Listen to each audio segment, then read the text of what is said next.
For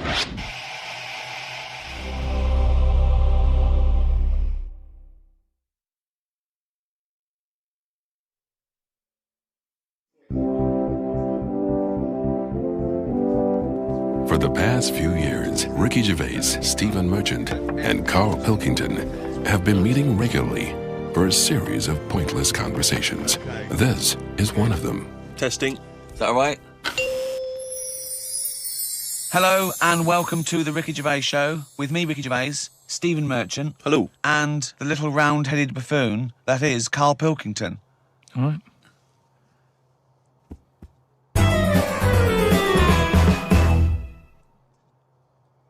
We do, of course, Rick, every week get thousands of emails. I mean, it's Freddie from Winchester says, of course, it was recently Valentine's Day. What's the most romantic thing that you've done for Suzanne, Karl, that you can think of? I don't really do all that. Sure. Valentine's Day stuff. It's just, the problem is, if you do it once, they expect it every year. Yeah. Sure. That's the problem with Christmas and stuff, innit? It's like, that's what you do now, every year. Every day, yeah. So I prefer to just sort of wait, you know what I mean? And you know, if I think of an idea or I know of something that she wants, I might get her something, but I might not do it on Valentine's Day. It's that thing. It's like how I've said about Pancake Tuesday. Make it Pancake Wednesday. Have it when you want. Why am I waiting? Why am I waiting for someone to tell me when I can have a pancake? I'll have it today if I want one. Yeah. Do you know what I mean? Whereas Pancake Tuesday, no, I won't bother. I'll have trifle. So it's the same with this, you know, with Suzanne. Luckily, right? I mean, Valentine's Day and what have you, she was ill. Luckily. So we didn't have to go out. So I'd say, is he asking for advice? Well, I suppose, yeah, certainly you may as well give it. Treat them when they deserve it. All right. I remember once when Suzanne was ill, she had a fever, but there was no food in the house. What did you suggest to her? She was too ill.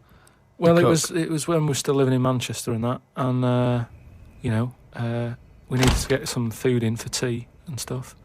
And I said, come to the supermarket. She was like, no, I'm ill, you go. And I hate buying food. I just sort of get a bit blank when I'm looking at it. There's too much, isn't there? That's the problem. You go down all these aisles and there's just too much. So anyway, I said, no, come with me. She was like, oh, but I've got this fever, I'm hot and everything. So I said, well, come to the supermarket, you go on the frozen aisle, cool yourself down. And she did, and she said, you know, it made it worse, she was ill for another 3 days. How would you go about chatting up a woman in a bar? What tips could you give? I've never worked like that. It's always been like a friend of a friend and all that, and just happened to meet them. And then, you know, you have a chat, and then... How did you meet Suzanne? That was when I was working with her, and she gave me 20p for the hot chocolate machine. She never asked for it back. Thought she's all right. Been there sort of 11 years, so it works. Has she ever given you that? You've never given that 20p never back? asked for it back. Did you return the favour, perhaps on the next date? You buy her a Kit Kat or something? No, I don't think I did. I think word got out that she liked me and that. And what did I do? I think I did some work for her, did some editing for her, to sort of show off my skills and that. Sure. And she was like, oh, you're good at this, aren't you? I was like, yeah. And I think she got us another drink because I was doing that editing for her in my own time. So you're up on the deal, aren't you? Because I know now, I know for a fact that you've not spent any money on her in 11 years, so you're 40p up. At least. Lawrence from New York says, I was wondering how Mr. K. Pilkington would interpret this famous saying of philosopher Ludwig Wittgenstein. The quote is, if a lion could talk, we could not understand him. Even if he's English? Yeah, if a lion could speak English, so there's no language barrier, he's speaking English words and using all the correct grammar and everything, but you wouldn't be able to understand what he was saying. Why? Because it is from a different world. His frames of reference would be so bizarre that you wouldn't be able to get a grasp on what he was talking about, because you'd have so little in common, even if he used real words. No, but he's talking English. Yeah, no, but his reference points would be just so far removed. You know, they're removed slightly when if you saw two people talking about Kierkegaard, you'd I hear... wouldn't understand that. Exactly. So remove that 1 billion times to a different species with different input. No, but it depends. If I'm talking to a lion in London Zoo, yeah, he'll be saying, "Oh, I'm fed up of being stuck in here." I'll go, yeah. It's like that. It depends what his background is. I mean, there's some people who might have lived down the road from me, but have a totally different life. Absolutely.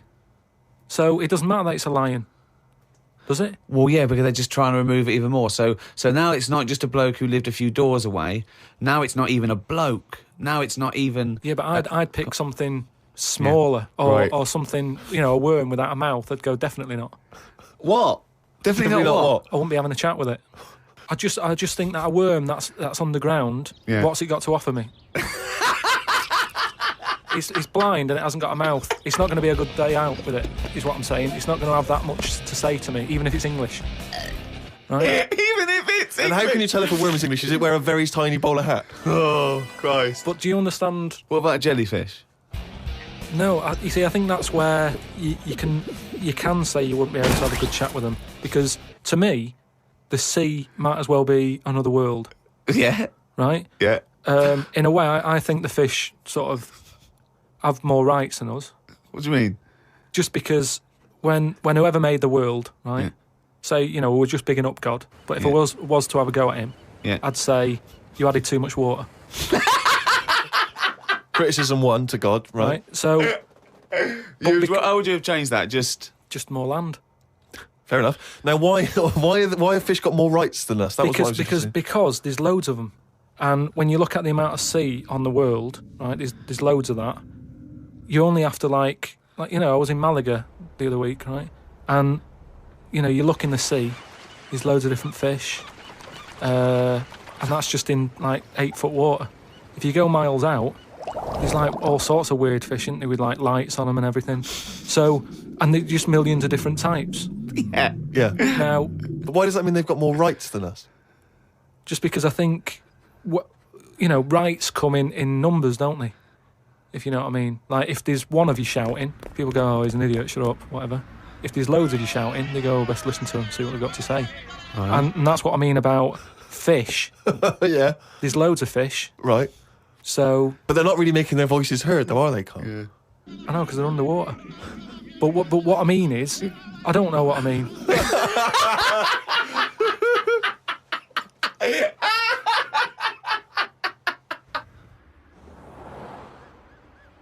Karl, right?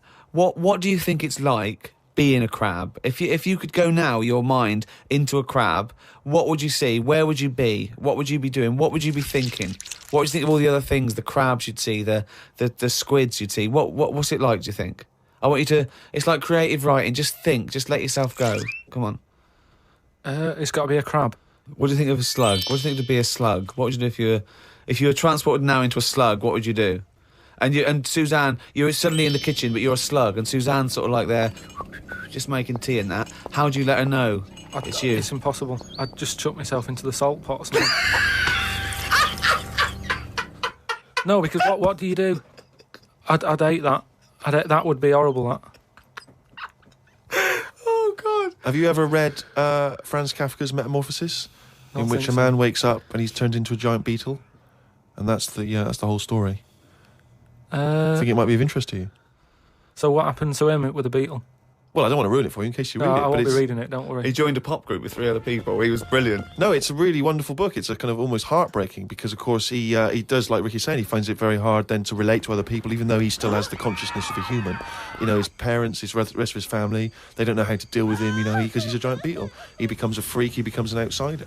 It's terrible, But hang on, though. Is he a giant beetle? Or is he... Well, yeah, that's not going to go down well, is it? That, of course, people aren't going to like you. But if it's a normal-sized one, then you just get in with the other beetles, don't you?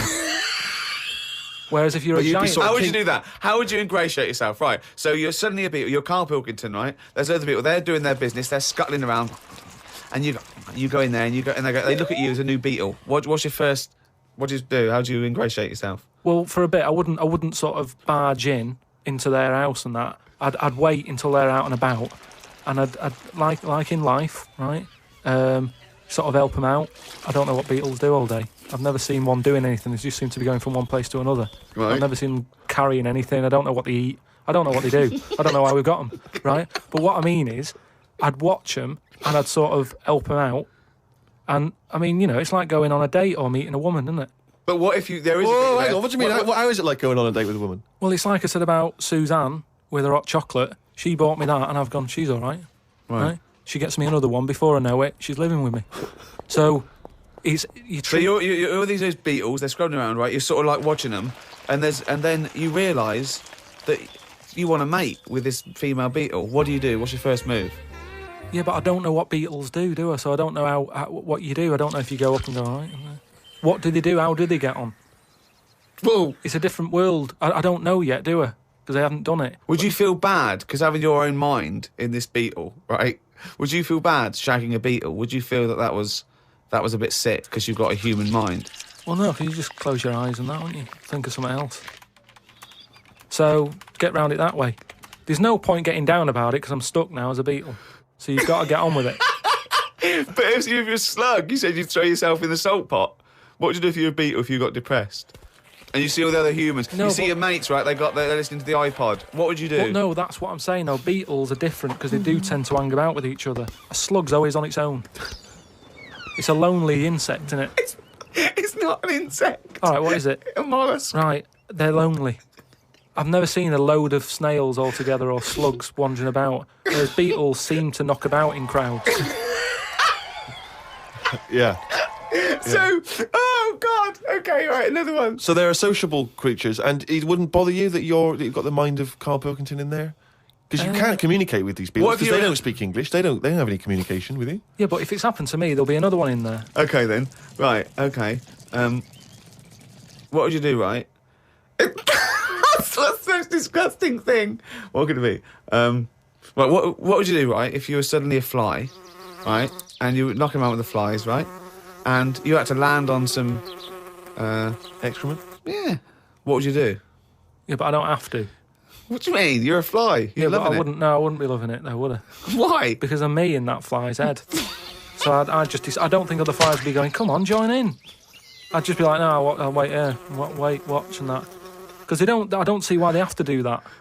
What would you do, right, if you had to go back and you were in a, you were had to go and put your mind in like the an unhatched egg of something, like maybe one of those that a wasp was injected in a spider. So you know you're in an egg, right, which is really uncomfortable, in a spider. How would you feel about that, Karl? You're a baby wasp in the abdomen of a spider. And I know everything that I know now. I'm sat in there. Yeah. And now I'm in a spider as an unborn wasp. What the fuck am I doing here? What's going on? I don't know what I'll do there. Probably try and sleep. There's nothing else to do, though, is there? I just pray to God it never happens. I don't believe it. He's written it down. Well, that's the jingle that signals it's time for more extracts from Karl's diary, and we'll lunge straight into it. Wandered down Carnaby Street. There was a happy homeless fella. I gave him £1.50. I thought of a tongue twister after giving him the money. It goes, if you can't treat a cheerful tramp, what sort of tramp can you treat? It's good, that. All Say right. it fast. If you can't treat a cheerful tramp, what sort of tramp can you treat? Good, isn't it? Good, that, yeah. You've got too much time on your hands, Karl. Learned some famous quotes to see if they are as good as my sayings. Number 1, treat every day as if it's your last. Very famous saying. Now, is that something you do, Karl? But you know, my problem with that one is that if it was your last, you wouldn't want to be doing much. That's the only problem I've got with that. I wouldn't want to, go to a fairground or whatever because you're going to know it's my last day. What am I going to do? And I think you'd spend so much time worrying about what you're going to do that you'd end up staying in. I think you're right. You've taken some of the poetry out of it. I think it means live life to the fullest, right? I like the fact that you were musing on the idea that if it was your last day, you'd go to the fair. It's getting such a 19th century way of spending your final day. I know, yeah. Well, the thing is, the other thing is that the only thing that people get depressed about in terms of sort of like, life and death is not the knowledge that they're gonna die, but more the knowledge that they know they're gonna die when they're dying. If someone told you, no one ever knows when they're gonna die, no one ever gets an illness, no one ever gets hit by a truck, everyone passes away peacefully in their sleep, dreaming they're riding a big marshmallow, right? Then you wouldn't care about anything. It wouldn't matter when. It wouldn't matter if you died tomorrow or in 30 years' time. You'd just live life to the full. You'd have it every day would be great. You'd go out, you'd come back, you'd fall asleep. That would be amazing. There'd be no stress. There'd be no angsty, we're all going to die stress, because it wouldn't matter, because it would just be your life. Wouldn't it be amazing if someone guaranteed you, Karl, you're going to die in your sleep? I'm not going to tell you when. Yeah, but some people do, don't they? Well, exactly. Yeah, but we never know that. we're going to, because we stress. What if we get a dreadful illness? What if we, But we're almost not letting people die naturally anymore, are we? Because we're always bodging stuff up. What do you mean? Well, someone who might naturally die in the sleep aren't allowed to naturally die in the sleep because they wake them up with those electric things and get them going again and pop in a new lung or whatever whilst they're at it. That's what I'm saying. They don't just... You never hear it anymore, do you? Frank peacefully died in his sleep. No, he died on the operating table whilst we were putting in a new lung. They don't die naturally anymore. Frank died peacefully with 40,000 volts going through them and a couple of people going, clear! Clear! Rushing about today. Got to get a lot done as I'm flying to Malaga tomorrow to see my mum and dad. Don't like flying. I'd be happy if they give you a parachute instead of a life jacket. They say Da Vinci invented the parachute as well as the helicopter. He never got round to making them, though, because he only drew them on some paper. Got up at 5 a.m. as I had to get to Heathrow to get on the plane to see mum and dad in Malaga. Went out for a drink with a cousin who lives in Spain. Ain't seen her for 27 years. Oh, that must have been tricky, making conversation. I didn't really bother. Because where do you start? I might as well go up to anyone in the street and start having a chat. Yeah, you have to get further back than... did you want Chantal to win Big Brother? Yeah. Me dad and me talked about history. I said we shouldn't go on about things that happened ages ago because I bet something similar has happened more recently. Brilliant. Read about an island in the Indian Ocean where there are tribesmen still living like they're cavemen. A helicopter tried to land and the tribesmen chucked spears at them. This is what I meant about not having to talk about things that happened ages ago. We have got new cavemen now, so why do we talk about the old ones? People could have lived before, but computers and all that blew up and books got burnt, so all they had left was what these tribesmen have got left. Ramblings And that's the ramblings madman. of a maniac. That's just a few hours before you go crazy with a gun in there. No, but what I mean there is, right, say if all this has happened before, something happens. Again, a lot of your information from the Planet of the Apes. World ends, right? We come back again somehow. Yeah. It's the detail you leave out that makes you intriguing. Just like the watch that you can wear that tells you when you're going to die. How does it work? Pop it on your wrist. That's all the detail you need. So the world happened, we came back, Have you seen the pictures? Forget it then if you don't get it. It's interesting that you had all those profound thoughts about this period in the past when they all lived, but you've still found it appropriate to include at the end of that. It says that tribesmen wave their knobs about when they've had enough of having visitors. That's what it said in the paper. That's what happens. They're quite happy. What paper is this that you're reading? It was in like a paper a couple of days ago. It said they don't mind having visitors if they're bringing them coconuts and stuff that they can eat. Once they've got everything they need, they start waving the tackle about, and that means like, right, leave now, which you would, wouldn't you? Yeah, at a dinner party. My grandfather used to do that.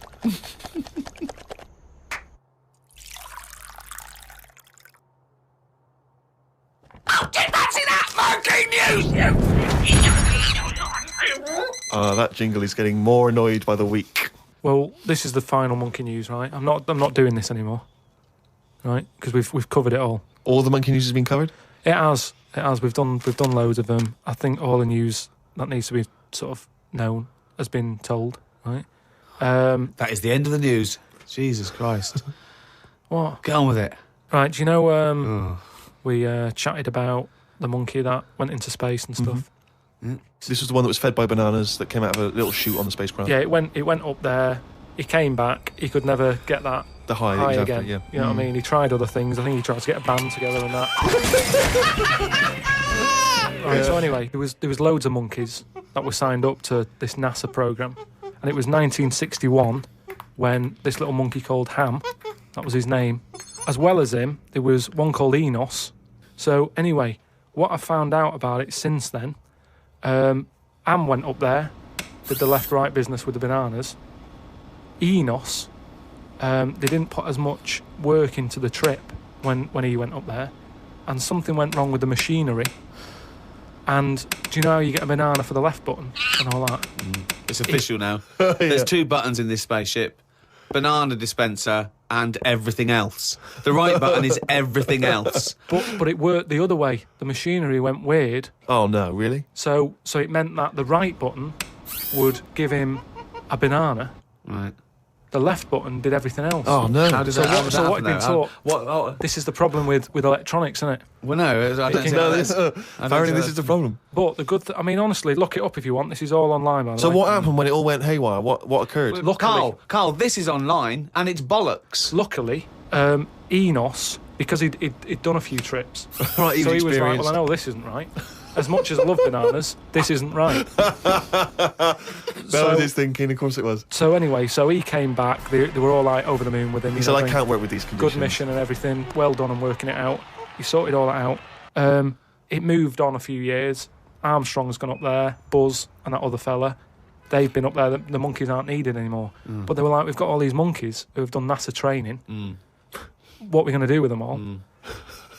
And they had to raise £14 million to make them like an old sort of chimp home for retired Astronauts. Retired NASA-trained monkeys. Chimpanauts. Something they've got in there is like a little museum, right, of all the missions and that they've been on, so they can sort of, even though they're not going to be going into space again, they can almost relive it and reminisce of the times that they've had. And They're reminiscing with each other, are they? just sort of going, chatting oh, about the remember old that times. time when it all went wrong, the button became the left when it should have Yeah. been the right and all the rest of Yeah. it. They just, you know, sort Talking of about old times, talking yeah. about old times and what have you, like old people like to do. Sure. And yeah, that's it. So if you want, Perhaps we should retire Monkey News to that same place. that's what I mean. So, you know, I hope you've enjoyed the monkey news and that. That was the last one. Look after the monkeys. Do your bit, because they've done their bit. That's it, yeah. But just because I'm not giving the news, look it up. Do you know what I mean? It's all out there. Don't be ignorant. Wise words.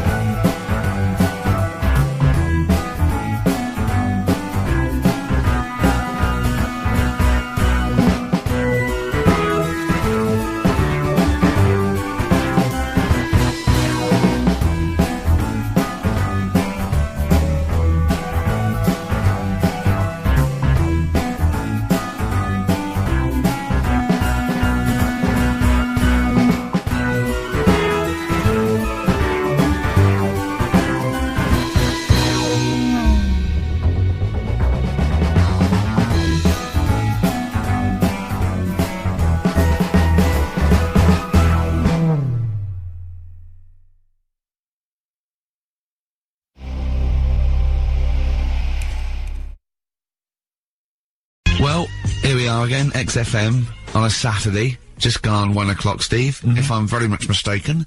But we're not here, as such. We're away again, gallivanting around. We've got to do the special sort of best of again. Okay. Which we did a few weeks ago, so this is the best of the last 3 weeks. Which I think is, I think it's the best 3 weeks we've ever had. But I'd like it condensed into 2 hours. Yeah. Yeah. Some great music as well in there. Yeah, there'll be some great music, interspersed with fine chat that you've already heard. Yeah. Well, except this bit. This bit's new.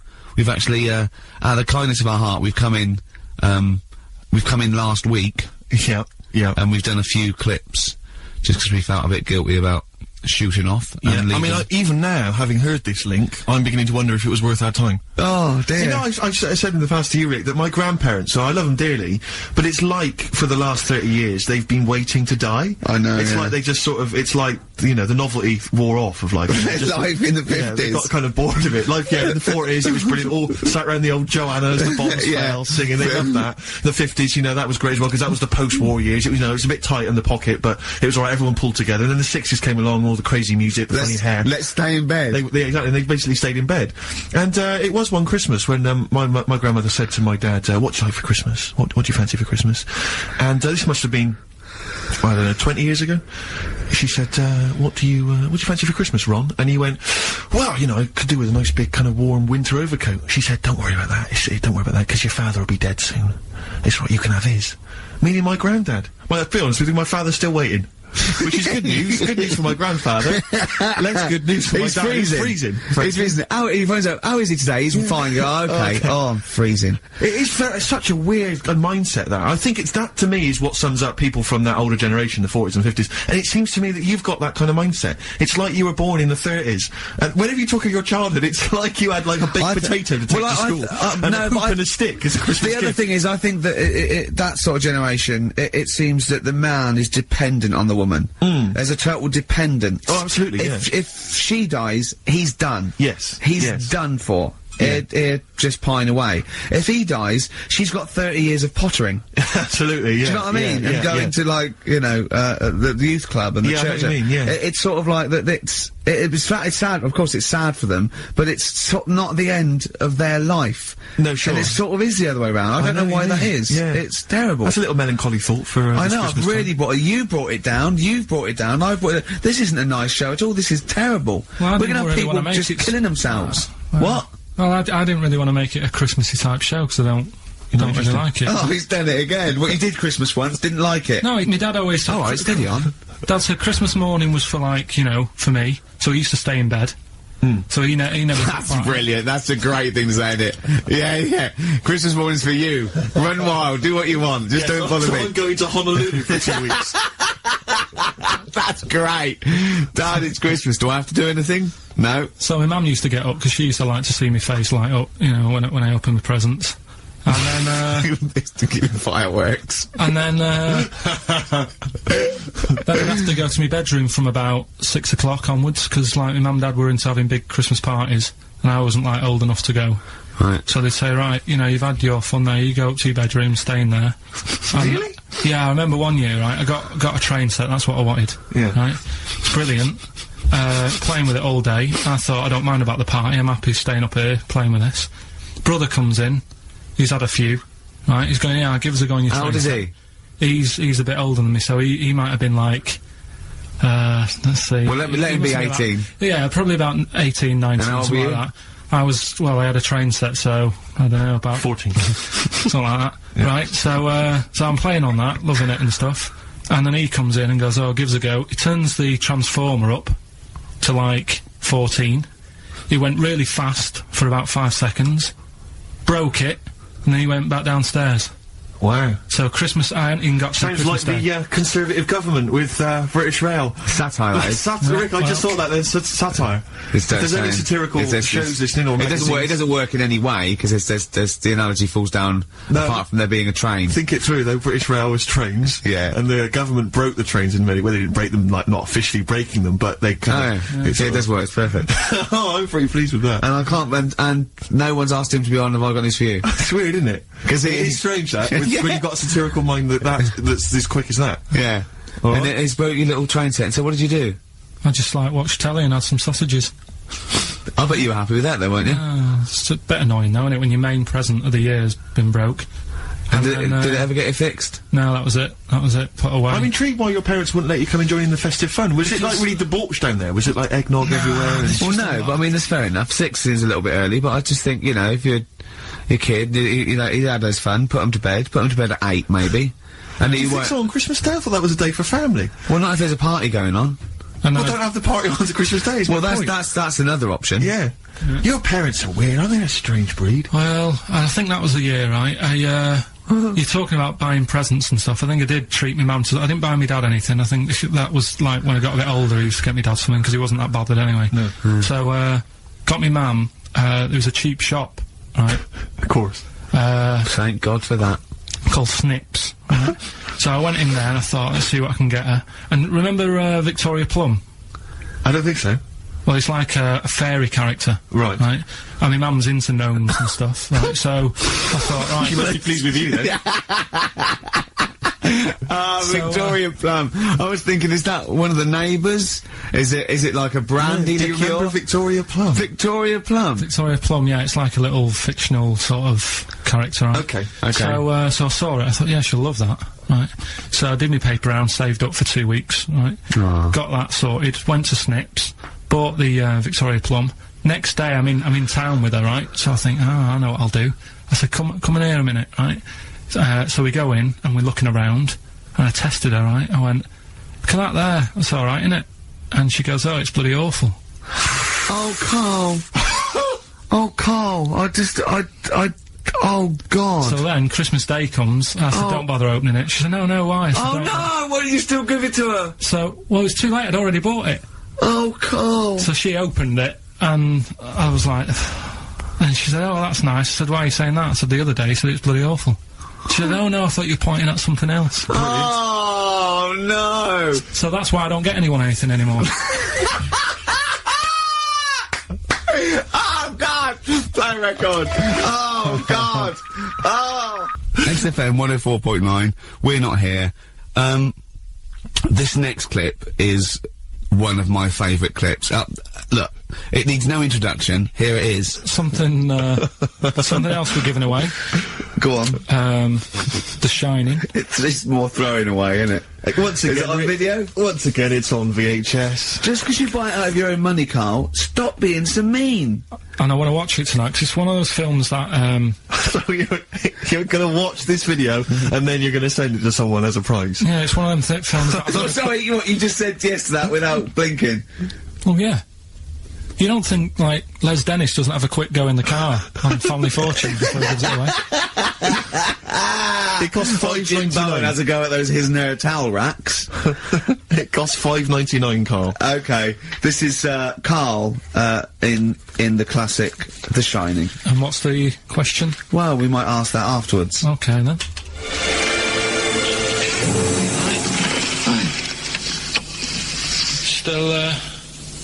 Still trying to write the book, then? No? Yes. Good. Funny, someone told me the other day, weird thing about a typewriter, the top row of letters, the longest word you can write is typewriter. I'll just show you, That's weird, isn't it? It's just the typewriter being... You're not in the mood, are you? You're in one of those grouchy moods again, that you get into when you're writing. I'm not being grouchy. I just want to finish my work. Yeah, it's just being a bit funny, a bit offhand and that. Let me explain something to you. Go on. Whenever you come in here and interrupt me, you're breaking my concentration. You're distracting me. And it will then take me time to get back to where I was. Understand? Yeah, but I just was coming in to try and cheer you up, you know, if you... I mean, I'm full of ideas as well, you know, if you're having a problem coming up with stuff, got loads of ideas you could write about. The other day I read about this hairy Chinese kid. What do you want me to do about it? No, it's just that it could make a good book, do you know what I mean, sort of following round. That's swell. Well, I'd buy it, you know. But if you don't want to know, don't bother doing it. But do you know what I mean? It's just hairy Chinese kid. It's weird because they're not normally that hairy over there. Yeah, this kid caked in it. But if you don't care, I wouldn't touch one hair on his goddamn little head. you won't have to touch any hair on his head. Like I say, he's covered. Leave the head alone if you want. Touch his hands. He's totally covered in it. But I love the little son of a bitch. Well, don't go that far. You haven't met him, but I can sort it out. I'd do anything for him. I don't think you'd expect that much. Just take him to the barbers 3 or 4 times a week. You know, he's a good little kid. In fact, I'll do it. I think I'll write a book on him. Yeah? Do you think you can handle that? Yeah? You're not too busy, are you? Well, yeah, I'm pretty busy. I've got to sort out some monkey facts for the show this Saturday, but I reckon I can still... Why don't you start right now and get out of here? All right. I will. If you're going to be like that. Couldn't borrow a pen, could I? See you later. There you go. haunting stuff there. Karl Pilkington in The Shining. You know, in the film, Jack Nicholson goes crazy because the suggestion is he's maybe possessed by demons that maybe are in the hotel. But you know, if I was stranded in a desolate hotel, removed from all human contact with Karl, I'd go mental with an axe without being possessed by demons. That's more chilling to me, trying to get some work done and you keep wandering in. I'm trying to get Karl to spend a couple of days in the caravan with me, just for the head of it, and he won't. I've offered him money, won't I? I think it'd be a great laugh, won't it, Karl? Oh yeah, great. That would be terrifying. No, I want to film it. I just want to film it. Like a little video diary. There's Karl there, he's just waking up. Well, if I was stranded in that would be like being. I may as well be with Freddy Krueger and Jason Voorhees. That's more scary. The thing is, Ricky doesn't mess you about as much as he messes me about. No, you've given him an inch. You've given him an inch, and he's taken a yard. 12:30 you got in today. In 30 minutes between 12:30 and 1. The old bin lid on the head. You wanted to do that again. Yep. Squeezing my head. Think he had a go at. And karate chop on the back of the neck. Yeah. All in 30 minutes. Yeah. Who else can say that? XFM 104.9, Ricky Gervais show with Steve Merchant. Hello there. Good. And we're not here this week. We're off jetting around the world, so we've pre-recorded these links. The time is currently somewhere between 1 and 3 o'clock. So a time check there from Steve Merchant. No problem. Yeah, and what about this weather? Isn't it warm? Stroke, edit that, Karl. Cold. Okay, whichever one. I'm pleased to see that the congestion charge has had some considerable effect. Had no effect. So just, yeah. Wasn't that great on telly last night, the film? Yeah. I particularly enjoyed last night's EastEnders, Coronation Street, Brookside. Okay, yeah. But ooh, those boys can rock there. That's the Guns with All Their Roses and Sweet Child of Mine. On XFM 104.9. I enjoyed that. Yeah. That was good. It rocks. I hope the audience was playing it loud, like us. Yeah. Ricky Gervais, Steve Merchant, Karl Pilkington. Well, look at him yawning. How rude is that? Karl, what's wrong with you, man? Have you been up late? A little bit. Girlfriend was away, wasn't she, yesterday? Yeah, I always have a problem with that. I always have, because you don't go to bed, do you, early? Do you know what I mean? You sort of think, I just always find that thing that if, you know, you're used to living with someone, yeah, one of you will go, let's go to bed, then you'll go, alright. But when you're on your own, you go, you just forget to go to bed. I just stay up. Okay, stop eating now, Karl. You've ate all the food, that's just a plate. Oh, alright, okay. Yeah. No, I stayed up and watched, there was a thing on about Dracula. Right. What, Dracula? And I found a flaw in it. Go on. Not the fact that he's the living dead and drinks blood to stay alive and he doesn't reflect. And he can turn into a bat. Well, and you can go on. The mirror thing, he can't look in mirrors, can he? Well, he can look in mirrors, but he can't see himself in a mirror. Yeah. That still doesn't work. Go on. It doesn't work at all, Karl. It doesn't work Go anyway. on. Well, centre parting's always really neat. His centre parting's always really how neat. does he do it if he can't look in the mirror? Blood on the floor or something it was called. Rubbish. I love the flaw in the Dracula film is that his centre parting's too neat. How did he do it without a mirror? Was it a documentary about Dracula? No, yeah, it was the real Dracula. It's the real Dracula. Yeah, the real Dracula. It's just a film. It had blood on the floor or something. It's called. Yeah. It's rubbish. We had a little lunch yesterday, didn't we? We did indeed. That was a nightmare. Yeah. I hate going out with you two. I was explaining to Karl, right? I like to excite Karl's imagination, right? And if it involves chimps or monkeys, all the better. Brains he likes, parts of the body, deformity. You know, I know where to, you know, what buttons to push. And I told him about this thing. I don't know if any of you out there know about this, but there's an experiment they did in the 50s, a clinical psychology experiment where there's your two hemispheres of the brain, okay? They're joined by a thing called the corpus callosum, right? Which is just a little flap of skin, like a little scarlet lead that joins your two hemispheres. And what they did, they cut that in half, and they thought it was a cure for schizophrenia, but what it turned out to be, or epilepsy, I think, I can't remember, was that your two sides of your brains didn't function together. You couldn't get information. I was telling Karl all this thing, and one of the things I told him was that they did it on a monkey, and it fought itself over a nut. like its right arm was connected, by its left lobe of the brain, and it was fighting over itself. And Karl went, instead of like thinking this is amazing experiment, he went, would it have been happy if you'd given it 2 nuts? Yeah, I know. Well, you started off by explaining it, and I remember you mentioned, because I was watching the two of you as you were describing it to me, you said, of course, one side of the brain deals with symbolism, and as you said the word symbolism, I noticed Karl drift away from looking at you, pick up his mobile phone, and start pressing buttons randomly. And I thought it was the word symbolism that got him, and I noticed it took you just a moment longer, and I think the first thing you said was, when did I lose you? Yeah, I knew I'd lost him. It's extraordinary, and he doesn't even try to disguise it. I think I said nomenclature at one point as well. Right, yeah. And I knew I was dicing with death there. Yeah. But, but I told you tried to look it up, didn't you, on the web? You didn't find anything about it, did you? The spelling of it's, what is it again? What's the word? Corpus callosum. Yeah, I couldn't do it. No, there's no point. Yeah. Don't bother. Give up. Don't bother. Give up. So if anyone knows any interesting facts about that, but yours hasn't been cut in half, has it, Karl? That would, again, might explain something. I'll tell you what we will be talking about later. I don't know if you're sort of aware of them, Steve. Go on. Bonobos. Oh, I don't know much about bonobos. I told him about he was looking for stuff. I said, put in bonobo. He was having no luck with chimp. And they're a form of chimpanzee, but they're even closer to us, evolutionarily speaking. They've got their social groups are more like ours. They're more intelligent. And he was loving it, weren't you? So is it human bonobo Karl? Is that how it works on the evolutionary ladder? Chimp Karl. Yeah. Yeah. Talking about him. So we're talking about bonobos. You're excited about that? Yeah, That's coming up in Monkey News. No, I think it's a bit of a monkey bonus.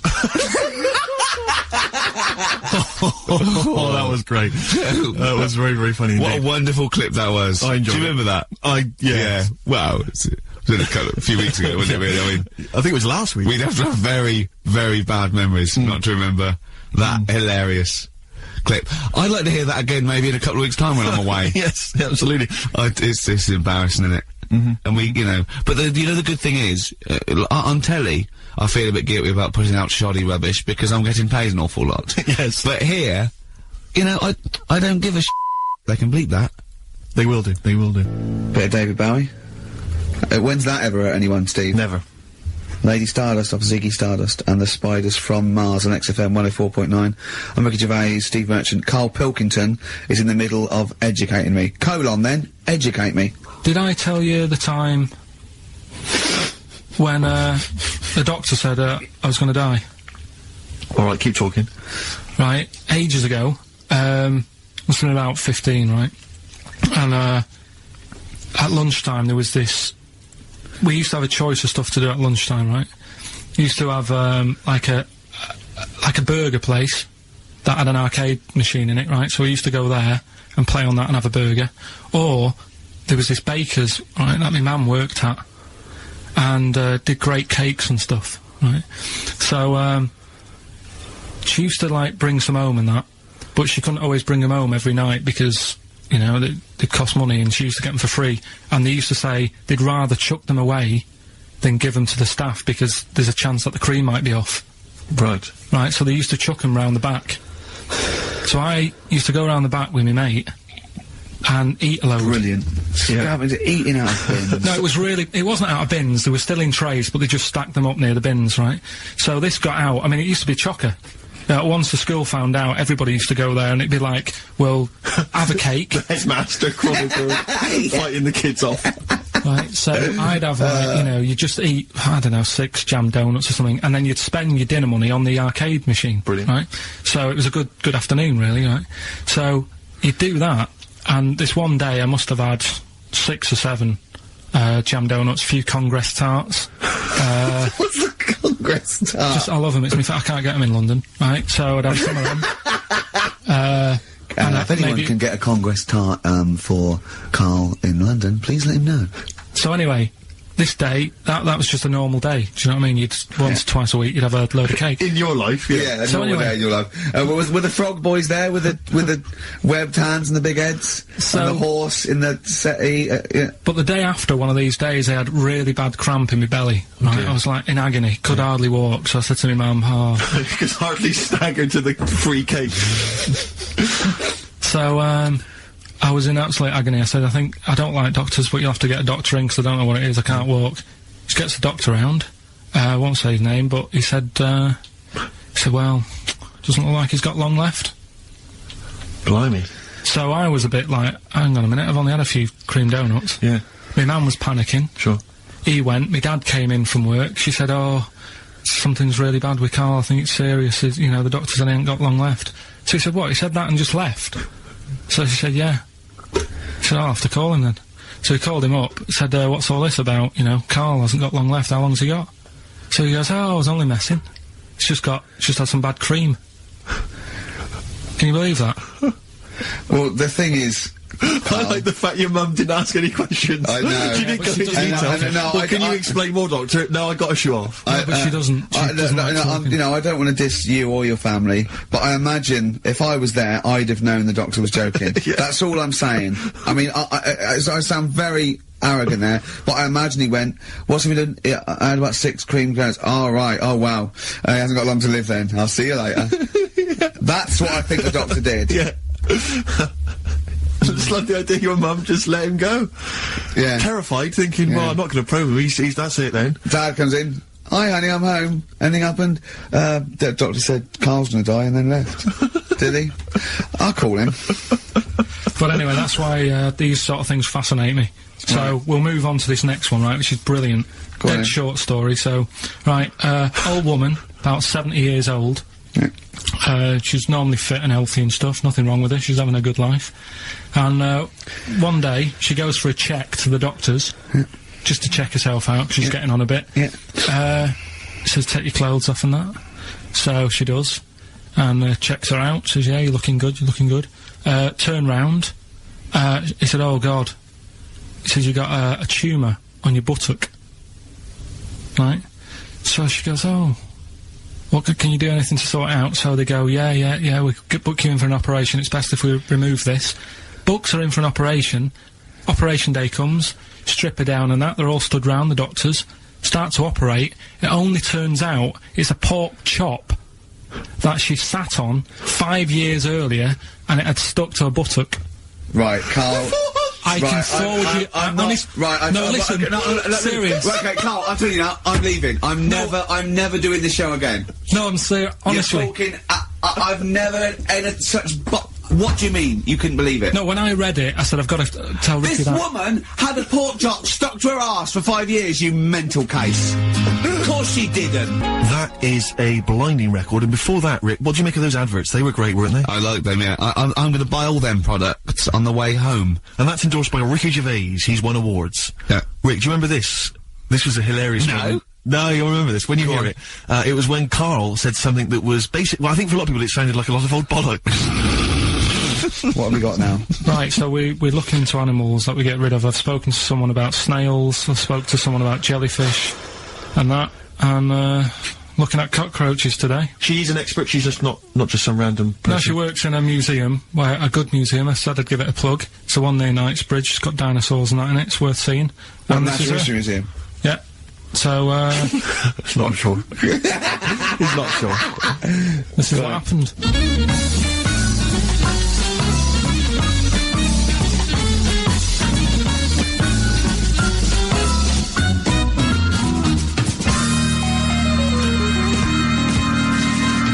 Now, what I'll do, I'll tell you as much as I know, and then you can fill me in if I'm right or wrong, and then at the end of it, we'll get to the bottom of whether we need them or not. Okay. All right. So, first of all, the first thing that I found out is that they have 18 knees. That's not exactly possible. They're insects, so they have 6 legs.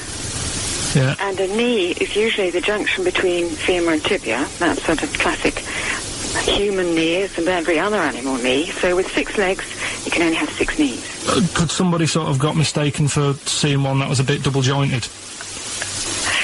I think you're grasping at straws or something. All right. Well, we might have to come back to that one then. Okay. They can hold the breath for 40 minutes. Well, they don't do that because they don't breathe in the same way as us. They breathe through little spiracles, holes down the side of the body, so, no. They're not a very apt simile because the method of breathing is so different. What do you mean? Because insects have a totally different system. They don't have lungs in the way that we do, and just breathing through one part of the body. They're actually breathing through every segment of the body all of the time. So even though they've got their mouth shut, they might be able to fly. Nothing to do with breathing. So only just feeding. So you see, maybe that's where someone's gone wrong. Someone's got hold of one and sort of taped its mouth up or something, and got bored after 40 minutes and said, "Well, we'll call it right." It's an unkind thing to do to an insect, even to a cockroach. Yeah, but it's all. You can't do that. Yeah, but. No. Pretty unkind thing to do to anything, even a cockroach. Something else I found out. Yeah. They can live for a week without an head. Well, that's true if they don't bleed to death in the process. But the weird thing is, when I told you that they had 18 knees, you seemed a bit sort of like, don't talk ridiculous. But then we're talking about an animal that can live without an head. So there's a little bit of truth in that one, yeah? Yes. Why, when it was invented, has it got that facility? Say if someone said to humans, we could do that with humans, and, you know, if you lose your head in some accident, it gives you a bit of time to sort of go back to your family and maybe write them a note. You won't be able to have a chat, but write them a note saying it was my own fault and it was nice knowing you. Well, that would be a useful facility, I agree, but cockroaches are great survivors. I mean, they've been around for over 300 million years. They're one of the most primitive insects. Right. Well, I've also, is it true that they do a lot of resting? Apparently they can sort of rest for 75% of the time. Rest? Yeah, they just sit about doing nothing. It's probably true of a vast proportion of the world's fauna. Well, I mean, maybe the 25% that they are working, they're really giving it some, so it might make up. They're probably searching out food, and yeah, they can slow down considerably. You can chill insects in the fridge, and they'll become very, very quiet. You might think they're dead. Yeah, but I'm sure, you know, if we were sat in a fridge, you know, we'd go a bit quiet, wouldn't we? You know. Well, you might not know much about it, of course. Yeah, but You're not quite reading the right sources. Well, I've been using the internet. I'm sure there are many useful sources that you could find there, but some of those seem to have been a little misleading to you. So you don't agree with a lot of what I've told you there? No. So, cockroaches, can we get rid of them? No. So we're keeping them then? I would say so, yes.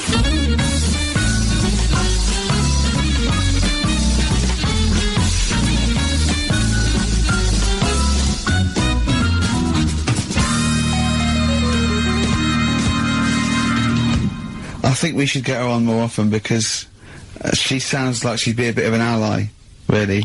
Because she knew immediately that you were talking nonsense. She even said, I think you should be more concerned about your sources, which I've been trying to tell you for a year, right? The fact, I mean 18 knees, where did you get that from? It's on the internet. They can hold their breath for 40 minutes. I mean, I don't know what you read and take on.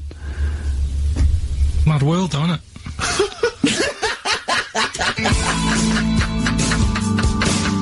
Well, if you've just tuned in, it's XFM 104.9, you've got that bit right. Ricky Gervais Show with me, Stephen Merchant. Hello there. Karl is actually in a little booth. We're not in the studio, you see. This is pre-recorded. We recorded this last week because we were away. And it's sort of like the best of the last 3 weeks since last time we were away when we put out the best of. Okay, what's the next one? What's the educating Ricky? I don't know, see, like I say, I was looking around and there's stuff that is interesting. Right, I was looking on the web. But there's no point. Well, it's just that I found one about, what's the point? About a lad who, 8 years old, yeah. But he's still breastfed. Now, I don't know if you can get anything out of that. Is that what his mum said?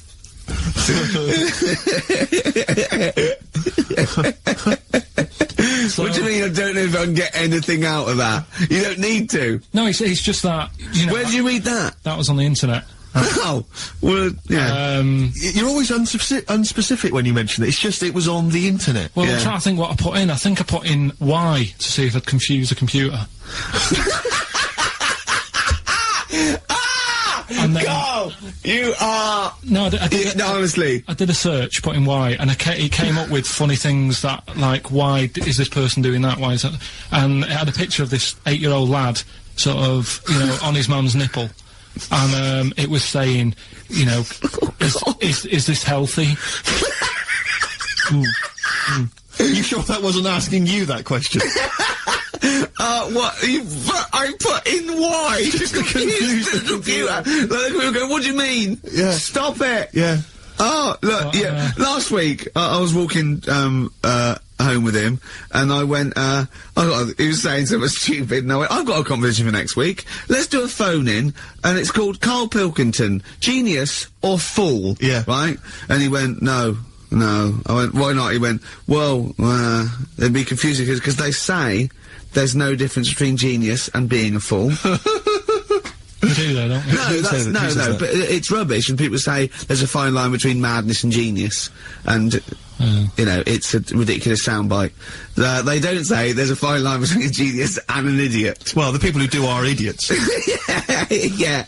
So what would you do there, though, just to sort of wrap that little thing up? What would you do? That lad loves his mum's milk. What are you asking me to come up with? No, I'm just... A title for the story? No, it's just what would you do? Right. What do you mean, what would I do? Well, it's causing a bit of a problem in the area.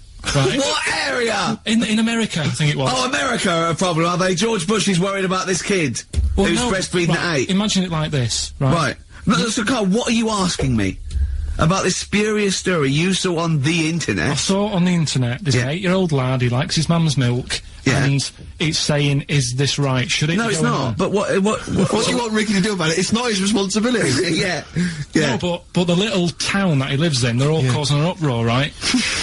Going, this isn't right, you know, I can't let my kid play out in case he's in the garden with his mum getting a bit hungry, right? So, what should they do? Because his mum's saying, well, he likes it. Yeah. And he, you know, so what do you do? I don't know the laws. No, but I'm not asking you to sort out the laws. I'm just saying, if you lived in that neighbourhood, what would you say? If you went up to him and said, look, everyone's getting a bit fed up with this, love. I'd say, what would I do? What do you mean, what would I do? What are you asking me? Right, it doesn't matter. No, what are you asking me? What are you asking me and Steve and the public? I'm just saying, say if you live next door to this woman. Yeah. Right? The kid's hungry, 8 years old, he's out playing on his bike, and he goes, Mum, I'm getting a bit peckish, and he goes, alright, son. She whops one out. And he starts having his milk, right? You live next door, you're putting your washing out, and you see this going on. You're getting a bit sick of it, because it's gone on for months. 8 years, I see. Why is it your business? Why are you such a nosy neighbour that you're concerned? What would you do, Carl? Let's turn it back on him. Yeah. What would you do? What's your solution? What would you do? Well, I thought I'd say, right, why are you doing this? And she'd say, because he likes it. And I go, all right then, put it in a bowl first. And you think that would sort that out? No, because I was thinking about the whole thing, right, and you do that when you're a baby, and everything's alright, innit? Yeah. No one bats an eyelid at a little baby having a bit of milk from its mum's breast, right? Yeah. You'd almost say it was natural. But you grow out of it. It's like, you don't see. It got me thinking about things you don't see. And you don't see... Did you put this into a computer? Show me things you don't see. What else don't you see? Well, you don't see, like, an old man having a Twix. You never... So what... You know the terrible thing about all this, Steve, is he's right. You don't see it on I know, that's a terrible thing. So what they have got, right, they've made old man toffees, haven't they? They've come up with Gervais. Is that a song? Oh, God! You don't see it on... So they've got their Werthers, right? Yeah. So look at him! You think he's giving a lecture at Oxford? It's not going anywhere. No, go on, sorry. Go on. I'm just saying... Right. You grow out of things. Yeah. And the old man, I'm sure when he was a kid, he'd have a Twix. Yeah. Now it doesn't look right, so he's having... It doesn't look right! So... Right. I don't think Werther's originals were specially designed for old people. I think they were sweets that just happened to have been made for years. That's why old people eat them. Yeah. They didn't go, hang on, there's a market here. I've noticed old people aren't eating Twixes. Quick, let's make some old man sweets. But the little advert, he gives it to his grandson as well, doesn't he? He goes, I have a Werther's original. No, I think it cuts though before he throws it back in his face and get me a Twix. XFM 104.9, we're not here. It is a bit like being Dennis Norden. playing some great moments from the show. I was just imagining Dennis Norden one day, sort of just like waking up out of his stupor. He's doing this, and he'd go into the producer and go, "I've just seen a couple of my programmes. I just saw It'll Be Right on the Night 18. It's shit. It is terrible. Why didn't someone tell me?" Well, we didn't want to upset you because, you know. But I've been doing it way too long. Well, you could just let me go on forever. Well, until you died, yeah. Well, why can't my son take over? Well, he's 80, Dennis. And the jokes I'm doing, they're awful. They're just... Why have I got that clipboard? I've written these jokes, they're not funny. There's an audience, they're laughing. What are they laughing They're not at? laughing, they're not laughing, that's canned laughter. Who are those audience? Who goes to an audience for It'll Be Right on the Night? A lot of them are older than you. It can't be right. You know we have 15% fatality in one of your audiences. But I went home at Christmas, I watched one of the episodes, I was with my family and friends, I said, watch this, you'll love it. Stony face, no one laughed, they all thought it was shit. Well, it is shit. Well, why didn't you tell me earlier? We didn't want to hurt your feelings, you're an old man. You may be upward of 102. I didn't realise. Yeah. Here's a problem that someone's emailed in. We're taking emails today. If you've got a problem, a concern, or, you know, just a general query that you think Karl could answer for you. It could be about anything. It could be about some of the big kind of philosophical questions. Yeah. It could be, you know, something to do with war or famine, anything like that. Or it could just be a personal dilemma, you know, something that's happening locally. Anyway, this seems one that I think you probably have... You and your father have probably come across this sort of dilemma in the past, and I'd be interested to know what your take is on it. Let me see, this is from Lee Matthews by the look of it. He says, he lives in a suburban area where the local teenagers also live on the same road, and they're running riot. They're smashing wing mirrors off the cars, they're crashing into parked cars on their skateboards, and they're just generally making mayhem, you know, night and day. What can he do to stop this going on? The parents of the kids don't seem to give a damn. Anyone who complains to them, they just say, "Oh, piss off." You know, the police are useless because they never catch them in the actual act of violence, which is what they got to do to apparently convict them. So they don't know who to turn to, really. It's rather like when a little old lady went and got the A-team, you know. You know, and he was dressed as an elderly Chinaman. Exactly. She knew who he was. Colonel Decker didn't have a clue. Yeah. You see, it's weird because now it has got out of hand. Do you know what I mean? Like years ago when I was growing up on the estate, yeah, you had problems, but not like you have now. Do you know what I mean?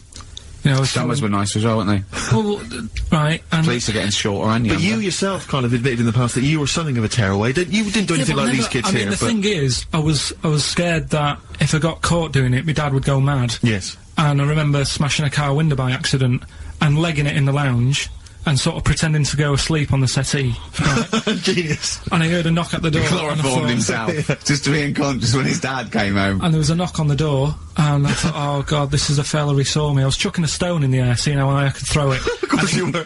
Did it keep landing on your head? That would explain a lot. And it came down. Chucking a stone in the air, love it. To see how far I could throw it. Brilliant.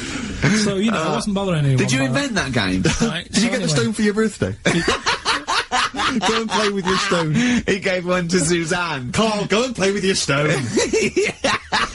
The thing is, right, and it came down at a funny angle, and it Of course it did. It ate the back of this car, and the back window is the most expensive because it has that heating thing in it. Yeah. In case you got a frosty window. Yeah. So I thought, oh god.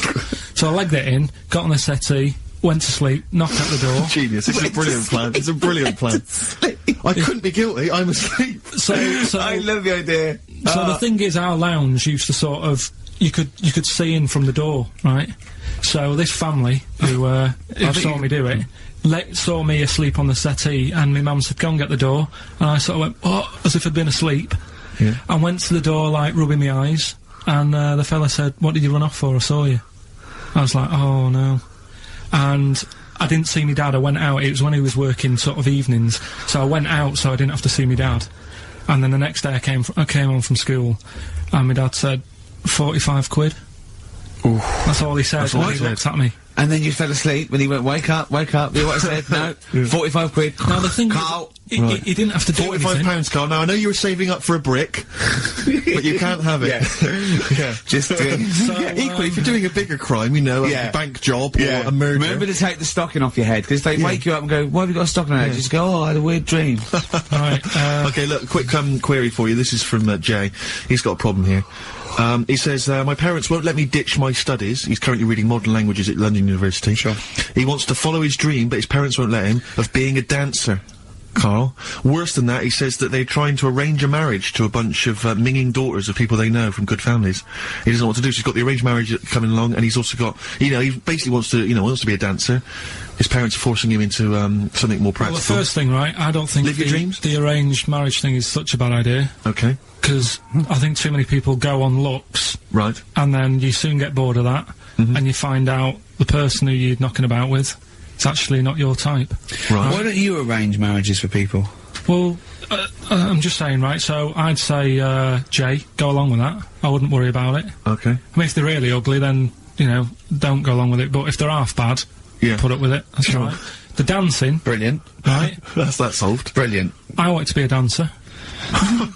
After I did the boxing, right, I joined a dancing thing just near Man United's ground, right, called Twiggies.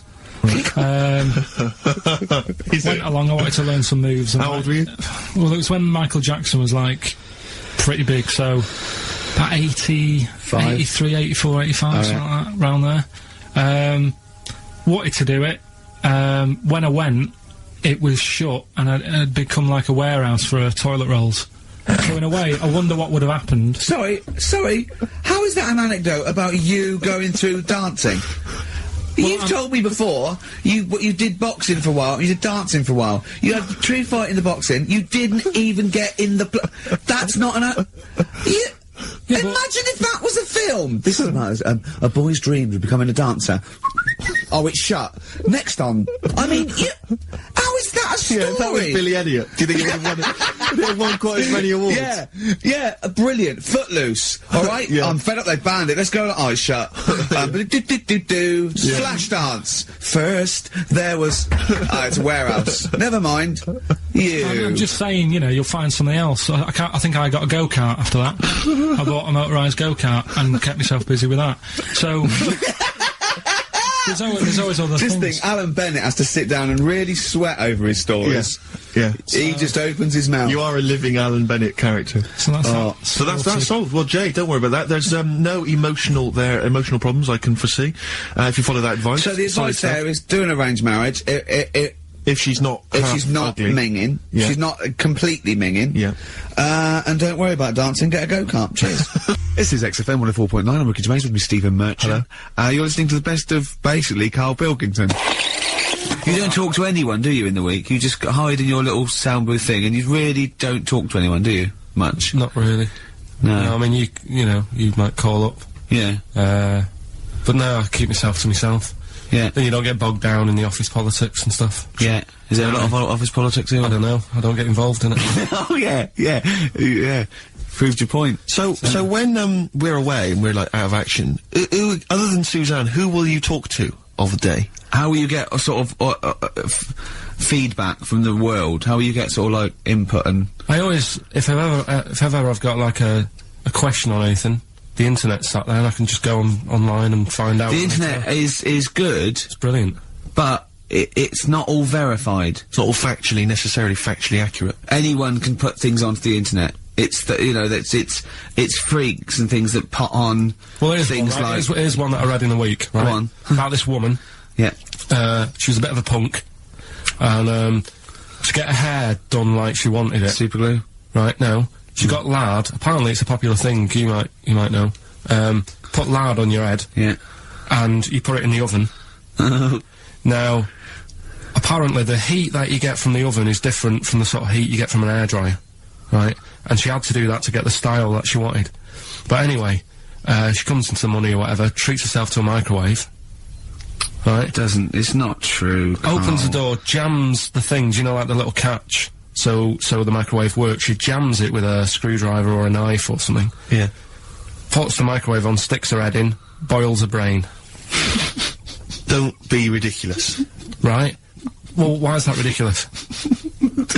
Boils her brain. She boiled her brain. She boiled her brain. And this is what's good about the internet. I went straight from that, and there was a subject about brains. And do you know that Russell Crowe, when he dies, is giving his brain to charity or something? Some sort of... some people who can do stuff with it. She gave hers to Pot Noodle. Vesta. Yeah. Oh, That's boiling the a sort of skull. Yeah. That's not true. It's not true, Carl. Just urban myths. Someone made it up. Yeah. For a laugh. They're just too convenient urban myths. Everyone said you can tell an urban myth's not true because it's always this happened to a mate of mine, and when you say what happened then, they go, don't know, that was it. Was it? Was that it? Was it? Someone boiled a brain and that was it. There was no more story. Well, were there any dates, locations, times? I think it was in Belgium. There's that one that a bloke, right, was going to get a phone call at 4 o'clock to find out if his business was, you know, okay, right? And if he didn't get the phone call, he knew he was broke, destitute. So dead on 4 o'clock, the phone didn't ring, so he went up to the roof, his office, and he jumped off to commit suicide. And as he was passing his window, the phone was ringing. Oh no. Carl, it didn't happen. Didn't happen. Think it through. Think it through. Who told that story? Who told that story? As he hit the pavement at 120 miles an hour. He's the only person who could have known that series of incidents. Also, why didn't he wait? As his life's at stake, why didn't he wait till 5 past? I was going to give it 5 minutes just in case. Just in case the lines are busy. Yeah. And what sort of bloke goes out? I'll call you at 4. Okay, if your business. Well, call me anyway. No. If I don't call exactly 4, then no, you commit suicide. Commit suicide. I would, because if I don't call at 4, that's the end of it. Well, call me anyway. No, that's not the way I work. Why can't you just call me and tell me the other way? Well, I'm telling you how I do it. If you're bust, I don't call. Can't you just call to verify in case something goes wrong? What if it's engaged? It won't be engaged. Just commit suicide at 4, please. It didn't happen, Carl. The other one, right? A bloke, right? He's on a train station, and I'll tell you how I heard it. He's waiting for his crew station, waiting for, and he shits himself. As you do. And so he goes, oh, my train's in 5 minutes, so he runs across to Millets and goes, quick, Levi's, 36. The bloke just puts it in a bag, he runs onto the train, he goes into the toilet, takes his, trousers and pants off. His soiled trousers and pants. Throws them out of the window, I won't be needing those again, cleans himself off, open the bags, it's a jacket! Oh. No, it didn't happen, Carl! At what point did he go into it and go, quick, Levi's 36, and the bloke went, sorry, Levi's 36, what, a pair? No, shall I wrap them? Them? It? Shall I wrap? Just wrap whatever it is. Do you want to look? No, I'm not looking when you're putting it in the bag, please. Right? Well, 36 white stories, don't say anything. I've told you 36 Levi's. They put it in a bag and charged me for it. Yeah. I don't want to discuss it further. Yeah. There was one, Here we go. There was one about a woman whose husband died, and she had him cremated. Yeah. And made like a little egg timer out of him. And she said, I did that, so it can still help around the kitchen. Well, that might be true. That might be a joke. That's quite sweet. That might be true. It's true story, again. It was all... No, not again, because the ones I just told weren't. Nor is the boiling the brains in a bag curry microwave. Head story, true. Yeah. That's all. I'd like to play a beautiful song now by Cat Stevens called Lillywhite. It's lovely. A song for the lovers room? Yeah. Big Sal. Beautiful day. You too. To kick off the show, Steve. Absolutely. The Ricky Gervais Show with Steve Merchant. Hello there. And Claire Sturgis. Hello, boys. Karl's ill. Well, he's not here. I mean, I never believe people when they're ill. I think they're always malingering. I never take any days off work. I just think you can drag yourself in unless it's life-threatening or... To be fair, Rick, can I just stop you there? It's not so much that you take days off as you'll just suddenly decide around lunchtime that you've overeaten and you need to go and lie down. But I'm my own with boss. a cold compress. Yeah, and but a Swedish masseuse. I'm my own boss. Yeah. So it's not so much you take days off. It's not so much you take days off as you never actually do a full day's work. Yeah, you actually prevent that. I never take that hour and a half off a day. Exactly. XFM 104.9. So what's the story, Claire? Do you know anything about Karl? Do you know what his illness is? I think he's got this sort of cold virus that's going around. He phoned me yesterday. He did sound poorly in his defence. Poorly? A little bit croaky. Well, I'll tell you what. He coughed a bit. I'm not being funny.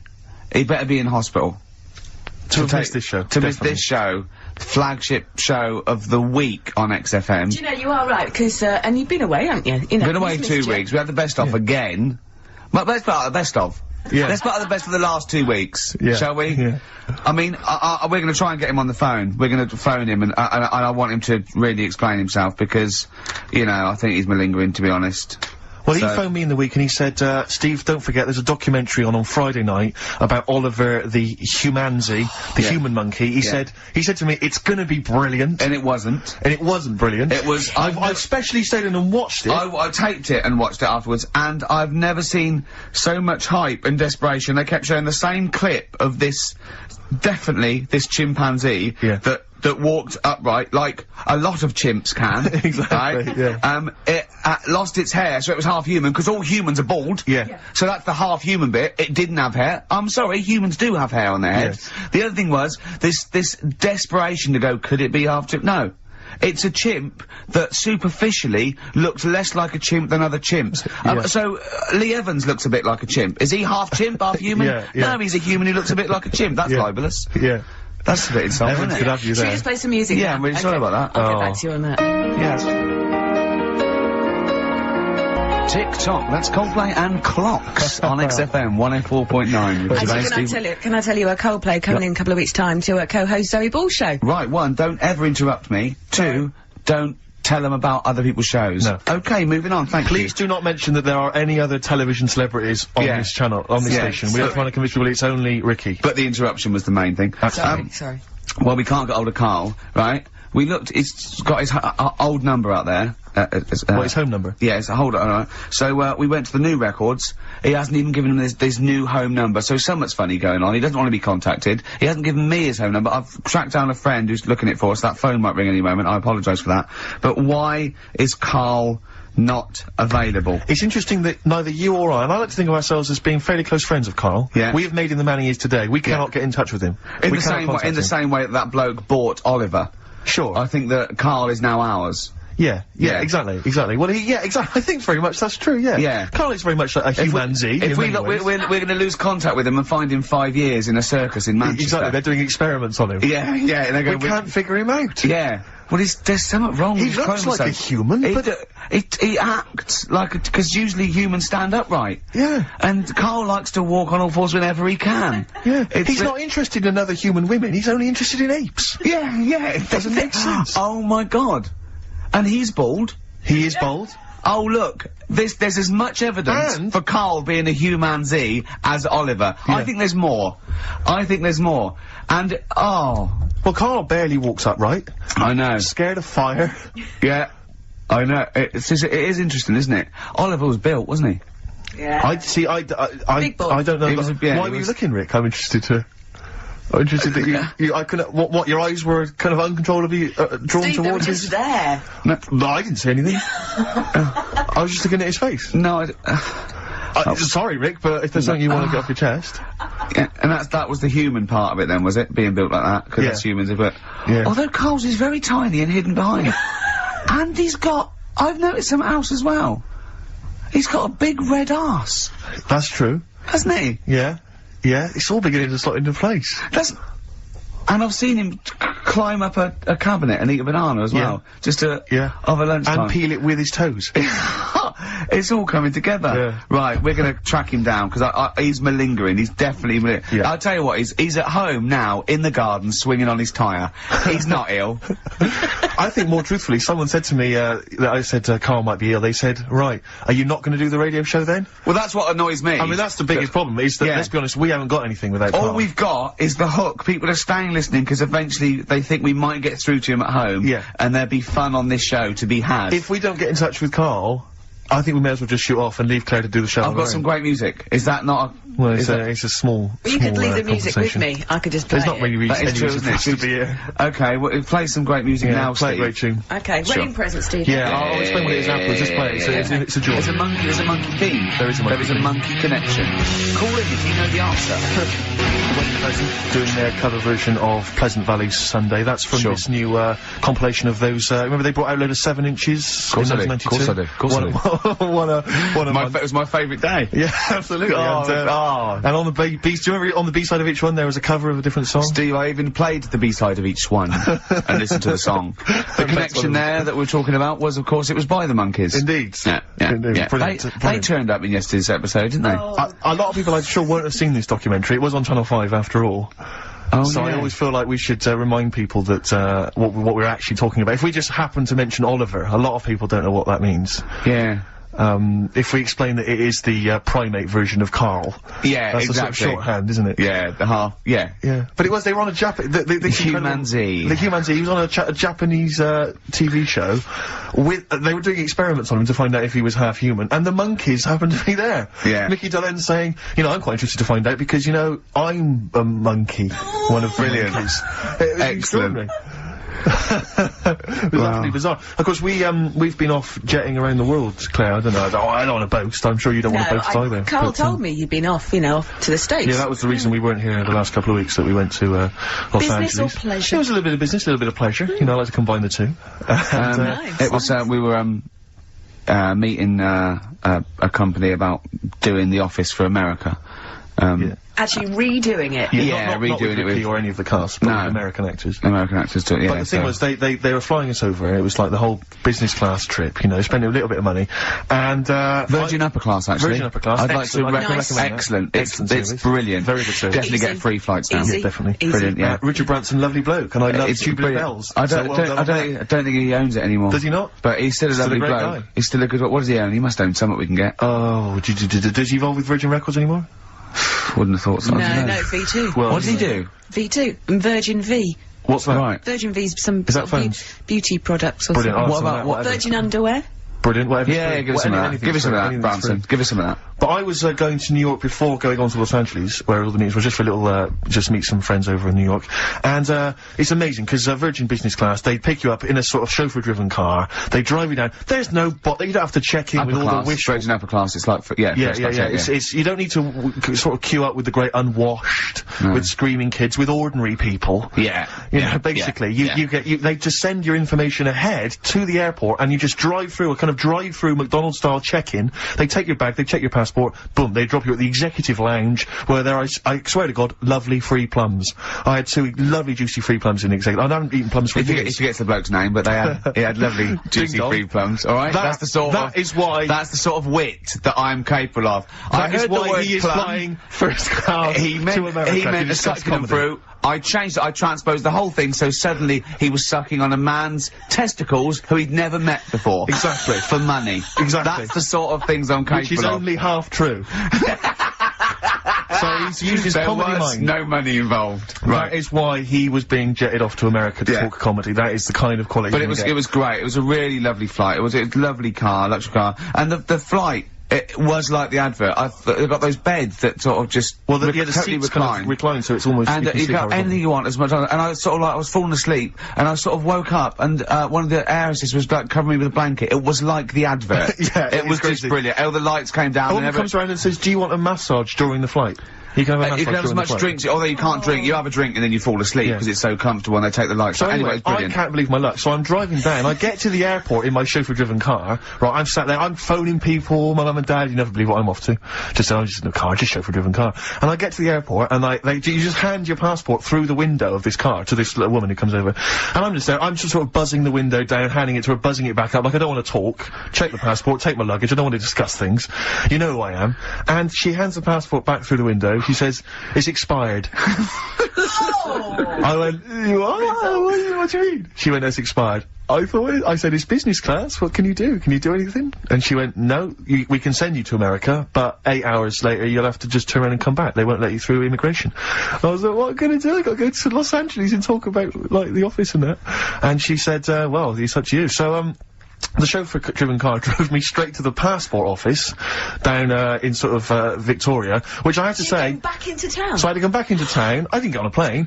I'm wearing my suit because I thought I'd wear the suit so I look like a real player. So I'm wearing my suit. I love the fact that you wore a suit. I wore a tracksuit because I thought I don't need to get upgraded. I'm first class. Exactly. I wanted to go on in my pants and slippers, but you know, wasn't that why she covered you with a blanket at one point? But, so they take me back down to, the passport. I don't know if you've had to go down and get your passport changed, but they treat you like you are an illegal immigrant, sneaking into the country. I'm wearing a suit, I've got luggage, you know, I'm clearly a dignified kind of guy, that's obvious. I'm speaking with a certain eloquence, I've got certain pennies.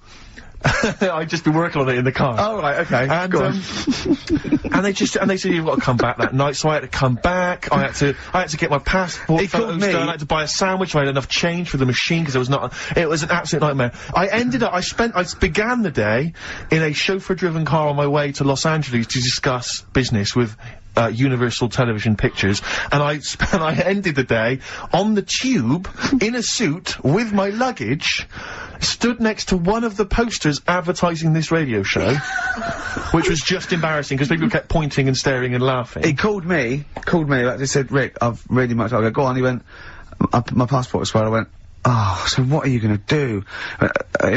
He said, right, I quote, he went, I didn't know passports expired. Yeah. I went, what do you mean? He went, well, your driving licence doesn't. I went, what are you talking about? He said, how old do you have to be to know that? He said, when will I know all these things? Yeah. It is. When will I know all these things? I want to just come and hug you. But do you know what I mean? Did you know that? Did you genuinely know that your passport expired? I did, because my passport expired because she's alive. years ago. Because she's alive in the world. There is so much stuff that I don't know because I don't think I've reached a certain age yet. I remember you walking down the street once and you said there were some roadworks, and you said, they're probably doing those roadworks because it's the end of the financial year and they've got to spend their money. I thought, well, how do you know that information? Can I just tell you? Yeah, exactly. But I don't talk to cabs. I'm in chauffeur-driven cars. I put the little window up so they don't talk to me. How old are you? 28. Are you old enough yet to help a long-distance lorry driver back into a car park? Definitely not. Oh, you're an idiot. Play a record. And I'm also, I'm not old enough yet to be able to say, can I have a pint of lager, please, Chief? In the pub. I wonder I want to get to that age. No, you're a long way off. Another classic there from Oasis, Supersonic on XFM 104.9, Ricky Gervais, Steve Merchant, Claire Sturgis standing in for Karl. But where is Karl? Where is Karl? So we've failed to get in touch with him at home. Well, look, he doesn't want to be contacted. He's turned up every phone off. He hasn't given the XFM his new home phone number. He doesn't want to be contacted. I can't believe he's not listening, to be honest. So you think he's listening now? Yeah, he listened in Manchester. If he's not listening, he's out and about. I mean, has anyone spotted Karl? What's your message to him, Rick, if he's listening? Call up. Anything else more sort of... Call up or you're fired. Okay. Any bad language you want to use? Obviously you can't really swear. I can't really say it. What sort of words? I mean, the F word, would you say? I'd say the F word. I'd call him a twat, Would you use the P word? I'm thinking of prick. Prick, yeah. Definitely use that. Not on air, but I'd call him a stupid little prick. Would you just say your tits? Yeah. Okay. Yeah. Okay. You stupid little bag of tits, I'd say to him. I mean, privately. What about the MF word? Because that's pretty intense, that's pretty hardcore. Do you think that this is not appropriate now? Do you think that would be too extreme? I'm worried if I use that, and he was genuinely ill, Sure. I'd feel a bit of a C word. Cop, sure. Yeah. Cop. Yeah. So I wasn't thinking of that. I mean a male bird. Sure, because we've got into trouble with that before. Meaning penis, and we don't mean that. Yeah, we don't mean penis. But if anyone out there, sorry about that, it was a discussion about bad language, we weren't actually using it. But if any of you out there do see the little twat, get him to call XFM immediately. Yeah, and likewise, if you're listening, Karl, you cheeky MF, well, you sexy MF, as Prince once said, then give us a ring, because we'd love to talk to you. We just want to find out how you are. Just call in, we know you're listening. Little shit. Amy Man, Red Vines. Brilliant. Lovely track. On XFM 104.9, Ricky Gervais, Steve Merchant, Claire Sturgis, in for Karl Pilkington, little... He hasn't called. He may be really ill, I'm feeling a bit guilty. How ill is he, though? I mean, do you know what I mean? How ill have you got to be to not be able to make a phone call? Yeah. I've got a sore bottom, and I made it in. Keep talking. I pulled a muscle in the bum. How? I don't know. And it really hurts. Have you tried to trace back through the week and figure out what may happen? Yeah, I went to see the osteopath yesterday. He put an elbow in it for half an hour. I cried. Yeah. Yeah. Is it? Oh, they got detachable elbows for that. prosthetic elbows. The elbows. Just hold this elbow in there for 2 hours and, Yeah. Can I take that away? You can take that away, though. I won't be needing that elbow for quite a while. We had an email about, Oliver the, Humanzi. For those that didn't watch it, there was a documentary last night about a chimp that was supposedly a human, or was half human, or might favourite seem programme ever. Yeah. For a week, Karl has been saying it's gonna be brilliant. I wish he was here and he's not here to discuss it, sadly, but, Lee Cranston has emailed in and says, I thought the best part of the Oliver programme was the guy Vincent Pace, the camp fella at the piano, telling how he first met Oliver. Quote, he grabbed his female owner, turned her around and bent her over and went to mount her. I made her an offer to buy him the next day. Vincent was then shown in a very nostalgic mood playing melancholic music.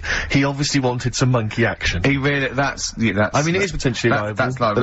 We, it's a joke there, but I don't take any responsibility for what Lee Cranston says, or indeed the fact that he puts at the end, did he want to turn Oliver into a gay pansy? Question mark. That's Lee's thoughts and opinions, they don't necessarily reflect those of XFM. He sees the chimp mount a human and go, I've got to have that chimp. I must have that chimp. Oh, poor Karl. Where is he? As you mentioned earlier, he was very well endowed. Apparently, I didn't see it myself. It was a big boy. Chimp. Big. Sure, a big half boy. A big half boy, half chimp. Okay.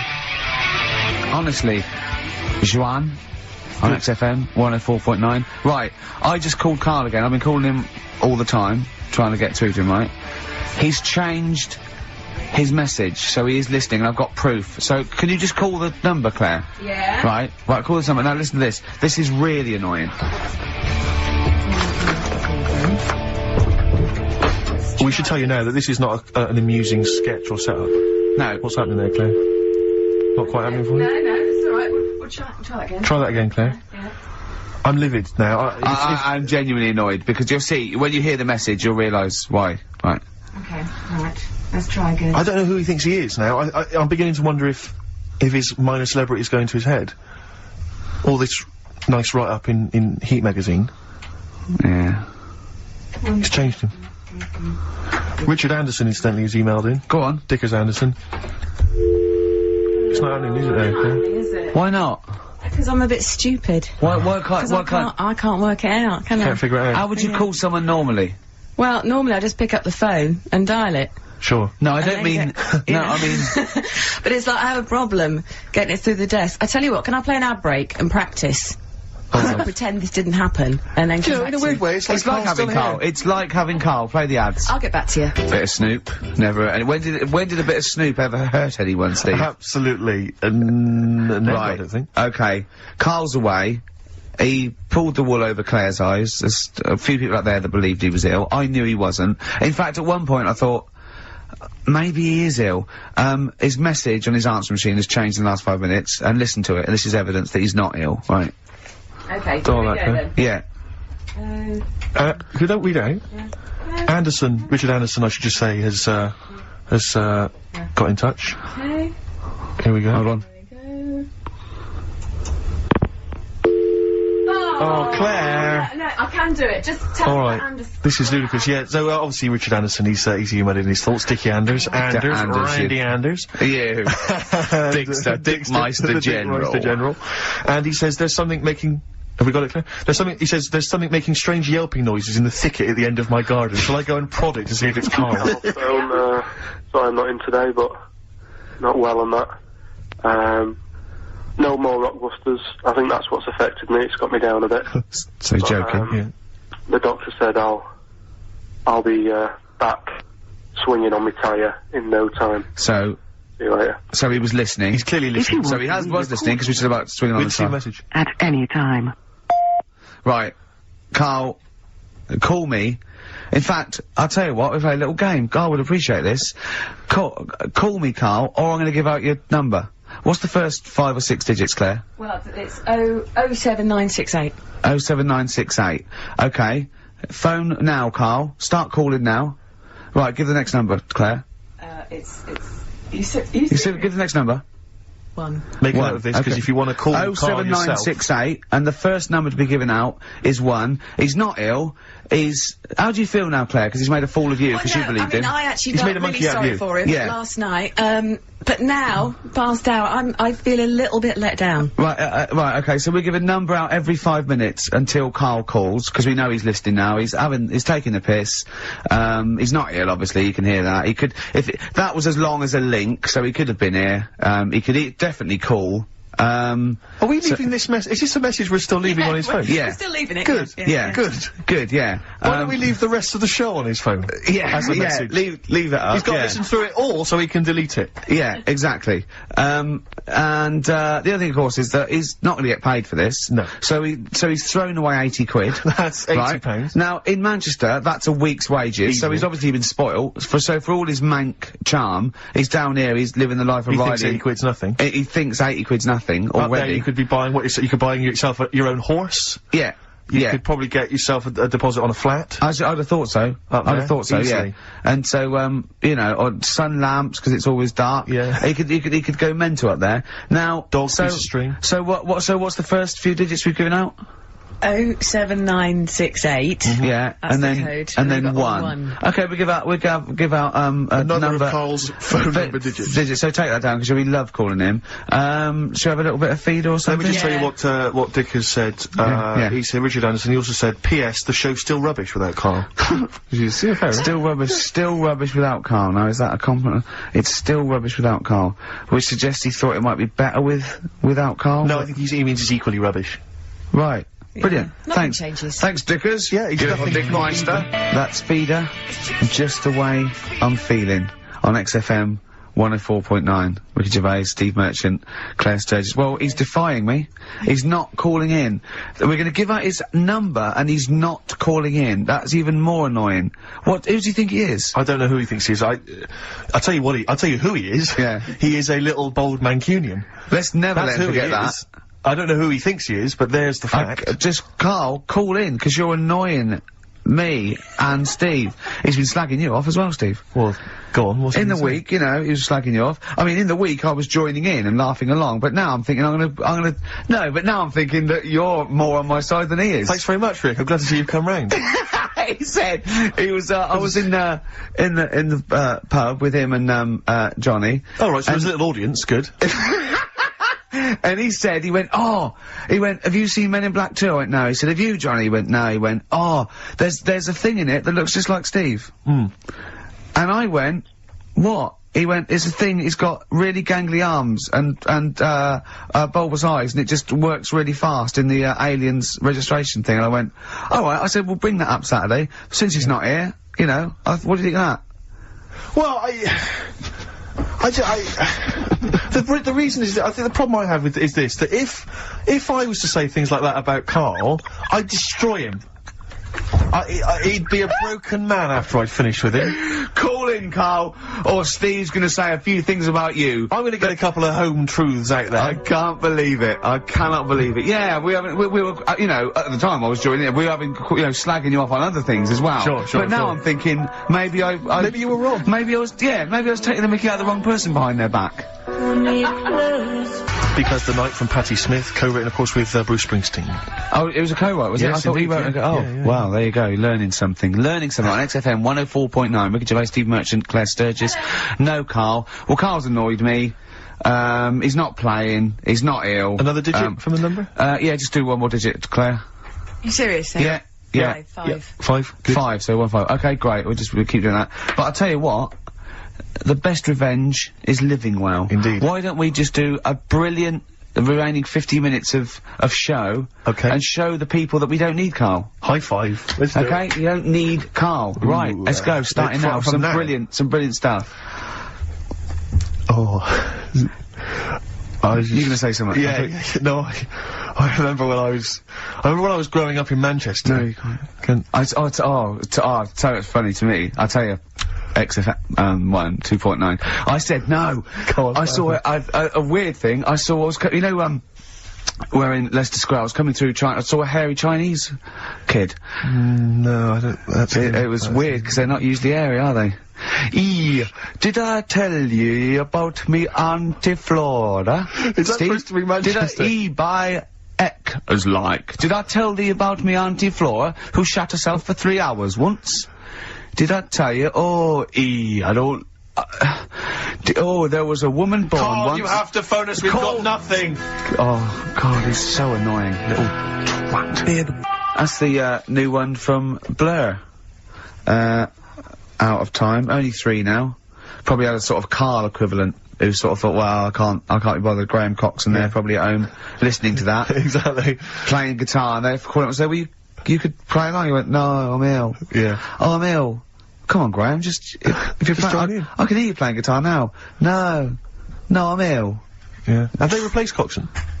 No. They haven't replaced him? No. Oh, right. Well, they probably will do when they go on tour, but I think they are. Yeah. Well, I play guitar, I don't know.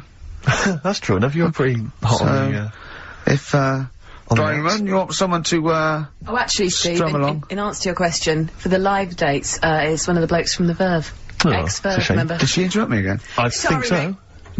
I'm a fearing it. God, I can't think I was talking. Yeah, I don't know if you were... You know, I might be mental, but I think I was talking. Claire, when's your radio show on? Normally, when do you host a radio show? Am I allowed to plug it? Go on, yeah, go on. Just tell us. Monday to Thursday, 9 p.m. Right, maybe we'll come along and start talking over you. No, I'm just wondering, Rick, I'm just wondering, who's listening at that time? My I mean, mum, we've got mum a is listening. prime time which everyone is sat at home listening on a Saturday afternoon, Claire. Yeah. It's one of the best radio slots no one's in the going business. to football matches or shopping or anything like that. No. I want a piece of the action. I need it. Yes. I need Well, you've got it. And they're playing a few that here and there. Old Blur, Blur. Good. And that's off their new album, probably, with all the other songs and that. Rick, I was watching TV last night. I just, I think it might have been during the Monkey Show, actually, I'm not sure, but there's an advert, and it reminded me of a little crush that I just felt I should express, because I wonder if, you know, I've often used the platform in the past to just express my feelings for people. Yeah. And I realised now, for many, many years, I've had a big crush on the Scottish Widow. From the Scottish Widow adverts. She's, I just want to say to her, you know... Is it because she's sort of mysterious and hooded? Partly that, it's also because I guarantee she's available. Because she's just lost her husband. She's a widow. Yeah. And I just think it's time to stop grieving. I think you've been grieving too long. I want to say to her, you're a beautiful lady.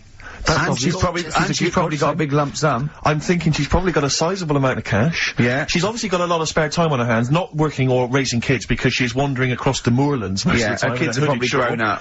I'm thinking it's time. Or they turn to crack or something. But I'm just saying this. I think it's just time to say, yes, he was a great man. He was a good man. He was a lovely guy. He worked hard all his life. But he's gone. It's time to move on. He wouldn't want to see you like this. No. Still grieving after 25 years. No, he'd want to see her being humped by a big lanky thing with steamed up glasses, I reckon. I'll be honest with you, he hasn't got much say in the matter. He's dead. Well, alright, don't get nasty. And frankly, she's still not over She is squandering that money. She could be out, she could be in Europe, she could be in Barbados or Hawaii, she could be spending that cash, she could lose the hooded short and maybe slip into a nice bikini. Do you know what? I think she's kept herself in shape. I reckon she's wearing nothing under that. That's shroud. what I'm thinking. Dirty slut. And I'm assuming as she's Scottish, that he was a little bit thrifty. She couldn't wait for him to go. She couldn't wait for the poor bloke to go. He was obviously, I bet he was a little bit thrifty. He's probably got quite a lot stashed away that she's slowly working her way through. Yeah.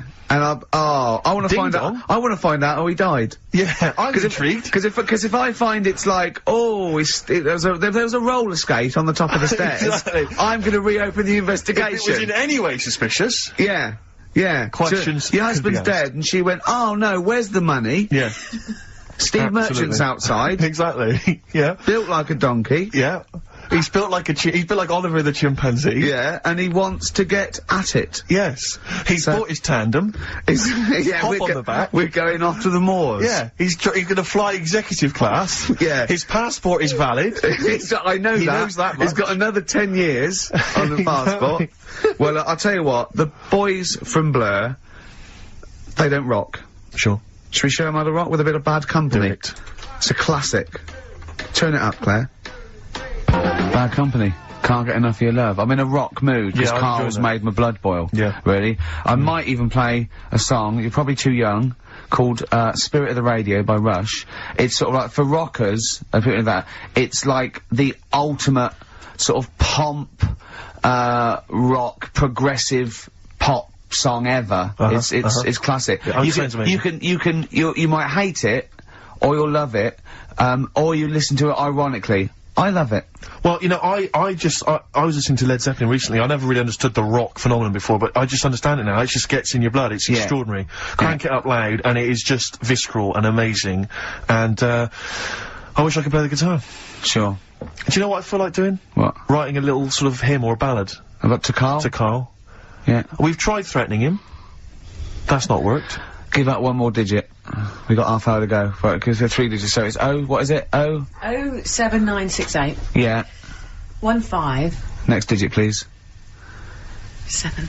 Okay, 157. Right. I hope you're making a note of that. You'll be able to phone Karl, leave messages, tell him what you think of him. Unless he phones. He can stop this at any time by just simply calling here in the studio. You can just call and say, okay, don't... you can just call and say, please don't give my number out. And I'll go... As I always do when I'm winding him up and I'm slapping his head and I'm sort of like spitting on him and stuff. Eventually he goes, shouts, stop it, and I go, well, you only had to ask. Exactly.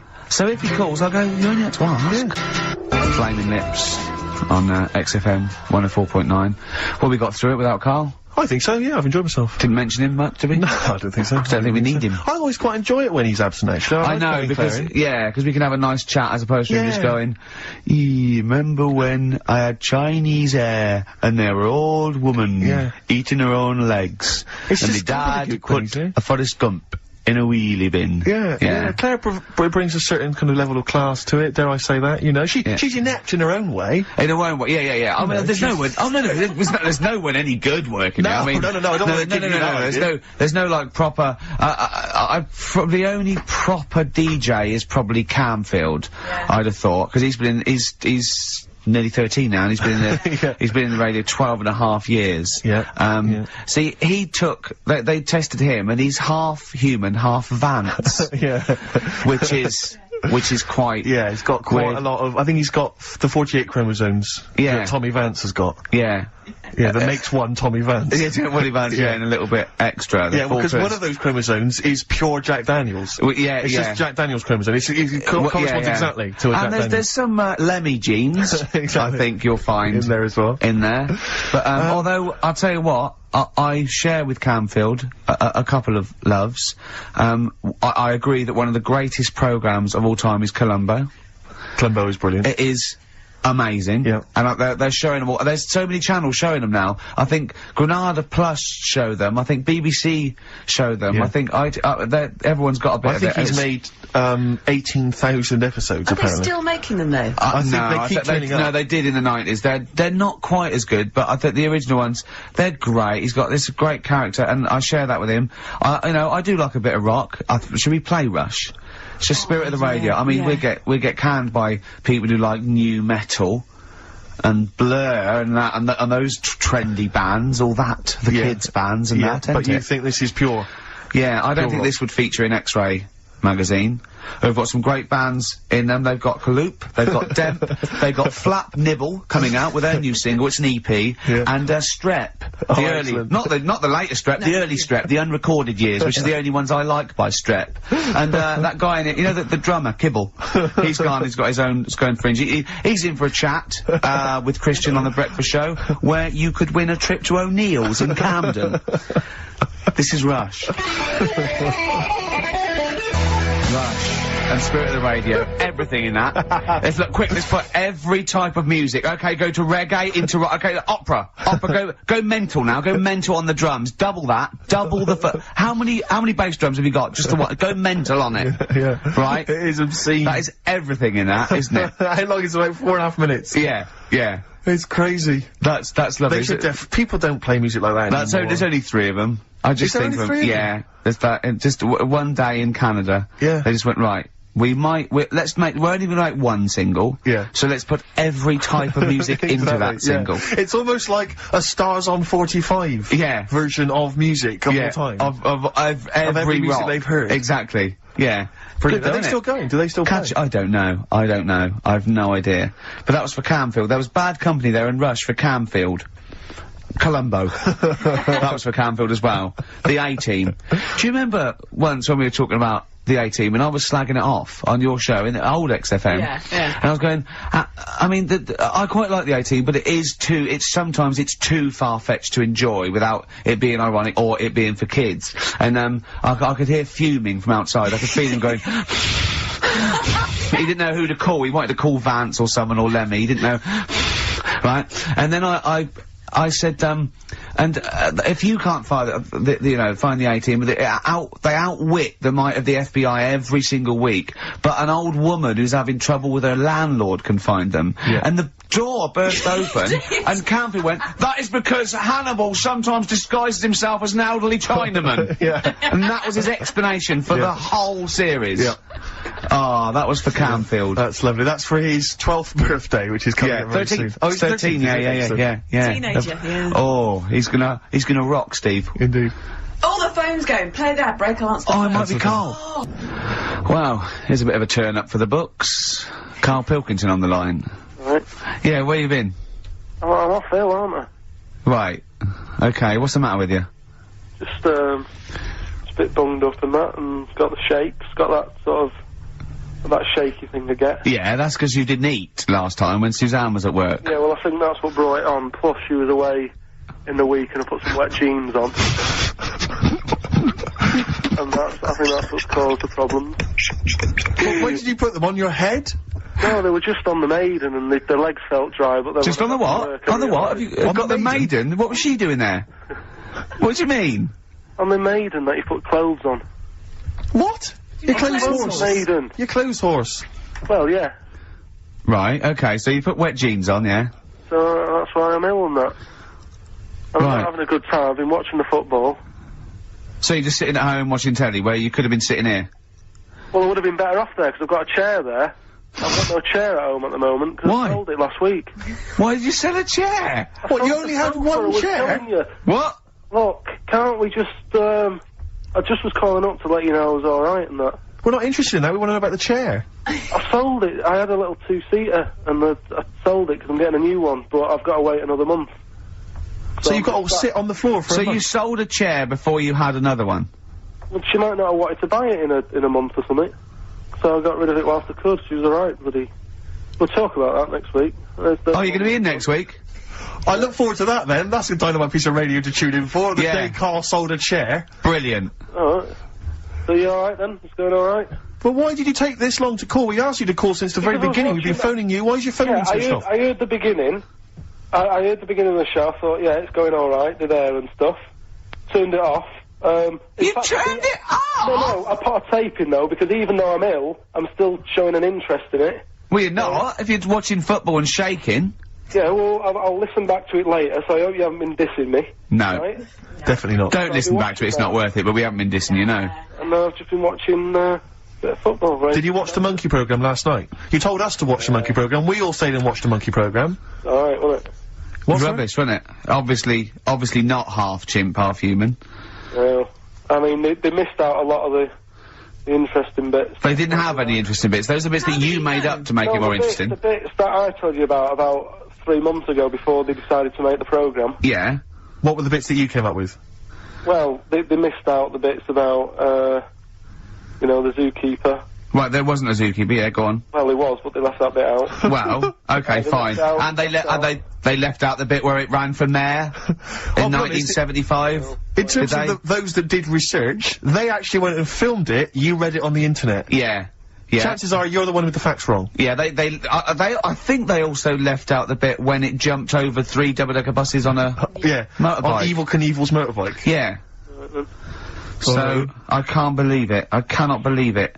Not only do you not bother turning up, but you turn off the radio and start watching football. Yeah, I turned it off, but I've recorded it. I'll listen back later and sort of... Well, what good is that? Sort of, I like to keep it in shape and that. I'll have a word next week. Alright. If you receive any phone calls from people you don't know, we don't know anything about that. Instantly, we don't know why that is happening. That is just going to be a weird, spooky thing, so... And don't bother telling the story about Men in Black 2 either, because I don't think people will be interested. Actually, on the subject of Men in Black 2... What? Have you seen that, Steve? No, I haven't, Karl. Tell me about it. You should see it. Go on. Why? Because there's this thing in it. Go on. What, a stupid, bald Mancunian tosser? No, weirder than that. There isn't anything weirder than that. Hey guys, it was gangly. Keep talking. And, you've got to see it, because you wouldn't believe how the likeness and that. You've got to get the film out tonight. Right. It's not as weird, it had a normal voice, right? He's done you and he's not even here! I'll tell you what, mate, it ain't worth coming in next week. Oh, stay on the line, Carl. Play a record player. Kings of Leon, Molly's Chambers. What do you think of that, Carl? Alright. There's a surprise. Another insightful remark. Steve is not a fan now. Not only does he know you've been slagging him off behind his back. No, I wasn't slagging Steve. If you get it out on DVD tonight, you'll know I'm not slagging you off. It could be your brother. I love the fact that it makes it worse, but he's thinking you're going to go, oh, he wasn't slagging me off. It does look like me. I do think I'm an alien. I love the fact that you hope Steve will go, he's got a point. It's a spitting image. Yeah. I am, seriously, Carl, I'm really angry. I'm so angry with you at the moment. You haven't seen it yet? No, I know, because I know what it's going to be, and I'm just... Why? I'm fuming. I'll tell you why I'm angry, because he doesn't do it in jest. No, but what do you think it's going to look like? What do you think this thing's going to look like? Going to look ludicrous. It's not going to look anything like me, but he's going to, like, pretend it does. Go on, what? Go on. No, it does look like you. Yeah, of course it does. And you looked like the, Human Z. Well... I mean, to be honest, you did a bit, Carl. You walk like him, you're bold like him, you got a sort of gormless face like him. Any more? I don't smoke. That does. I'm not arguing with you, I'm not well on that. Oh, you're not well. What exactly is wrong with you, you whinger? Well, it's just, do you know, like I always tell you about the, restless leg syndrome I've got? It's like that, but all over. So you're just shaking around the house? I'm just, yeah. What do you look like, Elvis? What are you doing? You're shaking around the house. I'll tell you, with your bald head, you probably look like an enormous vibrator. Oh, God. That's what you probably look like if you strip naked. Oh, you'll have the Scottish widow coming round. Oh, dear. That's, what's the name, by the way? I heard you talking about that. That's, Amanda Lamb. Amanda Lamb, who's in the Place in the Sun programme. Is she actually a widow? Is she a Scottish widow? Hoots, man, my husband's dead. Do you want any money and a bit of my clam? Brilliant. Alright? That's the sort of, quality you've missed out on today. Well, anyway, you're gonna be back next week. We need you back next week. Yeah.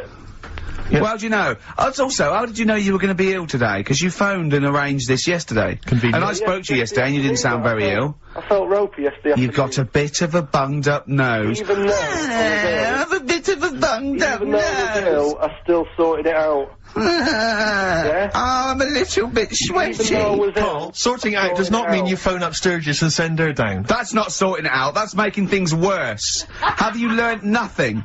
Thanks, Claire. If you're not part of the solution, you're part of the problem. mate. Yeah. Oh, my leg's a little bit achy. Oh, wearing wet jeans. Oh, I put wet jeans on again. My lasagna it was frozen. Can you hear the venom and hatred in our voices today? We genuinely are upset and angry with you. Yeah. Can't believe it. I cannot believe that you'd... I mean, oh... Right, well, the thing is, we'll be back to normal next week, right? We've got Billy Elliot doing the film next week. Right. Any prizes? Got some good stuff. Have you got any films with Burt Reynolds in to give away on VHS? And I'll see you then. Great, we're looking forward to it already. I'll see you later. See you later. Hot heat. Bandages, XFM, we're off, innit? That's it, it's all over. Yeah. Back next week. Yeah. Thanks, Claire. Bye. Total respect. Yeah, Yes. nice one. Keep it real. See ya. Have you ever read the White Van Man column in The Sun, Carl? I've seen it, Are you familiar with this? This is where every day in The Sun they interview a guy who drives a white van, just, in order to get the kind of voice of the man on the street in the paper. And he has to answer, or just give his opinions, really, on events that have made the news each week. Just thought we could maybe throw some of these at you, Carl. Go on. Because we know to see what your views are. Yeah. So, just the first thing that comes to your mind, the sort of, your initial reaction to each of these... It's top all things, but you don't need to know about them, it's just your philosophy on it, yeah, so... just your views. You know, yeah. I have had a few days off this week, remember, so I don't know what's going on in the world. Yeah, I mean, you stayed in London, though, didn't you? Yeah, You didn't bury yourself, did you? I normally see the news, but I didn't. this week. Okay. So what was your view on Will Young beating Gareth Gates in the final of Pop Idol? Don't like him. You know what I was thinking about when I was watching it all the way through? Yeah. How he looks like he's got a wire coat hanger in his gob. That sort of... Right. Again, it's radio, Carl. Radio. It's a great face. The funny face you're pulling doesn't Yeah, translate. and, radio. And that's a problem for you, is it? And just the way he's from a really rich family. I opened up the paper on the Monday or something, and it had like, he went to a posh school and he's got loads of money already. Yeah. It's just a bit... Okay. Right, now, what's the second question? There have been huge rises in street crime, especially muggings and carjackings. What's your view there? More youth clubs are needed, aren't there? You think more youth clubs? I like that. No? Okay. I like that because it's so 1950s. Yeah, it's sort of like you want a bobby on the beat that'll clip you around the ear. So once they've come out of national service... Yeah! No, I love that. And if you find someone smoking a wood bomb, you make them smoke 50. Yeah, exactly. Oh, this is great. That is great. Did you used to go to youth clubs? Yeah. And they kept you out of trouble?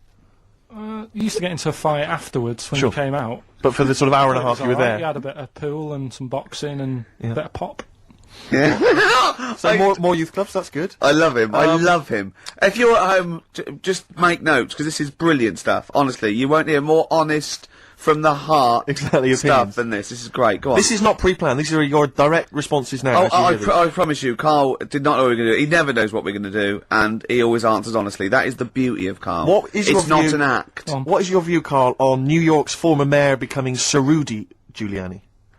Sir Rudy Giuliani. Is he happy with it? He appears to be pleased with it. Let it go ahead. Fair enough. Okay. Go ahead. Oh, he's genius. Okay. Is he happy with it? He's like your nan. Yeah, yeah. What do you make of Michael Greco's character Beppe being axed from EastEnders? Problem for you? The whole soap thing. What's it's back in Coronation Street, isn't she? What's her name? Who? Bet Lynn's. She thought she'd go off and be a bigger star. Yeah. All went wrong, and now she's coming back. Yeah. Always happens, doesn't it? Beppe will be back. Yeah. No one really cares. Sure. What was the van reply? What was the guy? The White Van Man says, obviously they feel the character has run his course, but I think he's a pretty good actor and I can't understand why. So, I mean, obviously there's a White Van Man there who's also got an opinion on script development. The through line, the narrative through line of soap opera. The 12-week narrative, the arc really shows itself up. The two last ones I want your opinion on here. What do you make of a cat that's been cloned in a secret 2.5 million research project? To find out what? If they can clone cats, yeah. Have they had to hurt it? Sorry? Have they had to sort of hurt it to do that? Have they had to hurt it? Yeah, or is it just scraping its tongue for some stuff? I think the cat's fine. The point is that they're cloning another creature which is potentially very dangerous. Have you seen that film where they bring Hitler back? That cat, what if that cat turned out to be a world dictator? Exactly. What do you reckon of cloning generally, Karl? You concerned about it? When they're cloning for organs, they grow them for the, Do you know what cloning means? Yeah, it's when you, like, make something else that's the same, isn't it? Right. Yeah, I mean, it's not going to do any harm. Okay. And finally... When you're on the World Council. Yeah. Finally, what do you make of some city workers who were caught bonking in the glass lifts of the Lloyd's building? What do I make of it? Yeah. Is that a problem for you? Do you think that's unprofessional? Was it the lunch break, or...? I think it was lunch break. It was their own... All right. It's their own time, I think, fair enough. It only takes 45 seconds to go from the bottom to the top. Is that a problem? They moved quickly. They acted, on instinct. You think fair enough? If that's their natural instincts and they're both consenting, you think fine? Yeah. Okay. Yeah. Thanks very much, Karl. Thanks very much, Karl. Karl, we'll have more of Karl's World Weary. It's time for White Van Man. White Van Man. Yes, for those that don't buy The Sun, they think it's beneath them. White Van Man is a column they have, I think, every day, actually, and they just get sort of some, Joe Public to kind of comment on the week's news. Just seems to me, that it might be interesting to get Karl's views on some of the big events. Not because we think that Karl hasn't got a valid sort of viewpoint. No. Because Karl sees the world differently to some people. That's all, and that's what's interesting. Like an artist does, or exactly. Yeah, he's very bohemian in his outlook. Yeah. Do you feel that you're up to scratch on this week's news? I don't like this, but don't you? Don't just relax. Why not? It's pressure.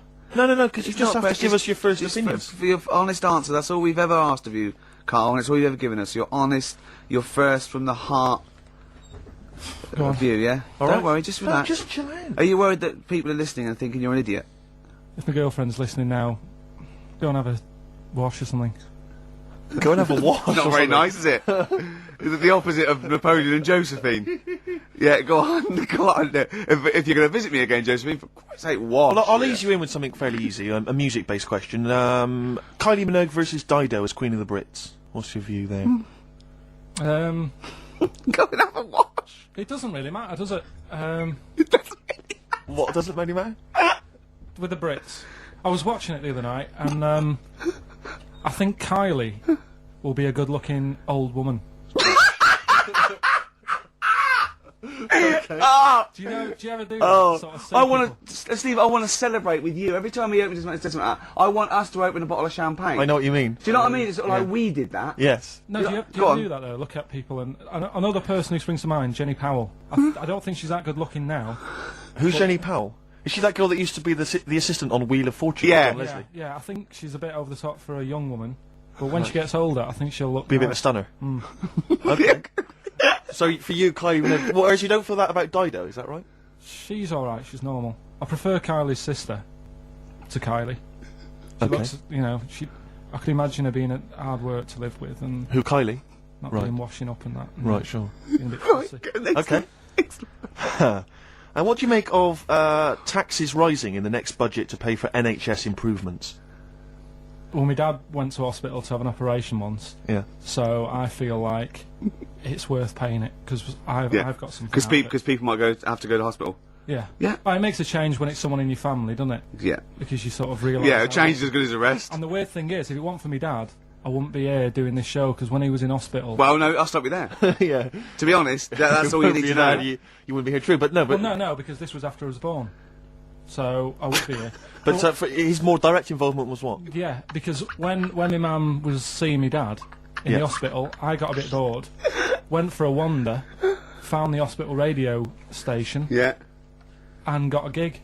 Really? So in a real sense, if it wasn't for Karl's dad, Karl wouldn't be here. And did your dad, like, while he was listening to you, did he, like, sort of tap the nurse and go, "Can you get that 12 off the air?" Who's put him in that Yeah. Okay, what do you make of the real-life Mowgli who's surviving in a Transylvanian countryside? Apparently, I don't know much about this story. I don't know. You know Mowgli, he's the guy from the Jungle Book. Yeah. The little kid that grew up with bears and animals and stuff. Apparently there's a real-life one in Transylvania. What were the things in Gremlins? What were the what? Like, in Gremlins they were... Wait. Okay, this is an example. This is what your girlfriend said. Think, what were the things in Gremlins called? I can't remember. Really... something like that, isn't it? No, wait. Just really think now, Karl. Just with everything you've ever... With all the brain power you've ever used, think what the things in Gremlins were called. It's not there. There's a clue here. Oh, no. Yeah! They're not. What? Gremlins. Yeah. Play a record, Karl. Getting Karl's views on some of the big stories of the week from the news. Karl, what do you make of the fact that the British Olympic curling team won a gold medal? I watched it. Uh-huh. I thought it was really good. The only thing that's getting on my nerves now is, like... What was that? Is that a trombone player just sneaked in? That was me moving this microphone. Right. Incredible, wasn't it? Yeah. What an amazing noise. The only thing is... That shouldn't sound like that, should it? That's incredible. What a shoddy tin pot station this is. Well, we know that. Sorry, Karl. Go on. It's like in all the papers now, in like the the Star and the Sun all week, they've been like traipsing models over a bit of granite. Do you know like how those things are made out of granite? The things they throw. Oh yeah. And it just that bit annoys me. Okay. The Daily Star? No, the way that this sport, nobody had ever sort of heard of it a couple of weeks ago. Yeah. Sure. We win a gold medal. Yeah. And now in the papers it's like... They've gone crazy. They've gone curling mad. It. Yeah. It's a good game now. Yeah. Good. Okay, next. All right, good. Let me see. What about the fact that the world's tallest man is living in a semi in Neasden? It's alright, isn't it? Something that someone told me in the week is that, do you know all these tall people like this guy? Yeah. Which is a bit weird they've only just found him, considering he's the tallest man. I think that's a bit weird. Yeah. Someone told me that, do you know the guy who was in James Bond, the big bloke? Yes. Jaws. He's got the same illness as this bloke. Right. And what it is... It's called tall. It's something about... You're suffering from tall. You've got a small tumour or something just behind this part of your head. Yes. Oh yeah. Just sort of in the middle of your eyes. Yeah. And the pressure on that makes you grow really tall or something. Yeah. So he needs to get it sorted. That's your advice to him. Yeah. Get it sorted. Okay, very finally, Karl, this is important. This is just projecting into the future. Just projecting into the future now, K-Man. Apparently, global warming will bring sizzling summers and weird wildlife to Great Britain in the future. Are you worried about that? How soon? Soon enough for you to worry. Yeah, it's pretty worrying. Okay. You wouldn't prefer it to be sunny here all the time? No, because with hot weather comes weird spiders and that. See, I always think we're quite lucky here. Yeah. If you live in Australia, you might have the sun and stuff, but you've got, like, deadly snakes. Yes. Yeah. Which are deaf. Did you know snakes are deaf? Snakes are deaf? They don't have ears. Okay. So you're alright walking about behind them. Yep.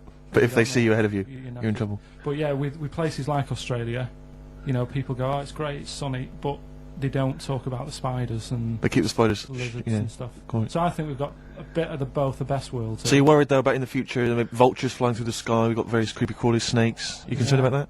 Yeah, well, there's a load. I saw something in the news in the week that a load of sparrows or something was somewhere. Maybe that's the start of it. That's an interesting story. Was that front page or? There's a load of sparrows somewhere. No, read all about it. Sparrows somewhere. Some sparrows somewhere. Sparrows somewhere. Load of sparrows somewhere. Sparrows somewhere. There you go. Anyway. Excellent. That's Thank great. you very much, Karl. That's Karl giving his views on the news. Don't do that next week. I think we should have a White Van Man session. Oh, White Van Man. I think people tune in for the White Van Man yeah, session. people who haven't tuned in, they don't know. If people aren't familiar with this, The Sun runs a column every day which is asking some punter from the street their views on the week's big events, and we just thought, why not hijack that idea, but apply it to Karl Pilkington. Karl, I haven't seen much news again this week. You've not seen much news? Don't worry, I'm sure you have an opinion on it anyway. Just give us it from your heart. So, Gladiator. Okay, so, well, on the subject of Gladiator, what do you make of Russell Crowe's appalling behaviour at the BAFTAs? This is, I heard a bit about this. This is, when he got some director or something, because... Director or producer and threatened him, because they cut his bit, didn't they? Yeah, they cut a poem that he'd done during the acceptance speech. I watched it on Sunday night. Sure. I didn't realise it wasn't live, to be honest. Yeah. But I quite liked the way it was to the point and didn't mess about. It was, he went up, he said thanks. So you're saying that he shouldn't have beaten up the director? Is that what you're basically saying? It's a bit over the top. You thought I mean, if you didn't have time, if you really, I mean, what's the poem got to do with the film anyway? He was an awards. So do you think it's ever justified to beat up a TV director if you're a major Hollywood star? Depends what he's done, but I mean... Right, what would he have to have done, Karl, for it to be fine for him to then beat him up? The thing is, right, forget all the beating up. At the end of the day, it was a awards thing for a film.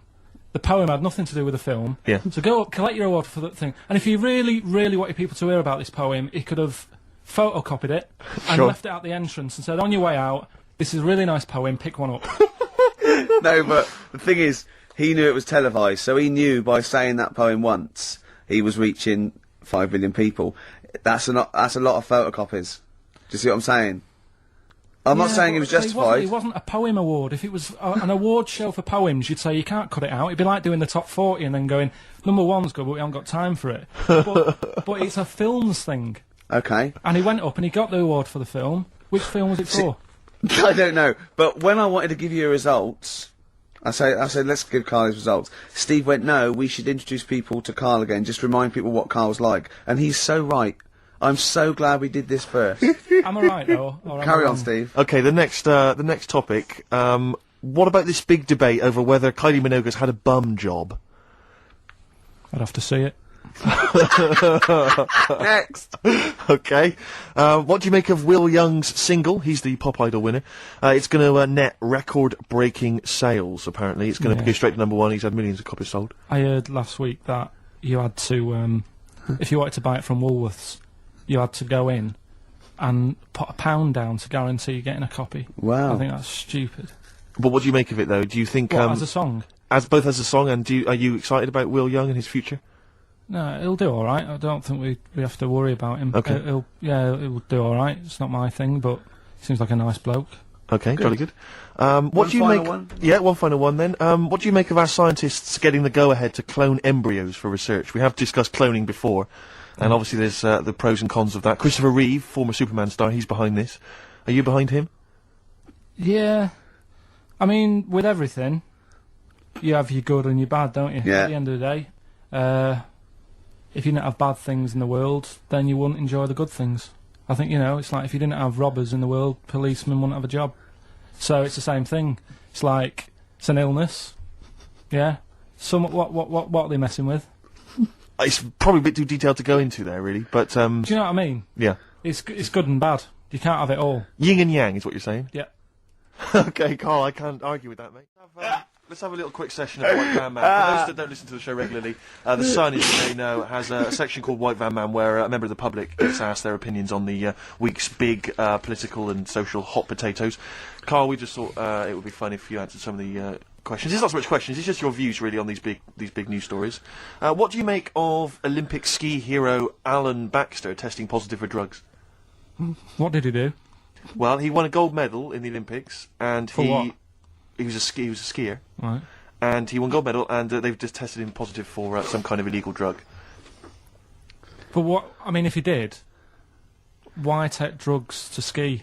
Because all you do is balance. But imagine, it'd be amazing if you were stoned, like going down a hill. Yeah, it's not like you have to... It's not going to help you, is no, it? it's just like gravity that's doing all the work, isn't it, with skiing? Yeah, but it's often to do with your athleticism, isn't it? It's no, but it'd be like saying, and we've just found out the people on the toboggan were on crack. It's not going to help them.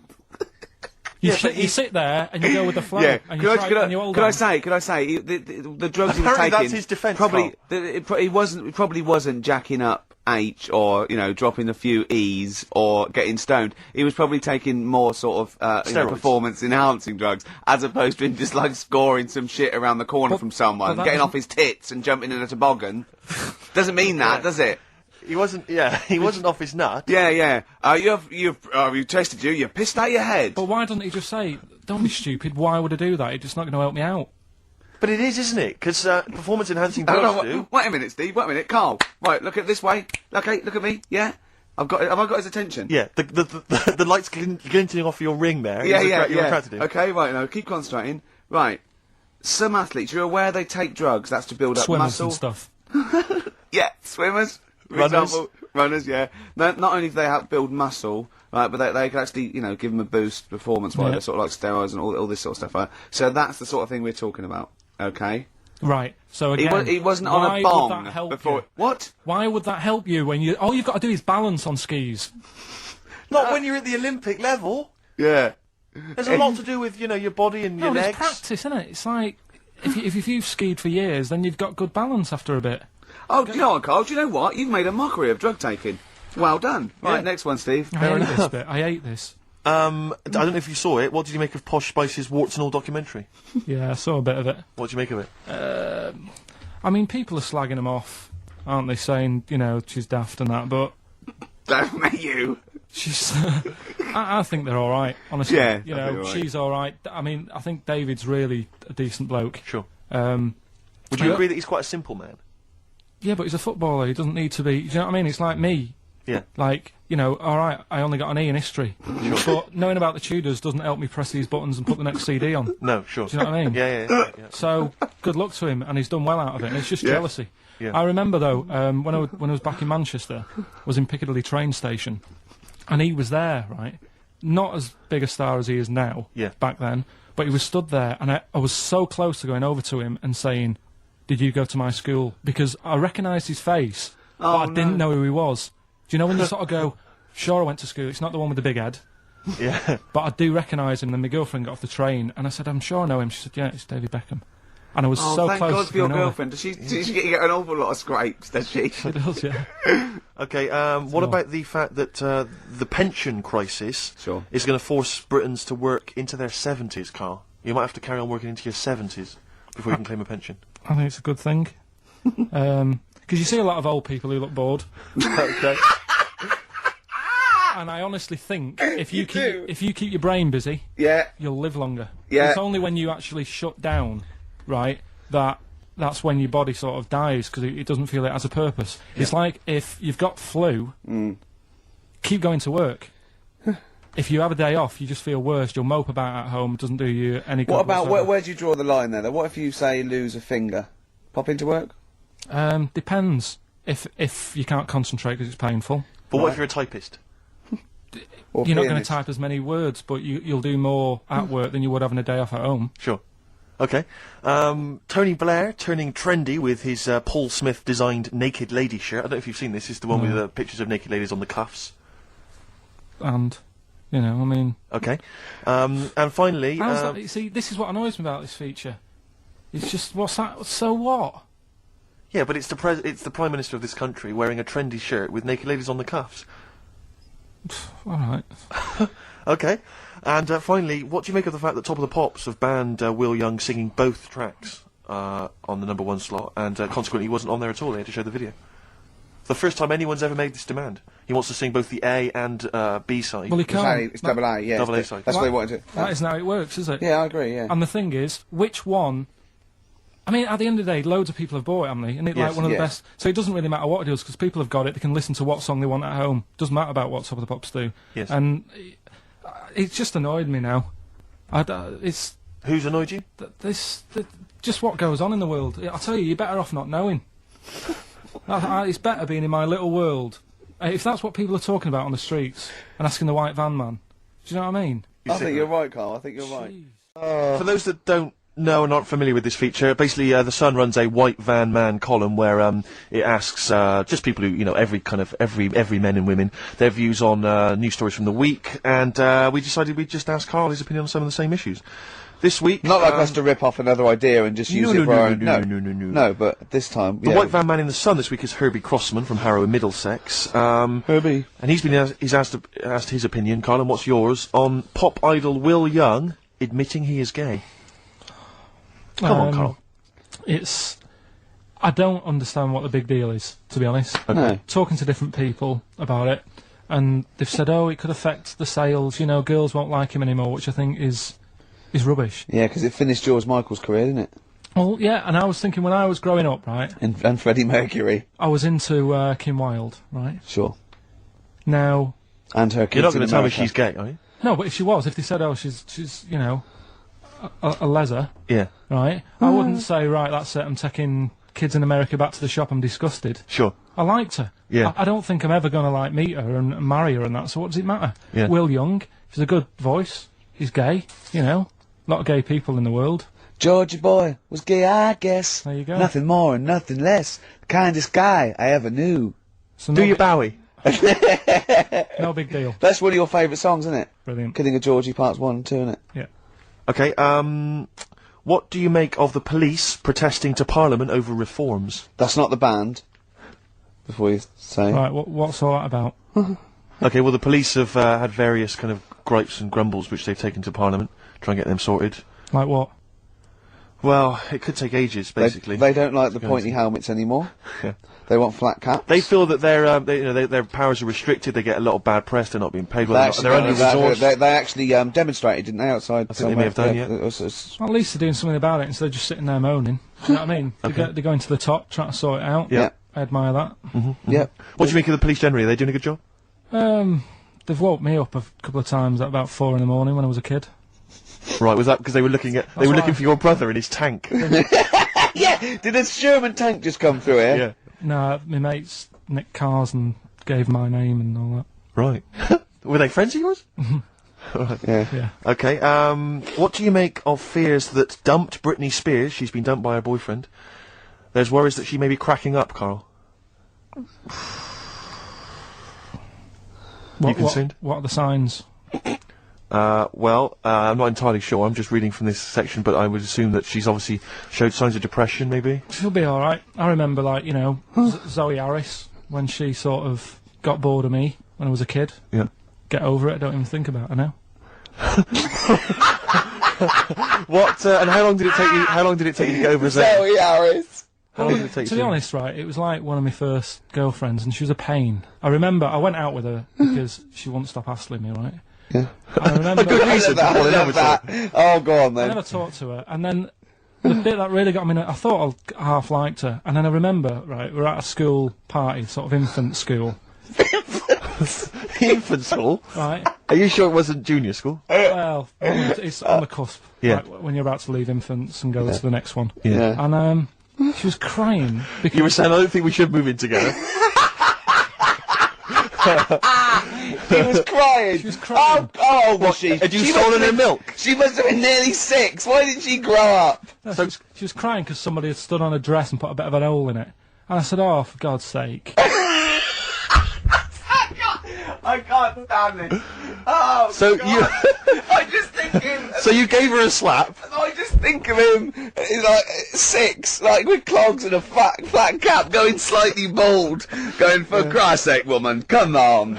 Oh, light my pipe. That finished it because all her mates were saying, come on, Karl, she's upset. And I was like, oh, whatever. So again. Hold on, though. Wait a minute. What do you mean all the mates were saying, look, come on, Karl? They were 6, weren't they? Yeah, but they were saying, come on, she's crying. Help her out. And, Like, look, and you she's- did nothing? I don't know. She's got injured. Got a hole in her skirt. Yeah, but she was upset and you were her boyfriend. Well, So what did you do? Tell me the story. Where were it you? didn't work out. You were at some kind of school do. There was a hole in her That's why dress. it didn't work out, he said.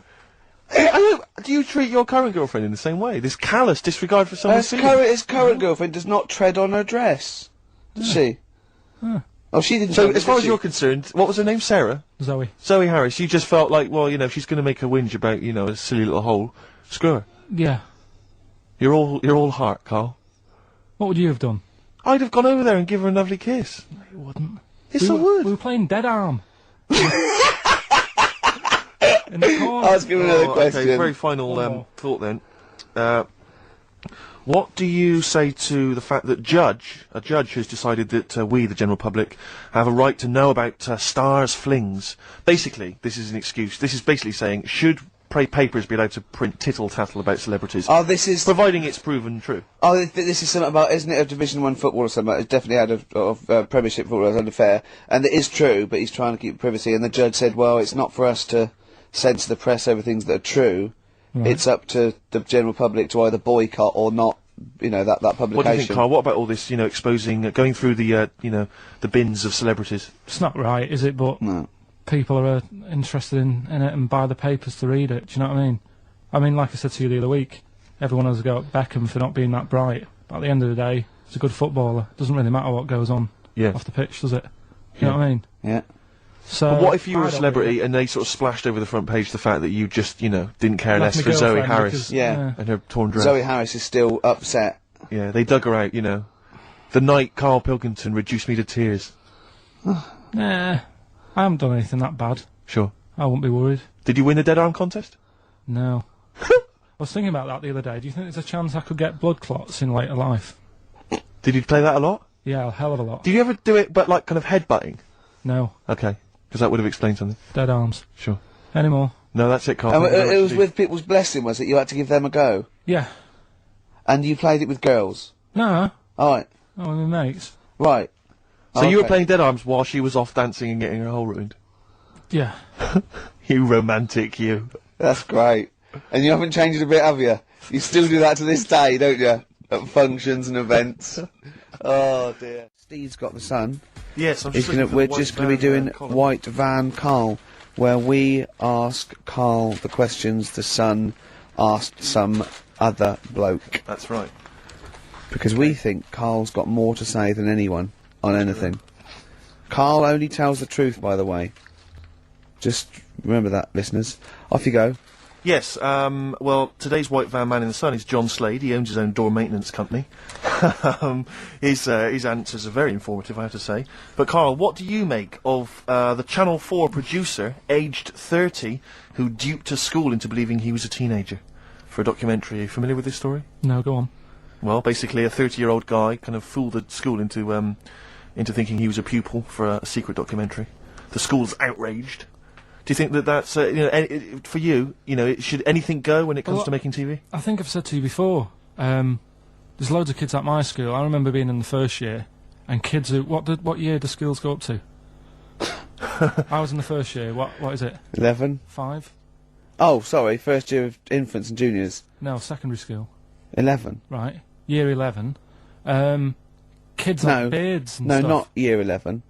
They're 11 when they first go to secondary school. Right. Well, I'm 11. The kids at the older Well, end. there's the Well, it fifth depends. form, and then You there's can the leave sixth when form. you can Right. leave when you're 16, I think, can't you now? Right. Well, kids who were 16 Yeah. looked old. They did have beards. I remember going there and thinking some of them were teachers.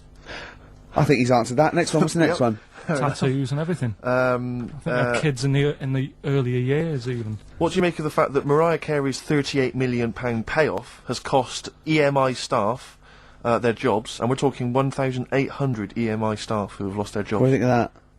Yeah, I mean, is that silly money, Mariah Carey, on 38 million? she doesn't need that much. She doesn't need that much. She has to dress nice, though. It's not her fault. I'd say it's bad business. Okay. Because EMI, did you say? Yes. Right. They've got rid of them staff. Yeah. Mariah Carey's left. Who's going to do the work? do you think Mariah should come back and do some temping? Well, they should have got a loan and paid her. Okay. Do you know what I mean? Vicious circle, that. Right. Have you done a business degree, or anything, have you? Commerce. You did commerce. Where did you do that? What did you do with that? At school, I'd learned how to fill out a cheque, pay a bill, and I think I had a trip round Kellogg's.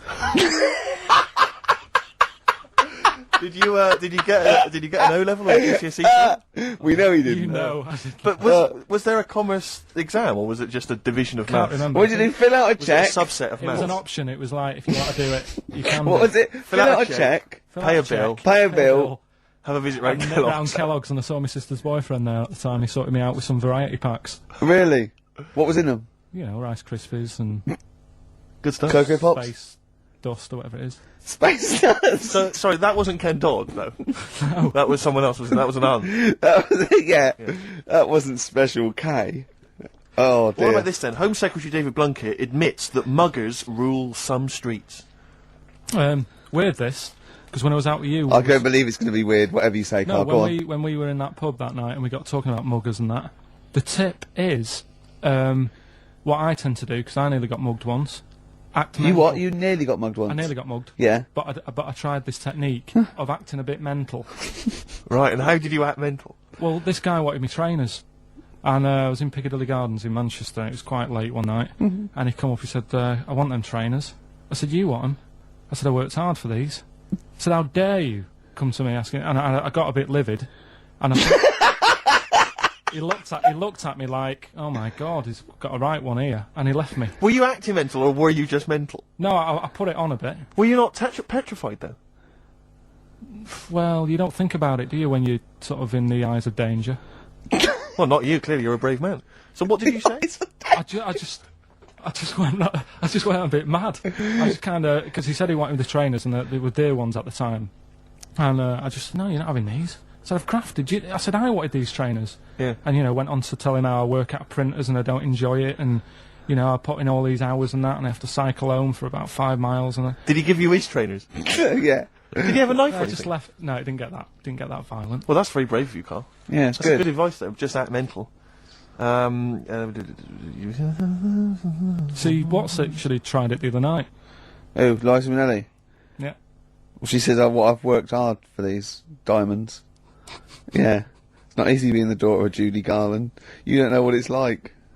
Finally, apparently there was a crook that got a security job at Heathrow. Right, he was a crook and he got a job at Heathrow. As robbers steal another £2 million. Apparently security down there is lax. Yeah. Is that a concern for you? Is this another Yeah. 2 million? Yeah. Why is all this money at the airport? It's those sandwich shops. You know how they're really expensive, the sandwiches in, like, when you're in a plane? They're like £2.50 for tuna, which is ludicrous. Yeah. That's basically the reason. What do you mean, why is all this money at airports? What is it doing there? Why? Have a go. No, have a go answering this yourself. Why is anything at an airport? It's going somewhere. Or coming in from somewhere? Yeah, but money, you can sort it out through the bank, like phone banks and that. Have you done commerce? You know a lot about paying bills and writing out cheques, don't you?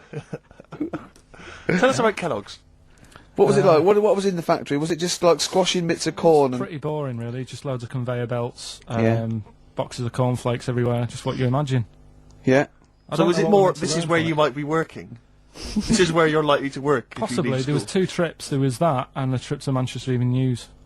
Okay. And I left that early because I had a job in Cordon Bleu. In Kellogg's. Cordon Bleu, what's that? It's like a supermarket.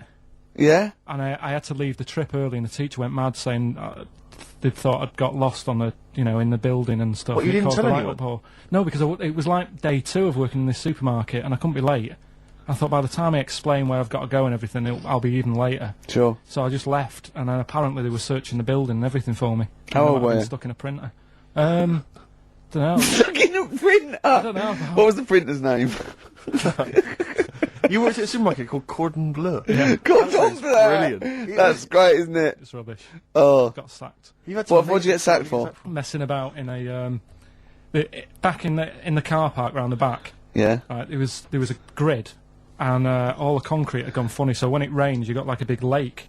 Oh yeah. Right. And I got in. Do you know those big metal trolleys you get to like put all the food in while? Oh yeah. And I got in one of them, and pushed myself out into this lake. Of cement? No, of it water. was full of water 'cause it'd been raining. Right. And I got stuck in the middle, right? And the boss was like, "Where's Karl? He's meant to be doing, facing up the beans." And I was like, And you were stranded in a lake. So someone said, "Oh, I saw him messing about out the back." He came out and saw me stuck in the middle of this lake in a trolley, and he said, "Get back in." I said, Would you say no? I'm filming sharks. I said, "It's too deep. I can't get out. You'll have to pass me something." And he said, "I'm not passing you nothing." He said, "You can get out of there and walk through it." I said, "I'm not. I've got my trainers on, probably the same ones." Yeah, you've risked actually. your life for them. Yeah. I said, "I'm not getting these wet." I said, "He said, what are you going to do?" I said, "I'm going to wait for the water to go down the grid." He said, "The grid's blocked. Now get out or you're sacked." I said, "Well, I'm not getting out." He said, "Right, you're sacked." So you were sacked? How long did you have to wait for the water to go down the grid? In the end, I did get bored, and I sort of did a bit of a leap and a jump and got 1 foot wet. How long were you waiting?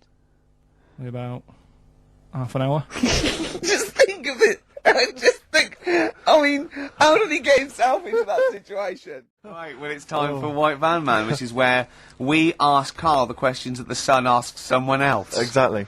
It's an article in there where they ask them, typical man on the street, the big questions of the day, gives them their platform to the nation, and we think this is just too good to let out because we only care about one person's opinion in the country now. That's true enough. It's the K-Man, and there he is. There he is. Right. Karl, your thoughts, please, on Kylie Minogue slagging off Britney Spears for ignoring her fans at her premiere. Are you aware of that story? No. She got booed at her premiere of her new film, Britney, because she'd left her fans waiting for like an hour. Some of them had travelled up from Bristol, other parts of the country. 3,000 of them. Loads of them screaming for her. She just went straight into the theatre an hour late, just gave them a quick wave and straight in. Didn't even bother to shake their hands, sign any autographs. So they were booing. What do you think of that, Karl? And Kylie's obviously said that was actually outrageous, and you should treat your fans with respect. What do you make of it? So she did wave, then. Yeah, but literally as she was walking into the theatre. Was it raining? No, I don't think it was. He's like a defence lawyer, Yeah. but who hasn't really read the brief. Exactly. So I was He's just winging it. Judge's first joke, was it raining? No? Oh, shit, I was relying on that. It wasn't raining. Was she running late for the start of the film? Yes, but that's her own fault. I mean, the people are inside. They're not going to start the film without her. It's Britney Spears. Yeah. She could take some time out. You know, when Tom Cruise came here, he spent like an hour and a half shaking people's hands, talking to people on their mobile phones, all sorts. That's Tom Cruise. He's a bigger name than Britney.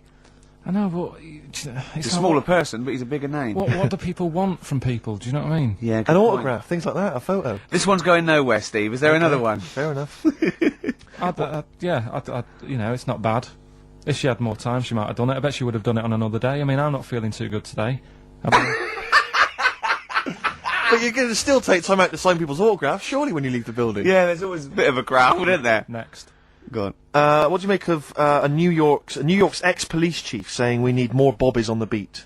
He's come over here. He's the guy that sorted out crime in New York City. He's come over. He said you're going all over the place here. You need more bobbies on the beat, more policemen, a visible police presence. There was something last week about some copper in London who was sat on a bench, and he was asleep or something. Oh, yeah. And people were like outraged because like he should be looking after England's people, not nodding off on a park bench, which is a bit daft because they were shouting he should be looking after England's people. Was this the 16th century you went back to? What do you think? He should be looking after England's people. Wherever he was, if he was in like a park somewhere, yeah, they were like really annoyed because he was asleep. But sure. He was probably undercover. No, but the thing is, if there would have been any trouble, I'm sure he would have woke up. Yeah. If there was any if someone needed help, and he screamed, he would have woke up. So I don't know why they were having a go at him. Yeah. And, And you he know, might not have been there at all. So it was so Yeah. he probably have his radio turned on, didn't he? Yeah. Listening to Heart. So you're not concerned then that there's not the crimes going I up? think there's enough. I see quite a lot of them whizzing around. Okay. You're happy then? Yeah. As long as you're happy, Carl. So you don't think it's too much crime? No. Just the right amount. Just the right amount of crime. Yeah. What about the fact that new gambling laws give Blackpool the green light to become a British Las Vegas? What do you make of that? Are you a gambler? Little bit when I go on holiday, like going in the arcade and having a little flutter. Sure. What's your favourite? I have a go on the, the fruit machines. Yeah. There's a good one called The Simpsons. Right. Is that your favourite? Yeah, it's quite good. Is that a tie-in with the TV show The Simpsons? Yeah. Okay. Will they make Blackpool the next Vegas? I don't think so. No, nor Can't do see I. it happening. No. You been to Blackpool? Yeah. What was it? Was anything? It's a bit rank. Is it? It is a bit rough. Okay. Needs a lot of work doing on it. Yeah. No, that won't happen. Okay. And you're not worried about this encouraging gambling, generally? Gambling's not a vice you're concerned about? If you're a gambler, you're a gambler. Do you know what I mean? If Blackpool isn't done up, they'll go somewhere else to have a flutter. Sure. So it's not going to make any difference. Okay. No. Okay, jolly good.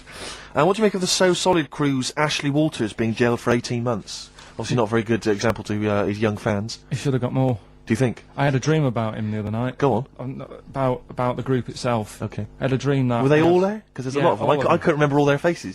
The feature in a dream. I had a T-shirt on. He had etc. Exactly, He had yeah. two of them, then he had etc. Yeah. I had a T-shirt on. You had a T-shirt on? Yeah, and it said on my T-shirt, "So Solid Poo." And I was walking down the street, and they came towards me. And they were Wow. just about to beat me off. That's a and I woke up. great dream. That's amazing. That's an amazing I love that. dream We've for all a had 30-year-old. We've all had that anxiety dream. Oh my goodness! What if I no. meet the So Solid crew and I'm wearing a no. T-shirt that slags them off? Oh, I don't believe it. Yeah, yeah. So what happened? Did you get beaten up in the It was dream? one of them where I woke up. Do you know I've been telling you that I keep getting them things where you feel like you're falling? Oh, yeah. It was the same sort of thing. It's You like, know I'm not a real psychiatrist, don't you? You should, you know No, what I but mean? you do know a lot about a lot. Yeah, I do. Thanks very much. And, if I'm at home talking to Suzanne about something and I don't know the answer, I think, right, I'll ask Ricky that when I see him. Yeah. Thanks. But you know that, I think you might have mentioned before, that apparently if you die in a dream, it means that you're dying in real life. Yeah, well, that's it. If you don't... But apparently if you get beaten up by the So Solid crew in a dream, it means you're being beaten up by them in real life. Yeah, that is true. So you probably woke a up lot and of found people them have been pummeling your joking. Yeah. Terrifying. Absolutely terrifying. So, yeah, lock him up for longer. Okay. Finally, what do you make of Halle Berry becoming the first black woman to win the Best Actress Oscar? Did you see her speech? Got on my nerves. Did it? I mean, it's good that she won. It's nice for anyone to win an award. Yeah. But she did go on a bit. And, I've been in that same sort of position. What? Collecting an Oscar? Well, I got, what they used to do at school is, Okay. if you did a full month without being off, you got a gold certificate. Okay. And I did a month once without having a day off.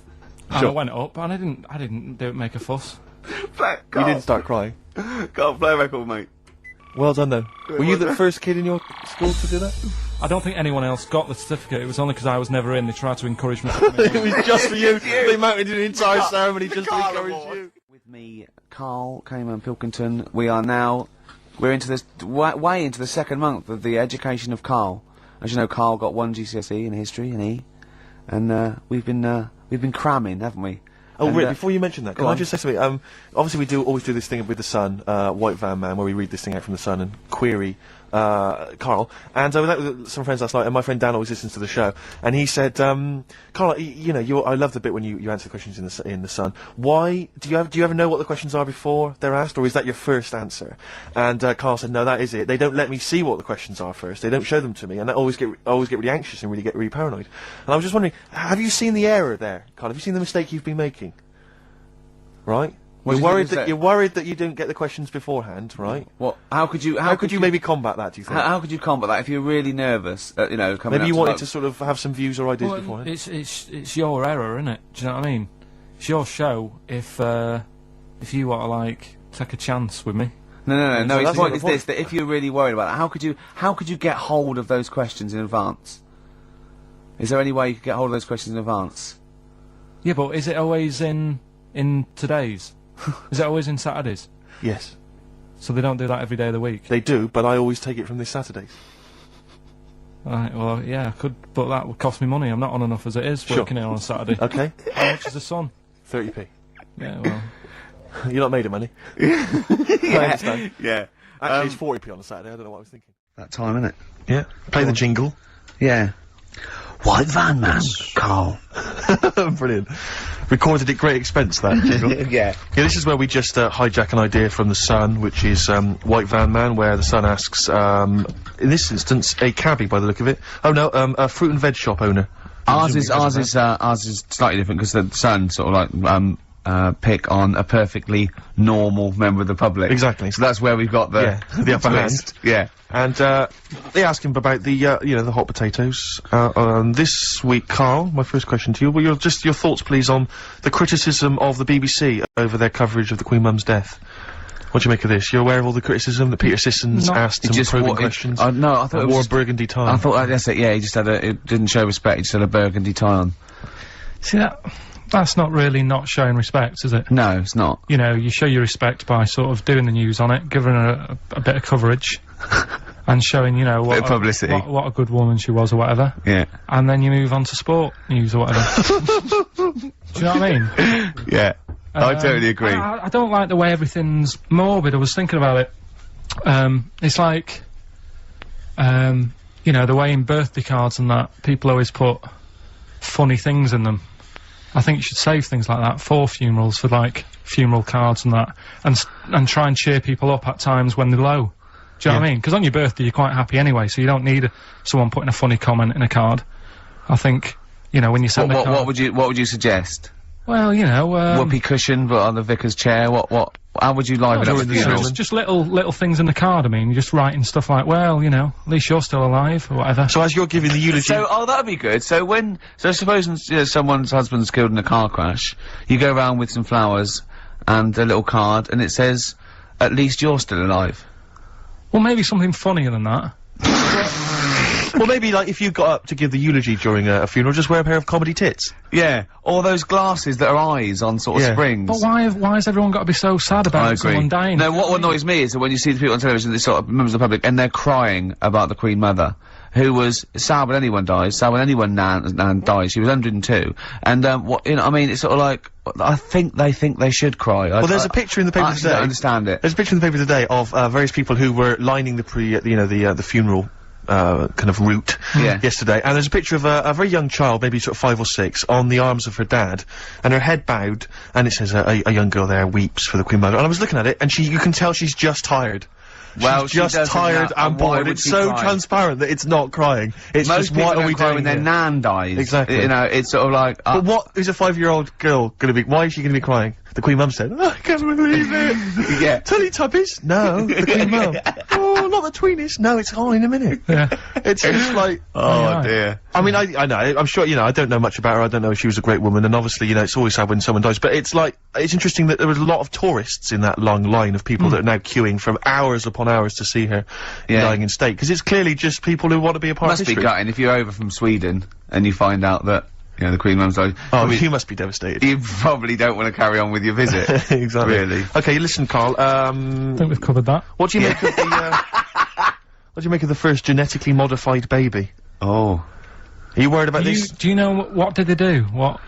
Let me see what it says here. It says, Isn't it just choosing the, you know, eye colour? Well, this is the concern, isn't it? That in the future you'll be able to decide whether it's a boy or a girl, how intelligent it is, what it looks like, is it handsome, is it ugly? Obviously, no one will choose an ugly baby, and so on and so on and so on. And so it means that, you know, where will it lead? Where will it end, Karl? Are you concerned? I've thought about this a lot. What will us three look like in the future if they're being, you know, genetically modified beautiful people? What will we be like? How will we be considered in society? True, yeah. But we've talked about this before, haven't we? About the cloning thing. Yeah. That's a bit weird. Yeah. But I don't think it matters, because at the end of the day, right, you might look like some other kid, but it's the way you're brought up that will change your features and the way you are, you know, your personality. If you lie, you get a long nose, don't you? Well, no, but listen, right, because I remember when we, you know, I was growing up on this estate. This is gonna be good. Go on. No, it's not. It's just an example of how this doesn't work. Go on. So we don't need to worry, sort of thing. Sure. Right? Okay. So I'm growing up on this estate, and there was this woman about 4 houses down, right? Who's a bit rough. Alright? Didn't fancy her. Oh, God, no. Right, but she had a baby. Well, tell me about her first. I'm interested in this woman. Why was she? It was a very... Was it like a man in a dress? I mean, I didn't grow up in a posh house or anything, and I'm not saying that if you live in a bit of a rough house, you're a bad person. What did she look like? But anyone can Tattoos? clean up. Looked like Tony Green with a fag on. They didn't clean up much, right? Oh. Which, even if you've not got a lot of money, you can still try and make a place look nice. Yeah. Right? But she didn't, and a kid used to take a horse into the house. Sorry. Whoa, Neddy. What do you mean a kid used to take a horse into the house? When did he get a horse? Must have nicked it from somewhere. Must have done. So you've seen a horse in it? No. What, is that from outside the saloon round the corner? Yeah, was it just tied up with a bit of... Right? Oh, that's great. Big Jake coming looking for it. I'd been out. Oh. Sorry, let me get this. This was before the lynching stopped or after. Where did he get a horse from? What do you mean he must have nicked it? His mum said, where'd you get that from? I bought it. All right then. But keep it out the kitchen. I don't want you going Catlin rustling. Where did he get a horse from, Carl? And how long did he have it for? Was he leading it or riding it? Mum, open the door, I can't stop! I can't stop it. Open the patio door as well, I'll be... Looks like we got us a runaway. What do you mean? I don't know, but the thing is they couldn't afford to buy one because they're not cheap. So I'm just guessing. Maybe that's wrong of me. But I think... He had a horse? Yeah, right. So that's why the family didn't have any money, they'd spend it on the horse. No, I don't think, that's what I'm saying, I don't think they would have bought it. So anyway... Yeah, it's wise to whisper, Carl, in case they're listening. Yeah, and they could be in the room next door. It's not buying it, it's keeping it as well. Oh, so I was like in the car with my dad coming into the avenue, and you used to have to drive down it to turn round. And, and you know, sort of go back to our house. You had the traditional method of transport. Yeah. And the horse was in the lounge, reading a paper. Just like walking around. Oh God! What? And when I was doing, I tried to earn myself some money once by flogging little flowers in plastic cups. What? This is genius. It just keeps coming. What do you mean you're trying to flog little flowers? What do you mean? Wait. Let's play a record. Let's play a record and come back to this, because the story's going to just unravel and unravel. It's going to go for hours. Let's play a track, deeper Carl. and deeper. It's like an onion, isn't it? We've created a whole world here where there's a man living with a horse. Just walking around the lounge. I mean, I come from the West Country, I've never heard anything like that. I just think of a big sort of like orange carpet and a rediffusion telly and this horse going, I'm fed up in here. Exactly. This is really... I am not taking the rubbish out again. Yeah. Track. So we were talking, we were doing White Van Man, and we got onto genetically modified babies, but and somehow then Karl started telling a story about someone with a horse, and then he got onto, he was trying to make money selling flowers. Just do the flowers briefly. Well, hang on, I just want to recap slightly. So there was a family, and who had the horse in the family? It was... Because you lived on an estate in Manchester. So the mother was a right pig, apparently. Well, I don't know whether that's relevant. You don't need to go that far. But what I'm trying to do is, like, make a picture for you so you understand what a picture it is. Who did she look like? Bit of a, and no disrespect to her, bit like Pauline Quirk. Quirky, yeah. Right? Okay, I knew you were going to say that. Yeah. I knew it was going to be Pauline. Did she have any tats? I've never got that close to her. Okay, alright. So who had the horse? Was this her son or her husband? No, her daughter. Her daughter had stolen a horse? Yeah, from, I don't know where, there was I think there was some stables down the road or something. And they kept the horse in the house with them? They kept it in the house. Did they didn't have it for long. No. So, and you said you were in the house one day and you saw the horse in there? What happened was, I was, they did this thing at school about raising money for charity, right? For some local charity. And they said you can do anything to raise money, and they came out with all these ideas, and I thought, that's good. What was the charity? Well, I don't know, I thought, forget the charity. Yeah, that's just a good money-making idea. So, you're a charity. So, so I asked me mum for some, because she used to have a lot of flowers around the house. Sure. I said, can I just take some snippings off them? And, I'll go and buy some plastic cups. And, got some soil out of the garden, planted the bits of plants in them. Yeah. Got a tray. Yeah. Had about 25 plants on it, selling them for 25 pence each. Excellent. Did you sell any? Yeah, so loads. Did you just cut, you didn't just cut them and stick them in the soil? Yeah, they want to survive.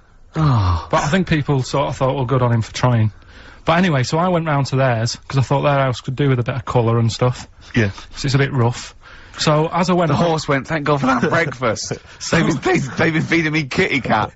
So I got up to the door, and they opened the door, and it was one of them houses where no carpet, Yeah, a horse in the living room. You know. We've all been there. And the horse was walking around the living room. Oh. I looked quite happy and everything because I always say that about animals. Black Beauty right? was on. Yeah. Well, think about it, right? If you were a horse, where would you rather be? In a little wooden hut with a load of hay, or in like a house with a central heating, 3-piece suite, and a telly and that? Telly and that. No, but I was saying this the other day. And an Atari, right? I was walking through London. Commodore 64, rubbish. Exactly. Walking through London with Suzanne, right? Yeah. And you know, like homeless people always have dogs. And she said, "Oh, I hope she looks after it." I said, that dog is happier than most dogs. Right. Because people always walk past and give it a pat on the head. Yeah. It's with its owner all the time. Yeah. It's out in the open, it's not locked up in a house. Yeah. It doesn't eat, but other than that... No, it does eat, though, they're always alright. So that's what I was saying, I think this horse was doing alright for itself. Do you know? Well, not many horses have got their own house. Exactly. For a start, yeah. But anyway, that's by the by. Yeah, so anyway, this family, who's a bit, what we were talking about, it was about cloning... Genetically modified kids and all that stuff, yeah. Right, now what I'm saying is, you could say, you know, right, Steve, you could have a baby, right? And Ricky could see it and say, God, I want one that looks like that. Yeah.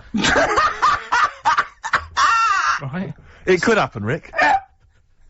So... Come on, work with him. So you take it to the doctors, and I don't know what they do, they inject it with something or whatever. Yep, that's how it's done. Yeah. And, get a little baby, and there it is, it looks the same. Now, the thing is, you separate, you both go off and do your own things. Yep. Right?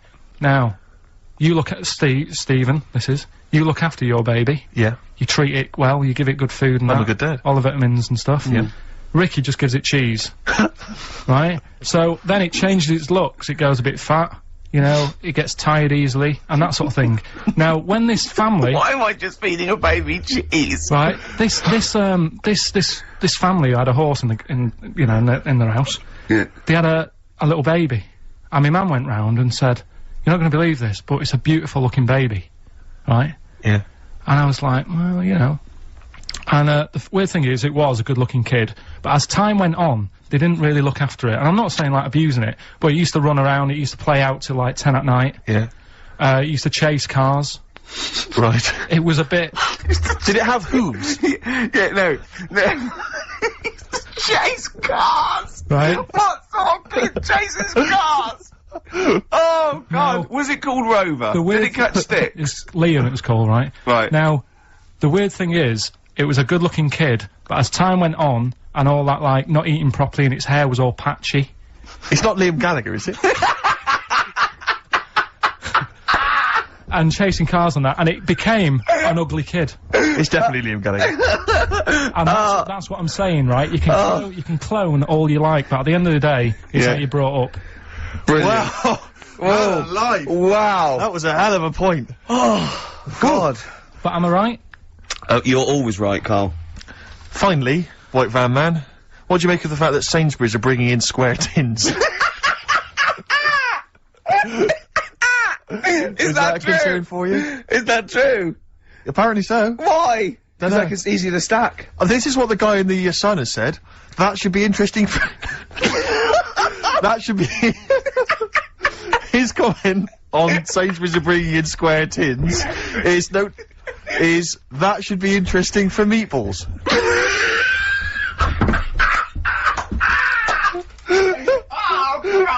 Ricky's just collapsed on the floor. Let's just play a song, Karl. I don't think even you can top that. White van, Karl. White van, Karl, absolutely. Do you want to explain the premise? Well, we take the Sun asks someone else and asks Karl. It's as simple as that. That's The it. Sun have just taken a normal person, we flipped it. We're gonna ask Karl the same questions about the week's news. Yeah, just basically your opinions, Karl, as ever. What do you make of, well, obviously the big news, David Beckham's broken foot?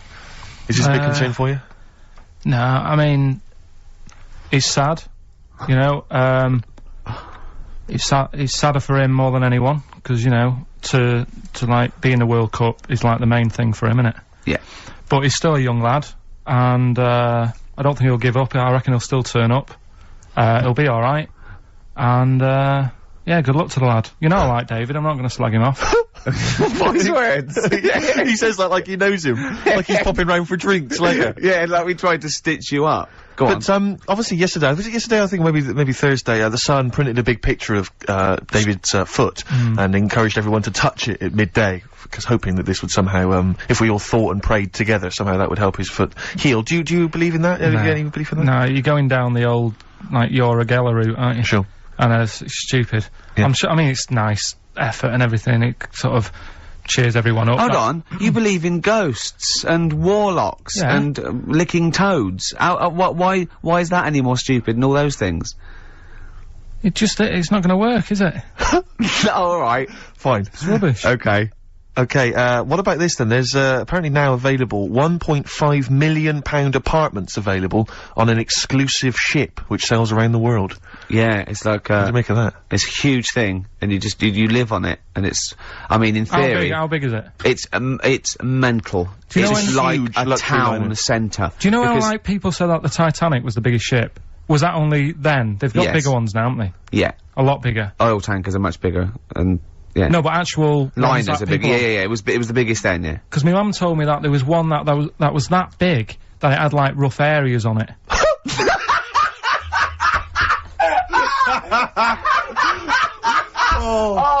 Oh God! Don't go starboard. Oh God! No, but do you know what I mean? Right. It was like we're thinking of moving. We're seeing the captain. We're thinking of moving to a nicer area. Oh, yeah. I've heard they're very rough in aft. Oh God! Oh, that's they steal your tyres. A ship's so big that was rough areas. Oh. How big is this one that you're talking about?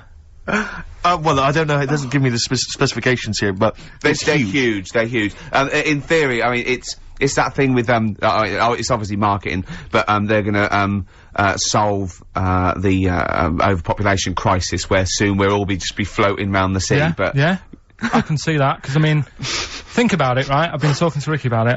I was hoping to buy somewhere in London, but there is no way in this world that I can afford it, right? And you look at all the wasted space, like with the Thames. All it's doing is like collecting crisp packets and stuff and Coke cans, and people have to clean it up. Whereas if you got a load of boats on there, problem solved. Yeah. Would you live on a boat? Problem solved. What's his name did it, didn't he? What's that programme? Is it Bergerac? Noah. Oh, Bergerac? There was one where he lived on a boat. I think it's quite. That was Shoestring. Yeah, I'd give it a go anyway. Noah. I'd like to see you living in the air, maybe in a giant hot air balloon. Yeah, all right.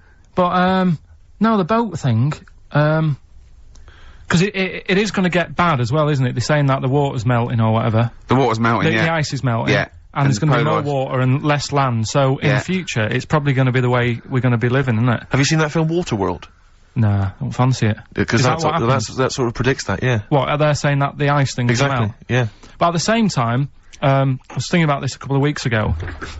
If you get, I mean, I think I read that, like, a big chunk of ice fell off one of the ice, what do you call them? Caps. Ice caps. Something like I think they said it's the size of the Empire State Building or something. Right. It snapped off and went into the water, and it's melted.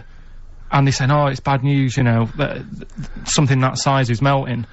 But the way I look at it, if something that size falls into the water, it's like a big ice cube, and it's gonna freeze it up again. You with me? Not really, Carl. Go on. Right, you get a giant ice cube, the size of the Empire State Building, stick it in the water, it's gonna make, it's gonna stick back on again, isn't it? Well, no, only if it freezes up again. Yeah, well, it will freeze up. The water's gonna get cold again, because you've just put a giant ice cube in the water. So when you put an ice cube in a drink, the drink doesn't freeze, does it? No, the ice melts. If you put one the size of an Empire State Building in your glass of Jack Daniels, it's gonna make it freezing. It's not going in a glass of Jack Daniels, it's going in the ocean. I know, but you see, I'm using my fables. Imagine a world. Use your brain instead! Imagine the world, imagine the sea, like the Arctic or whatever, as a glass of Jack Daniels. Okay. A big ice cube falls into it. Yeah. It freezes, it melts back on again. So we're alright, I don't know why everyone's worrying. God, thank God for that, I was getting panicked. Oh, fine. Do you understand what I'm saying? Yeah, no, you're right. Yeah, that will happen.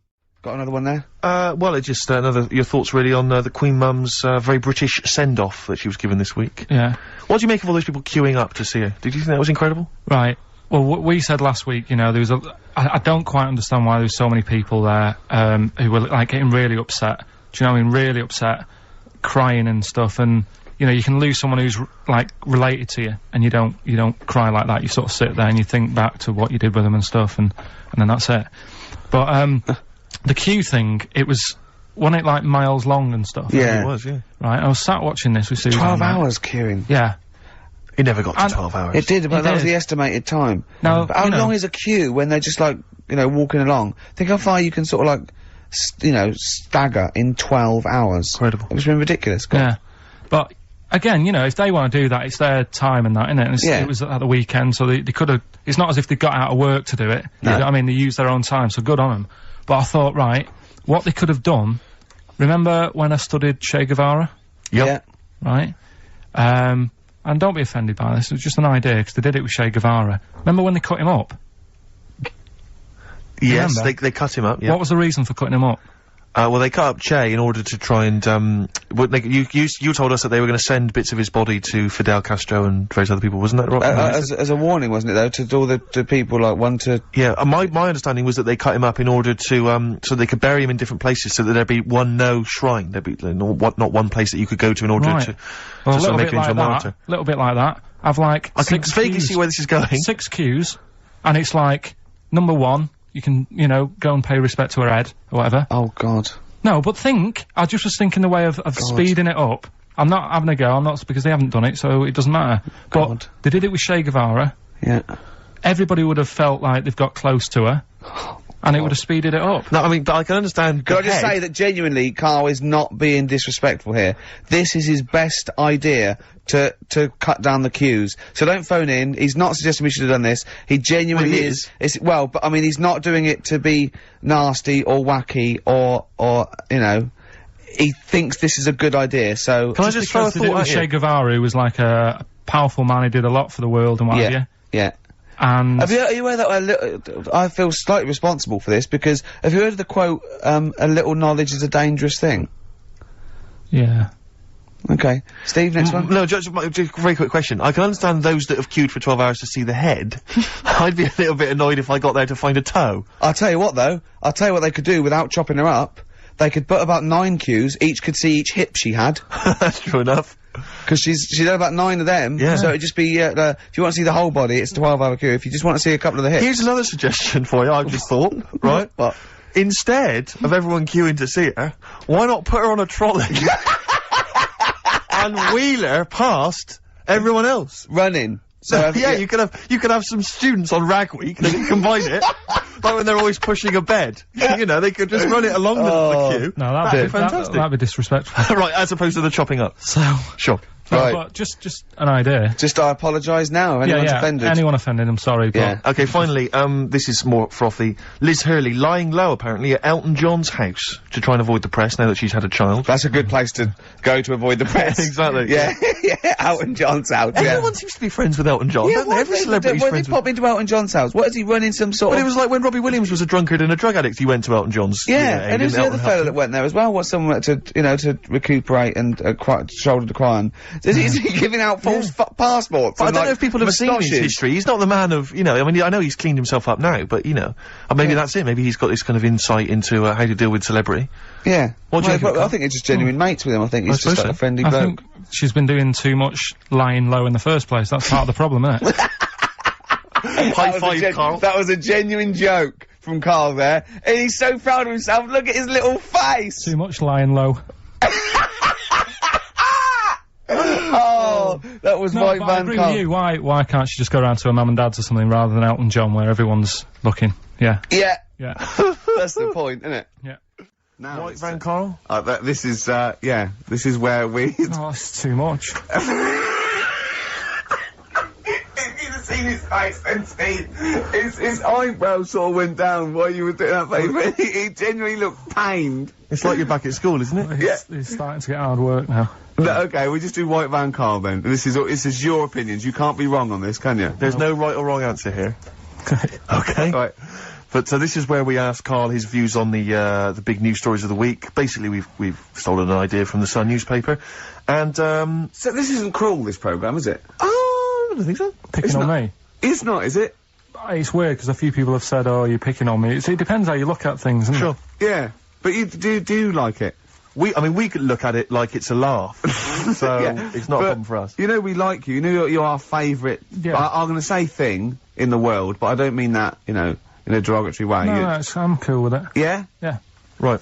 Okay. So, your views, please, on the fact that attitudes are changing to the possible marriage of Charles and Camilla. Oh, what do you think of that? The roars at the moment, because the recent tragedies are apparently high in the polls, and people are coming around to the idea of Charles and Camilla getting hitched. What's your thought?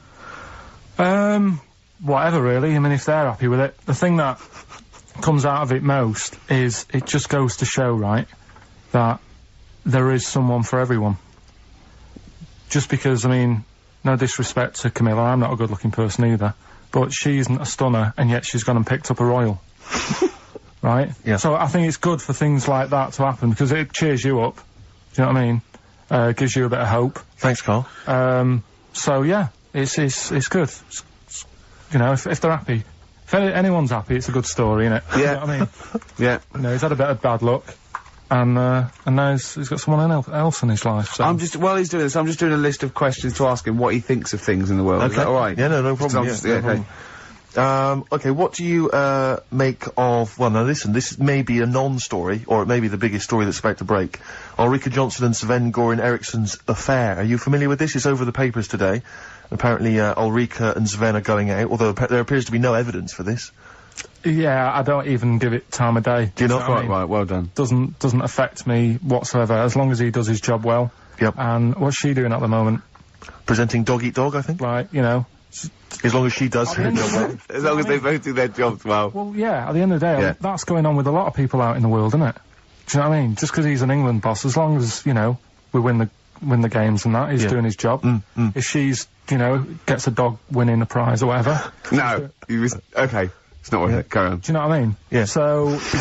Dog winning a prize. I haven't seen Dog Eat Dog. What's it about? It's alright. Right, no, go on. so that's it, yeah, it doesn't matter. Okay, what about this then? Are you, disappointed by the nation that, a third of us are apparently unaware of St. George's Day? 23rd. Is St. George's Day the one with the snakes that we've talked about? No, that's... Are you one of that third, do you think? St. George is the patron saint of England who, killed the dragon. Yeah, I mean, there's too many of these days, isn't there? That's the problem. If you make it a bit more special, like Christmas, so you buy presents and that for each other, then people will remember it. But there's so many these days, with Easter and Pancake Tuesday and all that. So, it's not surprising. I think as time goes on, we'll find that a lot of these days will just disappear, because, you know, people are busy. There'll be new ones, won't there? I don't know, people There'll be like busy. Gareth Gates Day in 50 years' time. It's just weird. I mean, I remember being a kid, right? Going out on a Sunday and shops would be shut because it was like, you know, the day of rest and all that. People don't care now. It's like, well, we can make some more money, we'll open the shops. Yeah. Do you know what I mean? Is that a good or a bad thing, Carl?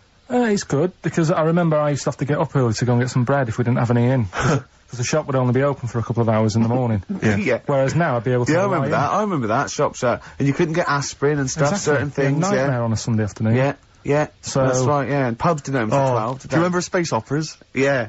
Yeah, shut up. Can I ask you something? Go on. Okay, I've got a little list of things. What do you think of, like, those pug dogs that are bred and they can hardly breathe? Evil. Yeah. What do you think of, gays? They're alright. Do you know what I mean? Just like straight people, you get bad ones, you get good ones. Exactly. Right? We've learned a lesson today, haven't we? Absolutely. White Van Karl. Karl, it's real. White Van Karl. Yeah, this is where we steal the, White Van Man column from The Sun and basically, fire those questions at Karl. Getting his opinions on the week's news. Okay, Karl, let me see. Okay, what do you make of this? The average woman, apparently, takes 27 minutes to get ready to go out. Did you know that? Is it... Are they saying that's a good thing, or...? No, they're saying that the bare minimum... It takes... No, this is what surely. No. But I remember reading, I'm sure they said that, it takes them 27 minutes to get ready to go out, at the very least, I think. It's not that bad if it's for a night out. It's that... I mean, 30 minutes is alright. If it's going to get to 20 Woodbines. But, yeah, or, you know, if the house is on fire, and it's like, quick. Yeah. Get ready and get out. I don't think it's in a fire, no. I think... Yeah, go on. I think that's 27 minutes. I'd take about 27 minutes. I can take up to that. But do they include the getting up, having a bath, Doesn't give me any more details. No? 27 Well, days. that's difficult to go by. Difficult to go on that one, isn't it? How long does Suzanne take to go out of the house? Depends, like I say, if we're just nipping out shopping, The old flip-flops and trackies on? yeah. But if you're going out for the night, it takes a bit longer, doesn't it? Yeah. Yeah, you've got wire in the trackies. yeah. Go on. Okay, no, really don't know what the ins and outs of this story are. Is Sven Goran Eriksson sticking with Nancy rather than Ulrika? Well, it's his wife and that was his girlfriend. Yeah, I don't know if this story's true. No one seems to have offered any evidence for it. Anyway, Everyone remained silent. It's rubbish. And, okay, what do you make of this? David Beckham apparently was driving despite having an injured foot and, just further threatening his World Cup chances. Now, obviously you're a big football fan. Well, I'm not that big. I like the odd game. Sure. Would that hurt him? Would that hurt his foot? It can't be good. Is it in a plaster? It's not in a big cast, Sure, is it's it? better to drive than it is to walk on it. Good point. Fair enough, yeah. Go. Can't argue with Can't that. get the bus, can he? Okay, and what do you make of this, fascist leader who's having a lot of success in the French presidential elections? What's he doing? Have you not come across this story? No. Right, this is one of the big political stories. He's got far right that got nearly 20%. He's a far-right fascist leader and he's, having, considerable success in the French elections. I don't think we should be asking Carl questions like this. Not something you've got an opinion on? I'm getting scared. There's all sorts of bad stuff going on in the world that we don't know about. Yeah. But we know about this. Yeah, but you're better off not knowing because there's nothing I can do about it. You're absolutely right, Carl. Fair enough. I can't argue with that. Oh, God, man that's alive. fantastic. The Sun every day asks, some, average Joe, his views on the week's big stories. Carl, let me ask you now, what do you make of Prince Harry smoking openly at a polo club? Are you aware of this story? No. Was it? Go on. Prince Harry, you know that he's one of the royals. Yeah.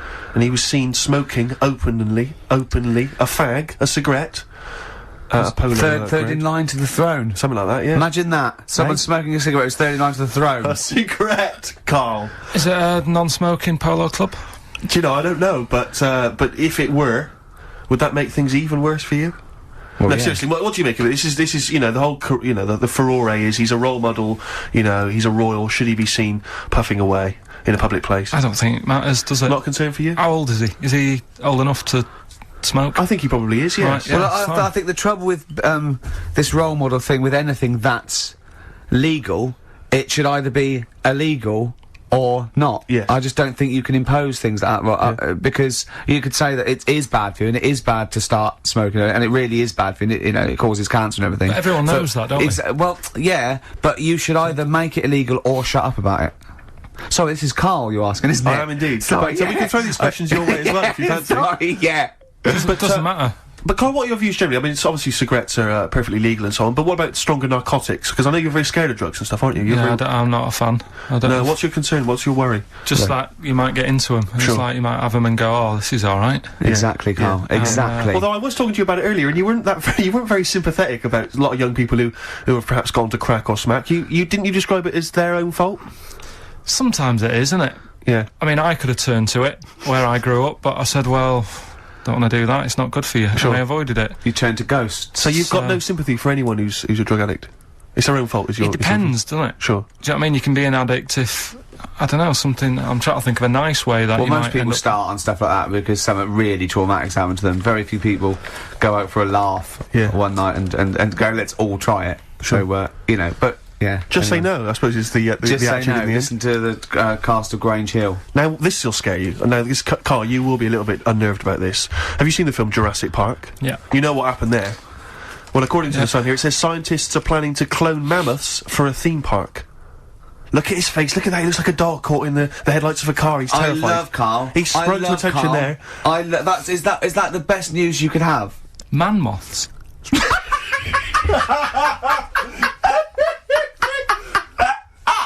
Right, Yeah, man moths. I Man love moths. the fact that that's why he was so excited that they bred a man moth. What is this? Yeah, it's a human being that hides in your wardrobe and eats an entire jacket in a day. Yeah. What do you mean, man moths? Mammoths. Mammoth, the big hairy you heard cow of a from the mammoth? Ice Age. I mean, Right. elephant.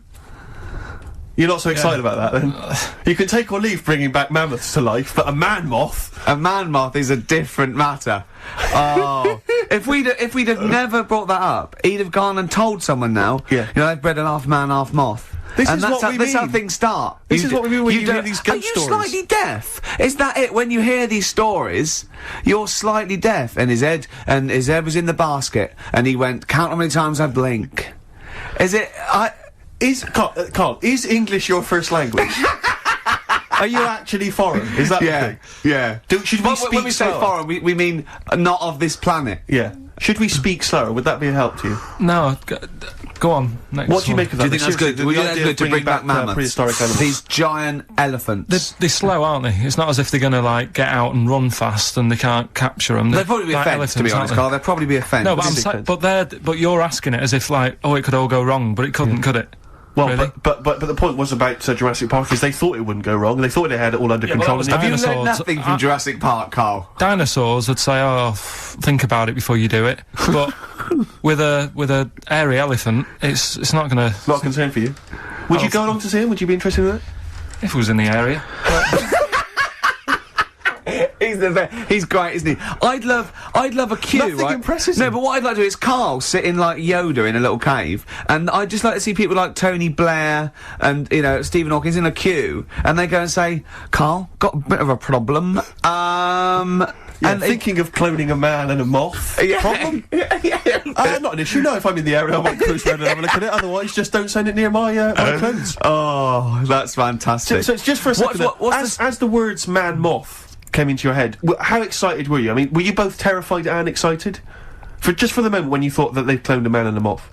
I pictured, what kind of face did he have? Did he have the moth's head, or was it a man's head? Just a little man head. Right, what was his face? What did it look like? He just was like, a bit shocked. Perplexed, yeah. So it was like he'd been grafted onto the body of a moth without his consent. And when he was asleep. Yeah, he'd woken up. He just went in to have a goiter removed, and they said, we've replaced your goiter with the body of a giant moth. Yeah. Is that alright, Mr. Jenkins? So he had the head of a little... Was it a little boy or a man? Little man. Right, okay. And he's just bumping into a lamp. Just bumping into a lamp. Carl, if you went into hospital... and they'd done something. What's the worst thing they could do, right? What would you rather have done, right? You wake up and you've got lobster claws for hands. Right. You wake up and you've got duck's feet. Or you wake up and you've got one horn coming out of your head. The worst thing? Yeah. Probably the horn coming out of my head. Why? Get in the way. That'd be useful, wouldn't it, in fights and stuff? And for like parties, people play Well, I quoits. suppose the lobster claws would also be quite handy there. Definitely. Maybe we should bring back White Van Karl. There's some interesting questions this week, Rick. Yeah. We could pull that out of the bag if you're interested. Shall we do that? Just get Karl's take on the world's... Let's do it, views. let's do it. I'll tell you what, we'll do that in a second. Let's have another educating Rick. Listen, we haven't done it for a while. White Van Man. I thought there's some interesting questions raised today, and I think it might be nice to just throw them Karl's I think we direction. set Karl up again in the last hour as a person that people want to know they wanna his know what he's opinions thinking. on the world, If you're not familiar with it, on Saturdays, the Sun newspaper asks a typical white van driver questions his opinions on the week's news, and we thought we'd throw these in the direction of Karl. Good. And then, what do you make of this teenage thug, Karl, Mickey Carroll, who spent 4 months in jail and he's won 9.7 million on the lottery? Is that justice? When you think of all the good people that are going hungry, and there's a lad there and he's won. Did he buy the ticket before he went in? No, I think he bought it once he'd come out. So he's done his time. He's done his time. Fair enough then. He's been punished. Yeah. Right. He's bought a ticket. He's had a lot of bad luck. Mm-hmm. Now he's having a bit of good luck. Right, next one. Are you concerned that now he's got all that money he could turn into like a sort of mastermind villain? You know, like a James Bond style villain? He's got a criminal streak, we know that. Is that a concern for you? I mean, imagine that he could build some kind of underwater fortress. We don't, with my lawyer's hat on, we don't know that. Yeah, well. Well, he'd have to prove that he didn't have a criminal streak. I'd say you've been in jail for 4 months. Yeah, but sometimes people are bad because they haven't got any money, so he might be an angel of gold now, or whatever his name is. 1 in 5 children aged between 11 and 16 go on booze binge sessions at least once a week. That's terrifying news, isn't it? Kids, they know too much now. Yeah. Compared to you, despair. I know, right? Yeah. Listen to this one, right? Go on. My dad had me niece in the car, right, running her to school one day. and she was in the back of the car with a mate, and they were chatting away about stuff like kids do. And they got onto the topic of one of the mates, who they said, I mean, you've got to remember, niece, this point was probably about 5 or 6, something like that, right? In the back of the car, talking about My Little Pony, whatever it is they play with. Subject changed. Oh, that Lisa in our class, she's a lesbian, isn't she? Right. That was that's what they were talking about. Yeah. Chatting away about it. Just openly talking about lesbianism. And probably, you know, this is the topic that they're talking about in the pub when they're having one. Out drinking. Yeah. Yeah, but they might have thought lesbian was a funny word or something. You don't necessarily know the ins and outs of it, do they? It's weird though, isn't it? Because when I was younger at school, you didn't like. I mean, you swore a little bit, but it wasn't like major swear words, and you sort of did a little bit of nicking, but nothing like they get up to now. I mean, my girlfriend, when she was about 7 or 8, just walked to school with her mum, and she called her a C-U-N. Right? You are joking. No, she said, because she thought it was a big. She said she thought it was a big furry animal. So she was being nice, and I remember, where'd you do that? Where'd you do that? Like, just heard it at school. So they might, they might not know what it means. Well, I tell you, I'm gonna have to use kind of euphemisms here to tell this story, but when I was at school, I learned, the stronger version, it's not the same word, but it's very similar with one letter changed. I'm gonna use twit. Yeah. You know the word I'm thinking of? Yeah. But I'm gonna use the word twit to replace it, right? And I went round... You think they're twat? Yeah. That's what I'm thinking of. And, so can I say it? Am I allowed to say it? No, it's weird though, because some people from Cornwall use that like saying twit. So, if people listen in Cornwall... Do you know what a twit is? A pregnant goldfish? Well... Well, I learned the stronger version of twit. Yeah. Twat. For those that aren't sure. I learned this at school when I was like 10 or whatever, and I didn't know what it meant. I thought it was just a stronger version of twit. Yeah. I thought it was just if you were really annoyed with someone because they were a real twit. Because I is worse than I. Exactly, apparently. So, Karl would be a twit. And, and so I started using this at home, because I didn't realise what it meant. I started using this at home, oh, you twit, you're a twit, and saying it to my dad, you're a twit, but not saying twit. Yeah. And my dad didn't know what it meant either. That's great! Which I couldn't believe. So he started using it as well, right? So then we'd be driving in the car, he'd be saying to my mum, you stupid twit. Saying to my mum, you don't pull over, you're gonna bum it, you twat. Saying this. Then I learned at school from Mark Johnson what it really meant. Yeah. Stopped using it, obviously finding out it was quite an offensive word. Yeah. I didn't want to bring it up to my dad. I didn't want to sit my dad down and say, Dad, you know that word we've been saying? Yeah. You know what it means? So now, to this day, I've never brought it up with him. So we'll be driving, I go home for Christmas, we'll be driving around, he'll be calling my mum that word. Left, right and centre. I think she knows. I think she's just embarrassed. Or she's just upset and she knows what it means. She goes, why does he keep calling me this terrible word? But he's the only one, I think, in our family who doesn't know what it means. No one's got the guts to say, I don't know whether I should tell him this Christmas. What a twat. I know. It's a long time since we've had any white van Karl. For those that don't remember this particular hot feature, we basically ask Karl some of the questions that are asked of a white van driver in the Sun. They always have this on Saturday afternoons. Anyway, here's the first one. They're not fascinating, Karl, but I'm just interested on your take, really. Yeah. What do you make of Cilla Black quitting Blind Date after her husband sent a message from beyond the grave? You familiar with this story? I didn't know that. What's that? She went to see a medium, and supposedly her husband passed on information through the medium, which was incredibly vague, but persuaded her to quit live on air. Well, it's about time, isn't it? If even dead people are saying enough's enough. But I'll tell you what though, talking about ghosts and that, do you know how I'm into them? Yeah. Right? How weird do you think this is, right? Well, it's not true. Before you say it, play a record. No, go on. Go on. Right, it's this woman. I don't even know if it's ghost really, it's just a bit weird. Sure. Yeah, sure. There's this woman, and she's not a woman, she's a kid. Sure. Okay. Sure. She's walking down like a street in her area, it's a nice day and everything, everything's normal. She's walking down, and a woman comes up, cycling past, right? The woman on the bike looks at the kid, absolutely terrified, right? Got a really scary face on her. Yeah. The kid's thinking, why is she doing that? Yeah. Right? So anyway, she thinks nothing of it, goes, I think she was playing in the park or whatever, goes and has a nice day. About 15 years later... Oh, right, yeah. She's... I don't know, I think she was going to work, right, on a bike. She was riding her own bike. Riding her own bike, cycling down the road. Oh, yeah. Looks at the kid. That's the thing that happened, like, 15, 20 years ago. Right. It's her on the bike looking at her as a kid. Right. What Not another child. No. So Right. it's her, she's seen herself. Carl, I mean, I don't know where to start. Firstly, where's this information come from? But I mean, why do you ever? I mean, I don't know what part of that you think can be true. I mean, honest. I'm speechless. I don't know what to say. What are you talking about? Bit weird, though, isn't it? But it's not true. It didn't happen. Nothing happened like that. She said it did. Well, she's wrong. She said she saw herself. She saw herself as a kid, didn't she? Did she carry on riding and as an adult when she was a kid. Did she stop and talk to herself, or did she ride on by and think that's a bit weird? There's me as an 8-year-old. I won't stop. I'll be late for work. yeah. If I'm late again, the boss said he'd be in trouble. Yeah. Oh. Well, And where is this information? Did it happen to someone you know?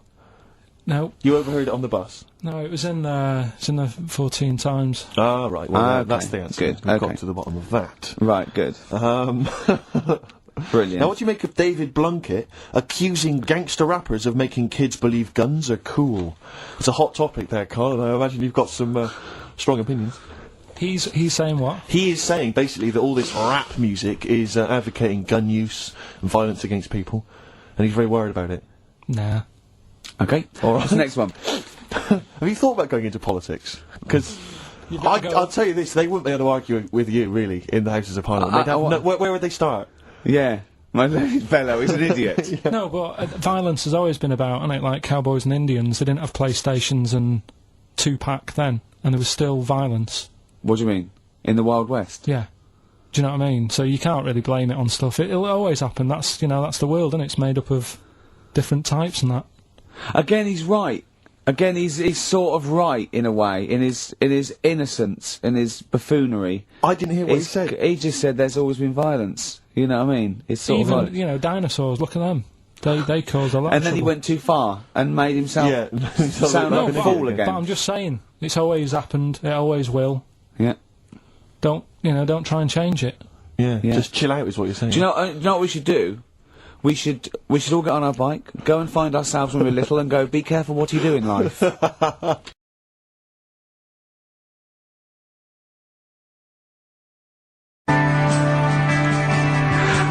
Back to form there, Oasis, and Little by Little. This is XFM 104.9. I'm Ricky Gervais. Who are you? My name's Steve Merchant. Good to see you. Thanks.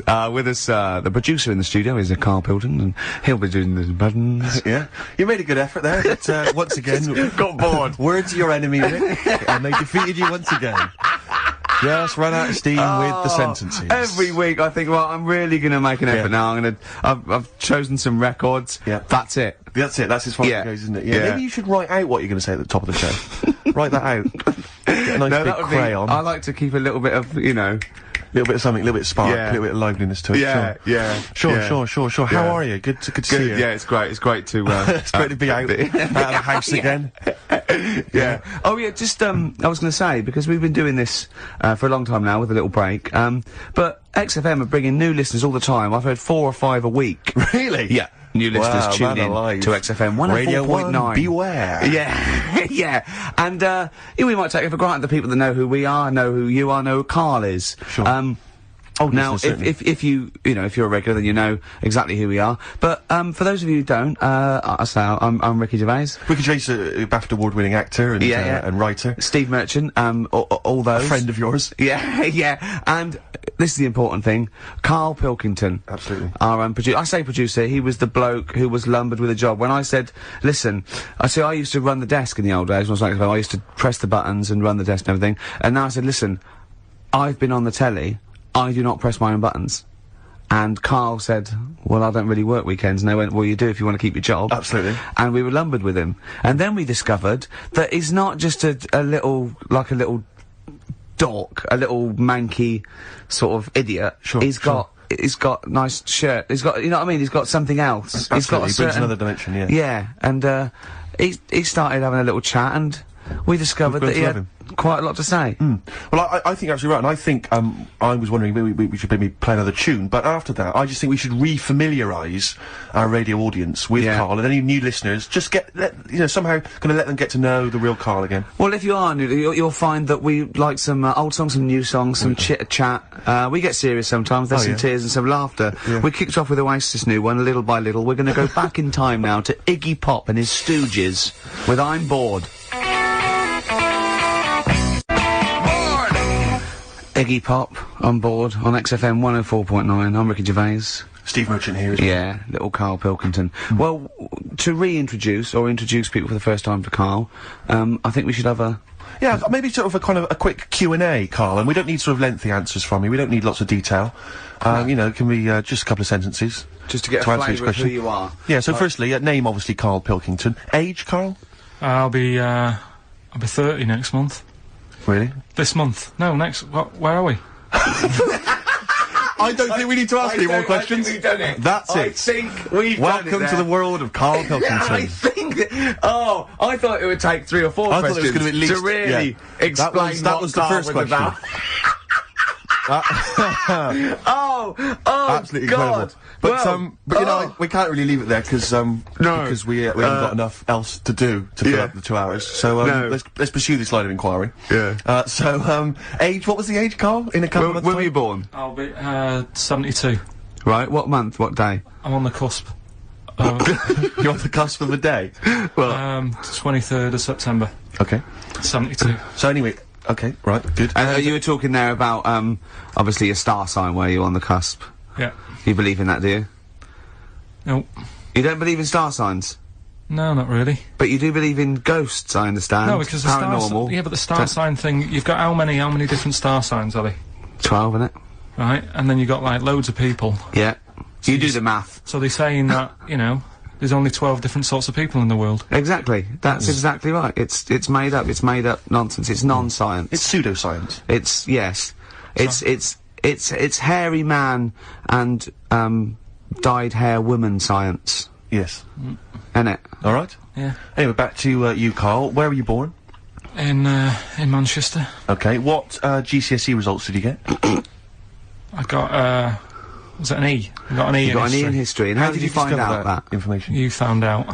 Because you thought you couldn't remember what you got, you didn't turn up, and you thought you'd done about 3, one of which wasn't history, and actually... I knew I did art. Yeah, you didn't. I'm telling you didn't, because we checked. Yep. You did 1. You turned up for history, you did history, you got an E in history. I definitely did art. I made a little clay man.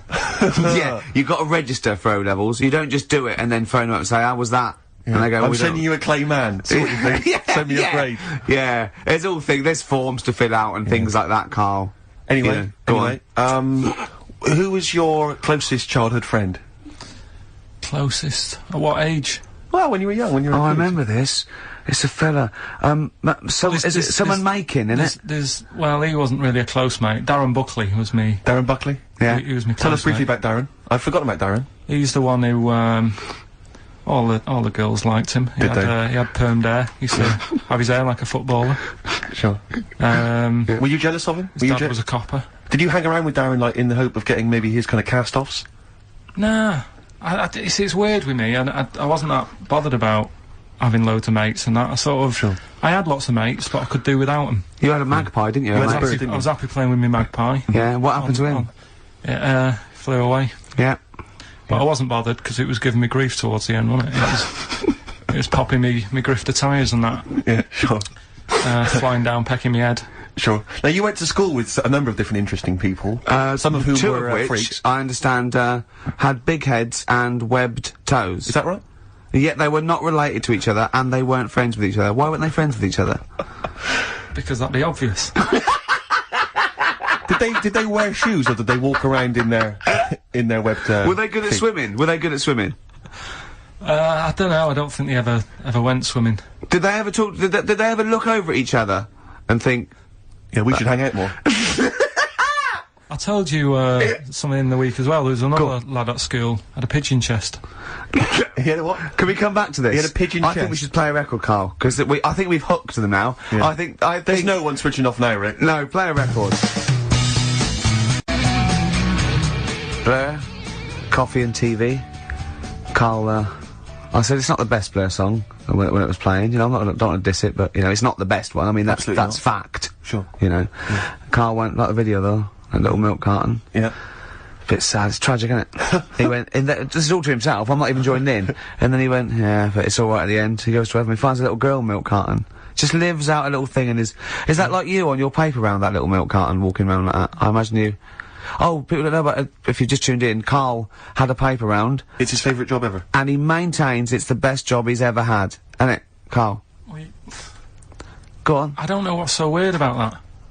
It's a paper round. Yeah, but look, forget it's not all the most that. fulfilling of jobs. Look at the way it works, right? You get it out of the way at the start of the day, so you got the rest of the day to yourself. It's the same as signing on. Your own boss. You know. Same as signing on. Well, you're not your own boss. The guy at the news agent's your boss. Yeah. Yeah. But that's great. You've proven me wrong there. Yeah. Yeah, that's great. Nah. Yeah. Nah, not really. Would that stand up in court? Where you were found with the dagger? Nah. Was I? When are we playing the new game? Oh, Karl's got a new game. Karl's very excited. I was we were talking about something before. Yeah, well, the freaks used to go. You had people with big heads, two web feet, didn't hang around each other. That would be too obvious. You had a fella with a pigeon chest. Yeah, what's the story with the pigeon chest? Don't know how it happened. It was like it looked like somebody sort of hit him on the back with a big hammer, and it had come out at the front. Yeah, and I've never seen it since. Could that have been the answer? What? Why he had it? Why had it? Possibly, I suppose, in your neck of the woods. Yeah, don't know. Never asked him. It's just come back to haunt you, has it? The pigeon chest? No, it's just that you know, when you mentioned about kids at school, I forgot all about him. You're talking about the kids with the web feet and the big heads. Yeah. And I forgot about the little old the pigeon chest pigeon boy. Yeah, pigeon. Yeah.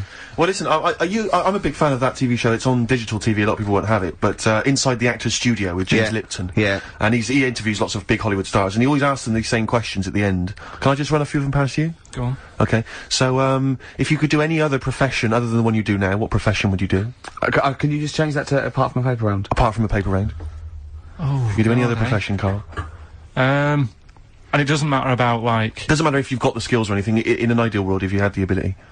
Well, I think I'm about to buy somewhere, so I reckon something, you know, using tools and like doing a bit of plumbing and that. So a plumber? Well, sort of an all-rounder. Right. A handyman. Well, yeah. Yeah. I think, you know, you don't get paid that much, but it's useful, innit? So. But you could get your own show, couldn't you, with Carol Smiley eventually? Well, all that, but the money that you don't make, you save by not having to pay someone else to do the chores. Do you know what I mean? I don't know what that sentence meant. Right. No. A plumber, how much is the average plumber on? The money you don't make, you save on not getting someone else to do it. No, just think of that. No, look, break that sentence down. Are there any... Sorry, Rick, but, people who live in glass houses. Yeah. Anyway, let's just go back to Lipton quickly. We've got a couple to get through here. So, your favourite noise or sound? Favourite sound or noise? Ooh. Is it me? No. It's not me. Hang on a minute. It's not me. Are you sure it's not me, Karl? I like Elvis. Noise. Elvis. In the ghetto. The sound of Elvis. Elvis in the ghetto. Brilliant. Okay. Yeah. And your least favourite noise or sound? I don't think it should really be records and music. Noises, things that you hear at home or whatever. Maybe like a sound of a... The least favourite noise? Least favourite. The sound of... Probably like, the sound of ghosts? Fire engines and that. Right. That's annoying. Except if your house was on fire, presumably. I think it's a bit unnecessary. You think they're just doing it to wind people up? I live on like a busy street and it's happening all the time, and it is like just sort of have a blast of it and people will hear it. You don't have to keep it going. Yeah, sure. So that is pretty annoying. And if heaven exists, Karl, when you get to the pearly gates, what would you like God to say to you as he welcomes you into heaven? What would you like God to say to you? Who asks these? What show's this? It's a programme where celebrities are interviewed by a guy, an American interviewer, and he always asks these questions at the very end. What would I say to God? What would you say to God when, if you believed in heaven, and if heaven exists, when you eventually go up to heaven and you're welcomed in through the gates by in your God, parka and your stussy t-shirt and your... What do you want God to say to you as he welcomes you in? Say, you alright? Don't know, just be friendly.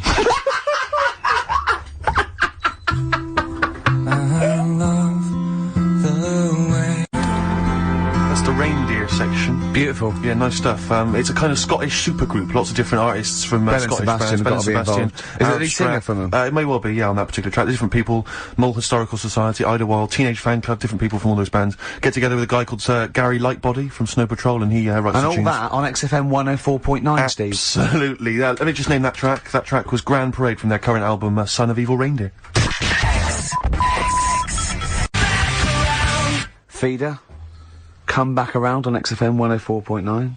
I'm Ricky Gervais. But who are you? Oh, thanks for asking, Rick. Steve Merchant. With us, Karl Pilkington. Well, Karl, now I know I shouldn't, but I met Karl in the week against Steve. I told you shouldn't do I this, know. you know, you should But wait then when till he starts saying things like, oh, is this lad with a pig? I go, no, save it, and we just sit there and I'm scared to talk in case he goes, but, you did tell me a couple of little things, didn't you? True stories that, you know, that I mean, I enjoy. Can you tell, Stephen about the doctor? Right. Oh, God. Is this something that happened to a friend of yours, or is this, No, I read about it. You read about it? Okay. There's this little lad, right? Okay. First of all, it's years ago, right? When they didn't have decent doctors in, like, every town and that. Yeah. And, this little kid is dead ill, right? Yeah. And the local doctor... Well, there's a phone call involved, so I don't really give the impression that it's like medieval times. Yeah. Yeah. But I didn't say that, I just said it's years ago. So this kid's ill, right? Yeah. And he's lying in the bed, and, he's all going funny colour and that. Yeah. And his mum says, I'm gonna get the local doctor round. The local doctor comes round, and, says, I don't know what's up with him. He said, leave it with me. Leave it with me? He said, the doctor said that? I'll have, he said, I'll phone up, a top doctor. Okay. Who was in America or somewhere like that. Yeah. And, so he goes to the phone in his office and he calls America, and because it's years ago, the phone line isn't that good, it's all crackly and that, right? Yeah. So he's talking to the doctor and he's saying, I've got this kid, he's a funny colour, and, you know, he's really weak and that. I don't know what's He's up not with him. giving him much to go on. Right? Sure. So, so the American doctor, right? Yeah. He goes, yeah, what you want to do? And it's all breaking up, right? Yeah. He goes, what you gotta do? You gotta, it's all breaking up. You've got to give him some, parrot's blood, right? Some parrot's blood? Well, that's what he thought he said, but the line was really bad. Yeah. He meant parent's blood, but he heard that he said parrot's blood. He said, right, I'll do that, leave it with me. I can see where this is going. He goes to, you know, a pet shop. Yeah. He says, give us like half a dozen parrots. Sure. Takes them round to the kid's house, takes the blood from the parrots, puts it into the kid's fine. The kid's fine? It worked. Such a load of shite in my life. I've never heard such twaddle, such just made up, enhanced, exaggerated in my a life. load of old rubbish, Karl. I mean, when he told me this, he said, the doctor said, what do I do? And the doctor on the other end said, give him some blood. And the doctor went, where do I get blood from? So hang on, wait, I just need to where do I get blood from? Give him some parents' blood. Give him some parents' blood. Give him some parents' blood. Yeah. But hang on, I just need to know where you read this. Karl. Where was this? Where did I you read stitched this? you up. You know when he said, so do you believe it? I went, tell it to Steve. He went, do you believe it? I went, tell it to Steve. Karl. But where did you read it? That was on the internet. What? Where is it on the internet? I'm always looking at stuff. I was looking at stuff this morning because of Yora Geller last night. eating all that funny food and that, and also they all got a bit scared last night, didn't they, with a snake? I didn't see that. So is this I'm a Celebrity, Get Me Out of Here? Yeah, he got all worried about a snake getting on the sort of wandering about in between the sleeping bags and stuff. Yeah. And they were all scared, and it is so easy. Leave it with me. Sorry, the doctor says, leave it with me. Yeah. Leave it with me. Well, they were all scared because there's a snake, and it's so easy to find stuff out. Before they, where are they? Where is this jungle? Australia, I think. Before they went, give it half an hour on the internet. I found out with snakes, you don't need to worry, right? They're deaf, they haven't got any ears. Right. So as long as you're really quiet, Creep around, it'll probably leave you alone. Yep. And also, they don't have eyelids.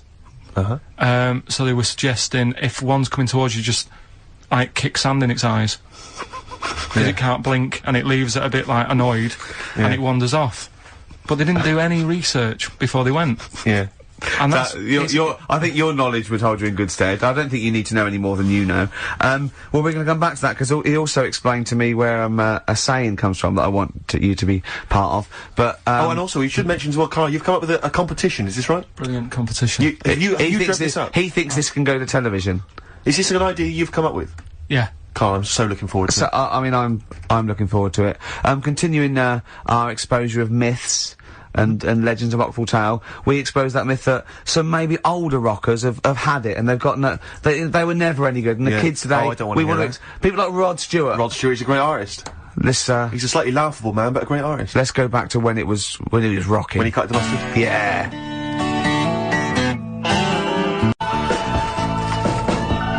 Rod Stewart, You Wear It Well. Great tune.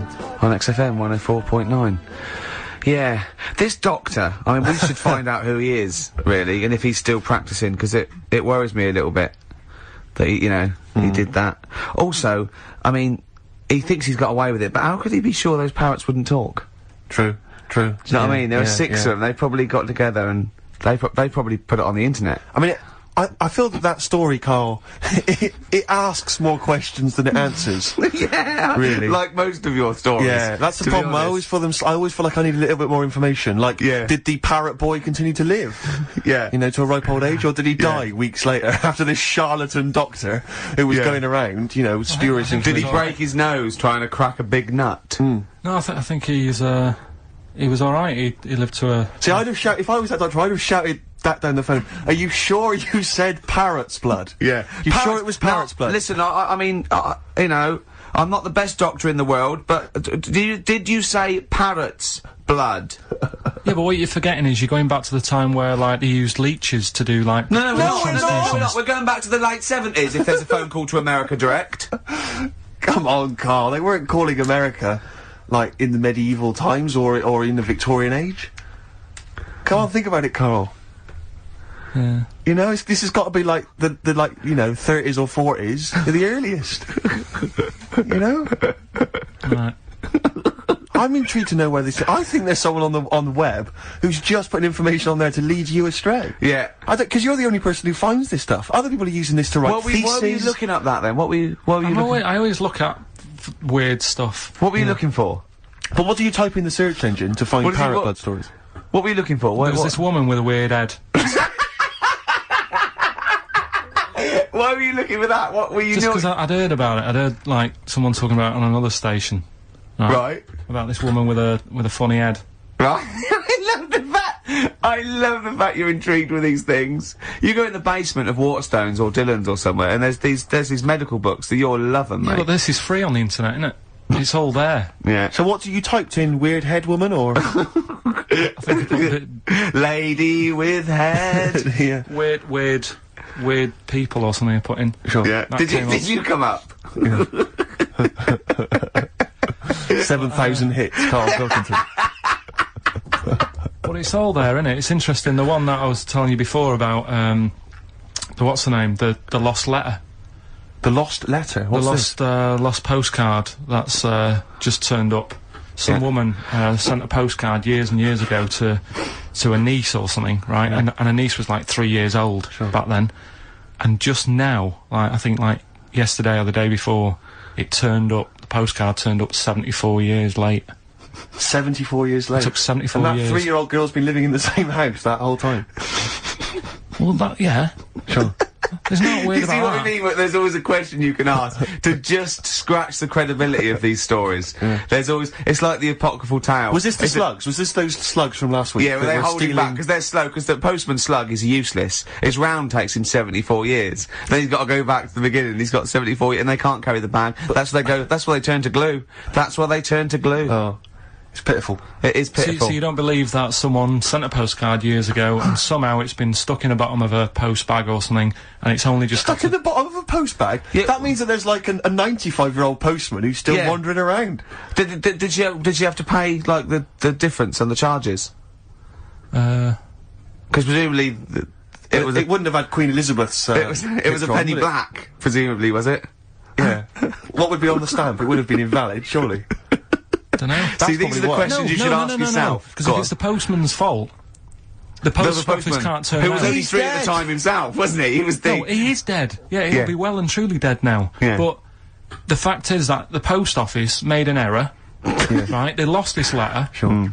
It's only just turned up. They can't turn around and say, sorry about this, I hope it isn't urgent. It's turned up 74 years late, and by the way, you owe us 25 pence. Yeah. They wouldn't do that, would No, they? that's true, that's true. So that's there true. you go. You're asking questions, though, see? That's true, you see? So, you're interested in, like, where sayings come from as well, aren't you? Because you told me one in the week, what that... I don't know if Steve's aware of that. Do you want to tell Steve this one? What's this a saying? Can we do this quiz? We'll do the quiz later. I know you're excited about the quiz. Let's do that later. But what's this saying? Right. What is the saying? Chucking a baby out with the bathwater. Yeah. Have you heard that phrase? Don't throw the baby out with the bathwater. Well, yeah. Yeah. Right. How would you use that? Well, how would I use that? Don't throw the baby out with the bathwater. I suppose if you've been discussing something, you've come up with some plans, but you're slightly worried, and you might abandon the whole plan, whereas there might be some ideas in there which are still worth retaining. Exactly. So you don't want to throw the baby out with the bathwater. There might be something you can just change, and you don't. Yeah. There might be a few ideas you can salvage from an otherwise worthless one. Well, the saying, right, comes from like years ago again, and pre or post phone, and ages and ages ago when, like, the bloke worked in the house, he was like the coal man, and then you had like no way, it's important. Then like the mum is like she stays at home making the dinner, looking after the kids. Yep. And then you've got like the little kid who's just growing up, just messing about and stuff. So what happens is, back then they didn't have like fresh flowing warm water every day. So all they could only afford to have like one full big bath of fresh water. So they'd fill up the bath, right? And then the dad would come home and he'd say, I've had I had a tough day at work and that, down the pit. And his wife would say, it's alright, I'm putting the dinner on, you're gonna have a nice warm bath. So, because he gets the bath first. Because he gets the bath first, because he's the grafter. And he's covered in coal. He's covered in coal, so the water's, like, minging by the time he's finished. Yeah. Right? And then the wife says, after all my, cleaning the house and doing the cooking, I'm a bit sweaty now. She's covered in dust and grime. I'll have a bath, right? Yeah. At the end of the line, there's a little baby. Yeah. It's been playing out all day. Also got, like, little grubby knees and stuff, needs to have a bath. Yeah. It goes in the bath, right? But because the water's so dirty... Sure. They go and empty the water out of the window. Can't see the baby in it. Chucking the baby out with the bathwater. That's where it comes from. I don't know what to say, Steve. Because I've heard this. I'm just... What do you think, Steve? So firstly, that sort of, I mean, that doesn't explain where do you start? You're struggling, aren't you? You're struggling where to start. Well, firstly, I can't see how we've now applied this to, I've been the thinking example of this. that I've been thinking of this for days, Steve, waiting for you to hear this one. These coal mining parents deeply negligent. Yeah, I love They've left their baby in the bath, unattended. That's the way round to do it. The one covered in coal. Yeah. You go first. Sure. You go first. Don't wash the baby and then get in that. Yeah. One covered in coal goes first. That's the best idea. Yeah. Second most dirty one goes second, and then the clean little baby. Yeah. I think we should do him last because he's done nothing towards this family. But more than that, Rick, leave him to his own devices. Yeah. Jack, I'm just going to throw the water out. Yeah. In the bath. Don't check first. Have you checked that the baby's not in there? Don't No, I'm not check, even going to don't waste bother. my time You'd checking. see it, you'd see it. I'd be able to see a baby. You'd see a baby in there. If a baby was in here, I'd be able to see it. I'm just going to throw it out. Yeah, I'm not even going to look, to be honest, Jack. We've Not all even had our gonna bath. look, yeah. If the baby's in there, then it should be making careful, sound Jack. We have lost 3 children this way. Don't worry. Where did you read that?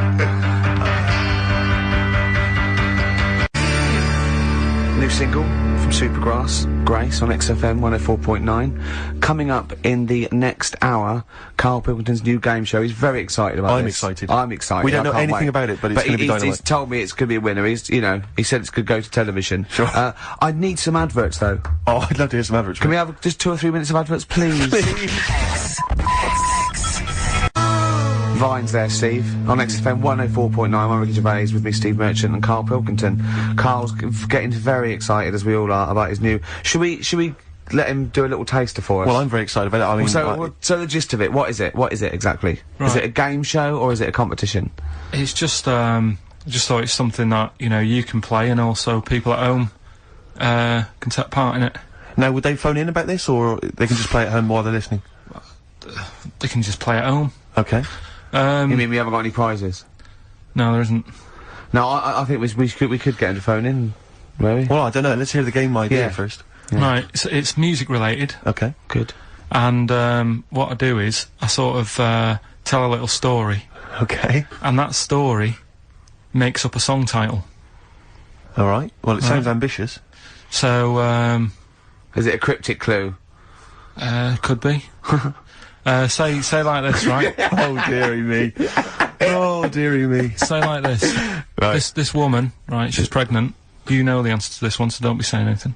This is just aimed at Steve. Okay. Right. This woman has a baby. Yeah. She's pregnant, has a baby. And the doctor's there in the hospital going, oh yeah, you've got a lovely little baby here. You told me that this is... Oh, this game Got a lovely show. little baby. It's just coming out now. You'll be able to see it in a minute. And, it's like covered in gunk and stuff. Yeah. And, he's going, yeah, it's nearly here, it's coming out. I see its little head and that. And, he gets hold of it and it's full of all this gunk. Right? The baby's full of gunk? Yeah, like the... Covered in gunk or full of gunk? Covered in it. Right. And he goes, here you go. Get hold of your baby. And he drops it. Right. What song's that? There's so much irrelevance there, Steve. I can't tell you. It's not a cryptic clue. It's not a cryptic clue. Because only... I mean, the gist of it is relevant. That isn't the best one. That's just... Right. I mean, there is just... There's things there that you were dwelling on and thinking of puns. Don't. Just go for gut instinct. What was it? What was that? Right, I just need to try and get the basics of this. There's a woman, she's pregnant, she has a baby. Yeah. The baby's covered in gunk. Yeah. Right. And because of the gunk, the doctor drops the baby. Yeah. And that's all I need to know. Yeah, that is all you need to know. Yeah. The pregnancy is largely irrelevant. Okay, what are the key elements? It's the birth and the doctor dropping it that are irrelevant. The relevant birth thing. and the dropping of the baby. Yeah. I've absolutely no idea. I can't even begin to guess. Think about what's happened here. Oh, Karl, she's had a baby, the doctor's trying to deliver it, he's saying it's a nice little baby you've got here. This is all irrelevant. This is all irrelevant. Right, let me tell you this. So just to be fair to Steve, so he can get into your mind. Right, this is not a traditional cryptic clue, logical problem or other. This is Karl. What song am I thinking of? Right, that is Underworld, Born Slippy. I have to say, actually, that makes textbook sense. Yeah. No, that does actually. No, I'm sorry. Do you like all the story about it's alright, you can see it in a minute, or it's just covered in gunk? Yeah. No, I agree there is some extraneous detail, but I have to say... Yeah. That... Born was good, because it was... that's the look of it. Born was good, yeah. And Born Slippy, no, I was quite impressed by that, Karl. I have to say, no, to be fair to you, I'm not just patronising you. Oh, well, wow. I actually think that was really good, and I disrespect Ricky Gervais for slagging that off, because I actually think that was quite good. Well, let's go ahead with it then. I feel we could maybe open this up to email correspondence or, okay, or the let's phone go lines. for it then. Okay, this is Karl Pilkington's new game show idea. It's just what's the song? Karl Pilkington presents What's the Song? Ladies and gentlemen, please welcome to the stage, Mr. Karl Pilkington. Okay, well, What's the song? then? I'll tell you what, let's play a record. Let's come back after Give out the number ready for him. Well, you should make a note of this. You can email us. The email's up and running. ricky.gervais@xfm.co.uk. ricky.gervais@xfm.co.uk. What's the phone number, Karl? It's 08700 800 1234. Okay. 08700 800 1234. Make a note of that, and we'll have a game of what song is Karl thinking of after this next track. What do you want to play? What have you got lined up there? Continuing again. I've got old fogies who were good once, and I won't hear a thing said against the new kids out there. It's not all new metal, is it? True enough. This is Cat Stevens' a little known album, Mona Bone Jack On, and this one's called Trouble. It's a lovely song.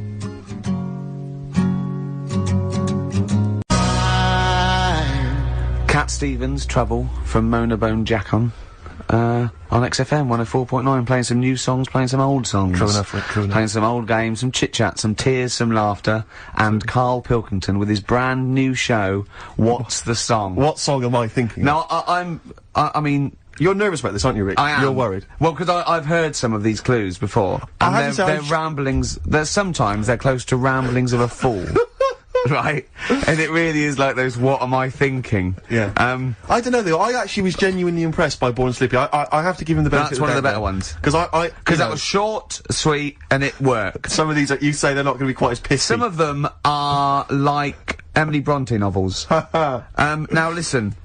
We're just going to go for it then. You do it, and we'll just get people to call up because I want to see the general public's confusion of trying to work out. Well, why don't you give us your next clue, and then we'll play a track, and then we'll hopefully have people on the line after the track to try and answer it, and you can recap briefly. So give us your clue now for what song am I thinking of? Right, this one. It's about a woman, and she's just normal, nothing wrong with her, or so she thinks. Right.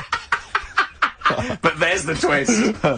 Is this like the Tales of the Unexpected? And she's got like, you know, she's got her mates and she's having a normal life, having a good time and that. And then this thing happens, right? And, she starts to stink. And she can't have a bath, right? And she really wants to have a bath. She's dead sweaty and stuff. She's going about her daily stuff. She can do everything else normal. She can eat, she can talk, everything. But for some reason, she can't have a bath. Is there a coal mining husband in the bath? Yeah. Is this Born Stinky? She can't have a bath. So a woman can't have a bath? Yeah. Is that it? Or a shower. She can't. Okay, leave it there, Rick. Don't try and guess. It's not for us to guess. The general public can phone up and ask questions, so I just go for it. I'm not sure they can they? I think so. Otherwise, we don't want just people just phoning up and getting it. What about this? Why don't they can ask one question? Yeah. They can ask one question of Karl, then they have to make a guess. Okay. 08700 800 1234. Have we got someone on the line now? We'll just let's do it. Let's go for one. Let's go for one. This is edgy radio. This is letting Karl live. Go on. Hello, XFM. Hello, I'm ringing about, what's the song? Absolutely. What do you think? Well, I'm going for Dirty Diana. Dirty Diana. See, that works. That's a great guess. It does, yeah, but it doesn't work, because why can't she have a bath? Okay, so the answer is in there. I was going to ask you. Well, that's your one question. That'd be the answer. That would be the answer, I'm afraid. What was your name? Shelley. Shelley, thanks very much. Shelley, I should tell you that, you know, that you should never take this personally because no one can really get into the mind of Karl, so don't, you know, beat yourself up about this. I don't expect anyone to get these clues. No. So well done. That is a fine guess. Thank you. Thank you. Okay. Anyone else there? That's hello, XFM. Who's that on the line? It's Chris. Hello, Chris. A question for Karl? Before you give us I haven't thought of a really good question or anything yet. You just want to go for the guess?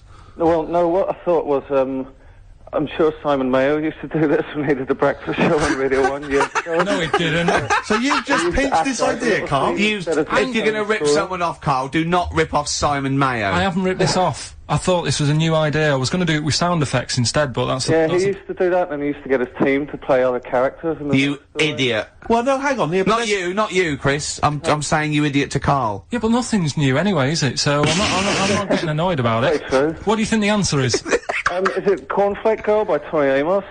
Good answer. She couldn't have a bath because she'd go all floppy and then go down the plug hole. Good answer. She'd go all soggy. Yeah. So is it Cornflake Girl? No, it's not, but that's a great answer. It could have been. Okay. You're already seeing the error of this, aren't you? I think this is great radio. I'm really hooked on this. I'm genuinely excited. This is really like that, those, so-called lateral thinkers. A man got into a field and dies. Why? Yeah. He ran out of air? No. Yeah. Not the one I'm thinking of. He was shot? Well, no. Yeah. That was a good answer, but... Couldn't, Simon Mayo, sue you or something for doing it? Well, you don't mention that. Yeah. Listen, I think if you're going to steal ideas from someone, it should be a brain box like Mayo. I mean, he's the man who's The only example of one I can ever remember hearing on his show, because I was quite young then, was some people were pretending to, tap someone's phone or something, and then they got caught, and the answer was just bugging by whistle, because they were... Genius. That was absolute genius. That's absolute genius. See, Karl, that's the sort of standard you've got to come up against. Yeah. Thanks very much, Chris. The phone lines are hot. Hello, XFM. Hi, is it Candy Perfume Girl? Is it what? Candy Perfume Girl. Candy Perfume Girl? Yeah. Candy Perfume Girl. Is it... who's that by? Madonna. No, it's... That sounds like an obscure album track. No, it's one of her songs. Just think about it. She stinks and everything. She's a normal life. I didn't say she was a sweet or anything. But for some reason she can't have a bath or a shower. Is this a big song? Just to give him a clue. It's a bigger song than Candy Sweet Girl. Thank you very much indeed for your guess. It clearly is right. Thank you. Cheers. Sorry. Okay, one more, then we go to a record. Come on. Okay. Go on. Hello, XFM. Karl. Yeah. Is it High and Dry by Radiohead? High and dry. High and dry. Now that's great. She smells, which is another word for high. She's dry because she doesn't have a shower. Carl, if it isn't that, yours will never be as good as that. He's the winner. Whatever you're thinking of, that clue is brilliant. What's your name, mate? It's Richie. Richard, I mean, you can't beat that. That's a bit too lateral. Don't be stupid. It's perfect. He's made yours into a clever clue. He's made high, she smells, dry, she never gets in the bath or shower. It's not that, is it, Carl? No, it's You not. don't even get that, do you? Not Have really. you ever heard of the word high being used to mean sort of smelly? No. No. Oh, what? That was where you went wrong there, mate. Richard, well, I'm declaring you the winner, even though that isn't the I answer. don't think Thank we you. should give up this early. Can we Rick. just What? let's play a song and, Let's play a song. give it one more chance because if people think about it, it is really easy. I'm not going to find out the answer now because I've got to go out. Okay, we'll do it very quickly. Stay in for 10 minutes. We're just going to play a new Coldplay track. Aren't Okay, we? let's hear Brilliant. Coldplay and then we'll come back with this.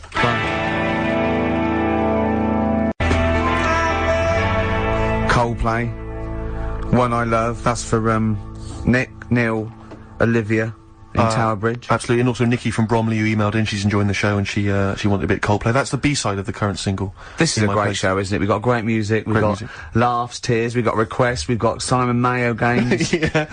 It's just like Radio 1 for less people. Exactly. Radio 1 for less people. This is great, isn't it? So go on So then. listen, Carl, you were so excited about this game, weren't you, earlier? You came in with a But I hop, knew it skip would and a leap in fall your flat. step. Although I must say, the phones are going mental. We're going to have to take This is some it, more no, calls. people I love mean, Carl. high and dry is great. I mean, it works. That's it. Can we have a very quick... Just recap in case someone's just very joined in. quick Can you recap. make it so high and dry doesn't work now? Give us a bit of information that makes it different to high and dry, or can't So you for those that even have do just tuned in, Carl describes, in a roundabout way, a story which somehow is representative of a song. Is that Song right? title. A song title, Yeah. okay. So this woman, she's all right. You know, she has a normal life, Pretty much. kind of. Yep. There's probably a few things actually that she can't do thinking about it. But the main problem would be having a wash or having a bath or having a shower. Yeah. Maybe going for a swim, thinking about it. Right. Let's go. I think water is the clue, isn't it? That's the clue. Alright, so fair Who's that on the line? Hi there, it's Mark. Hello, Mark. Hi, Mark. Right, What do you it think? smells like Teen Spirit, Nirvana. No, it's not. That's a great guess. Smells like Teen Spirit again. He's also No. brilliant. Thank you, Mark. Well done. No, it's not that. Alright. Hello, XFM. Oh, that's a dodgy mobile. Oh, that's a bit of a clue.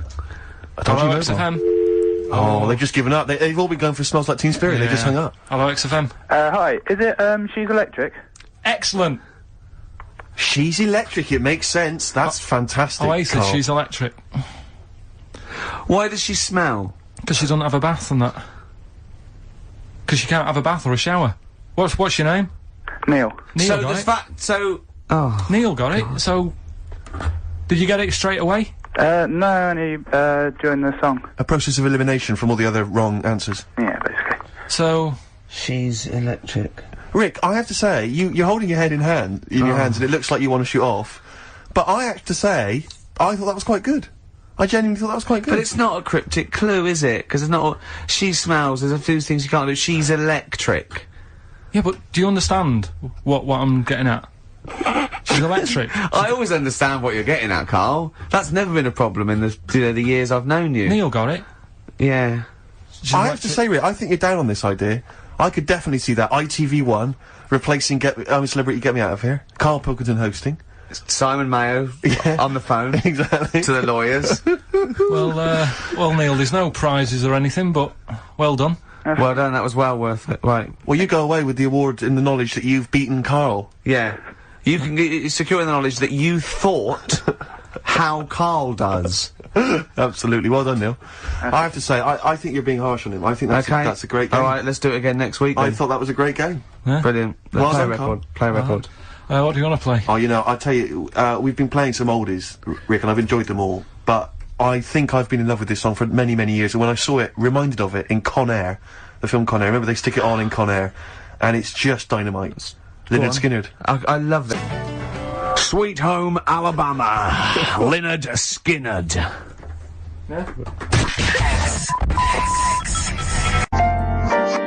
Strange and Beautiful, Aqualung. Or as Karl says, Aqualung. on XFM 104.9. Well, it seems that Karl's clue, you know, did go down quite well. Some other people got it. The game show as a whole has been well received. Well, I have to say the email. You know, we've had loads of emails, Rick. You know, I mean, we've had let me just count 2. Yeah. And one of them was aimed at Simon Mayo. Came to us by mistake. They thought they were listening to Mayo. Yeah. And the other is saying Karl, they love the game show. Radio 1 with less people. Yeah. Yeah. Wow. And so, despite the fact it was a stolen idea, I think we can do it again next week. Just and next week, let's rustle up some prizes as well. You're just like your little magpie, aren't you? Thieving shiny ideas from Mayo's nest. Absolutely. So we played.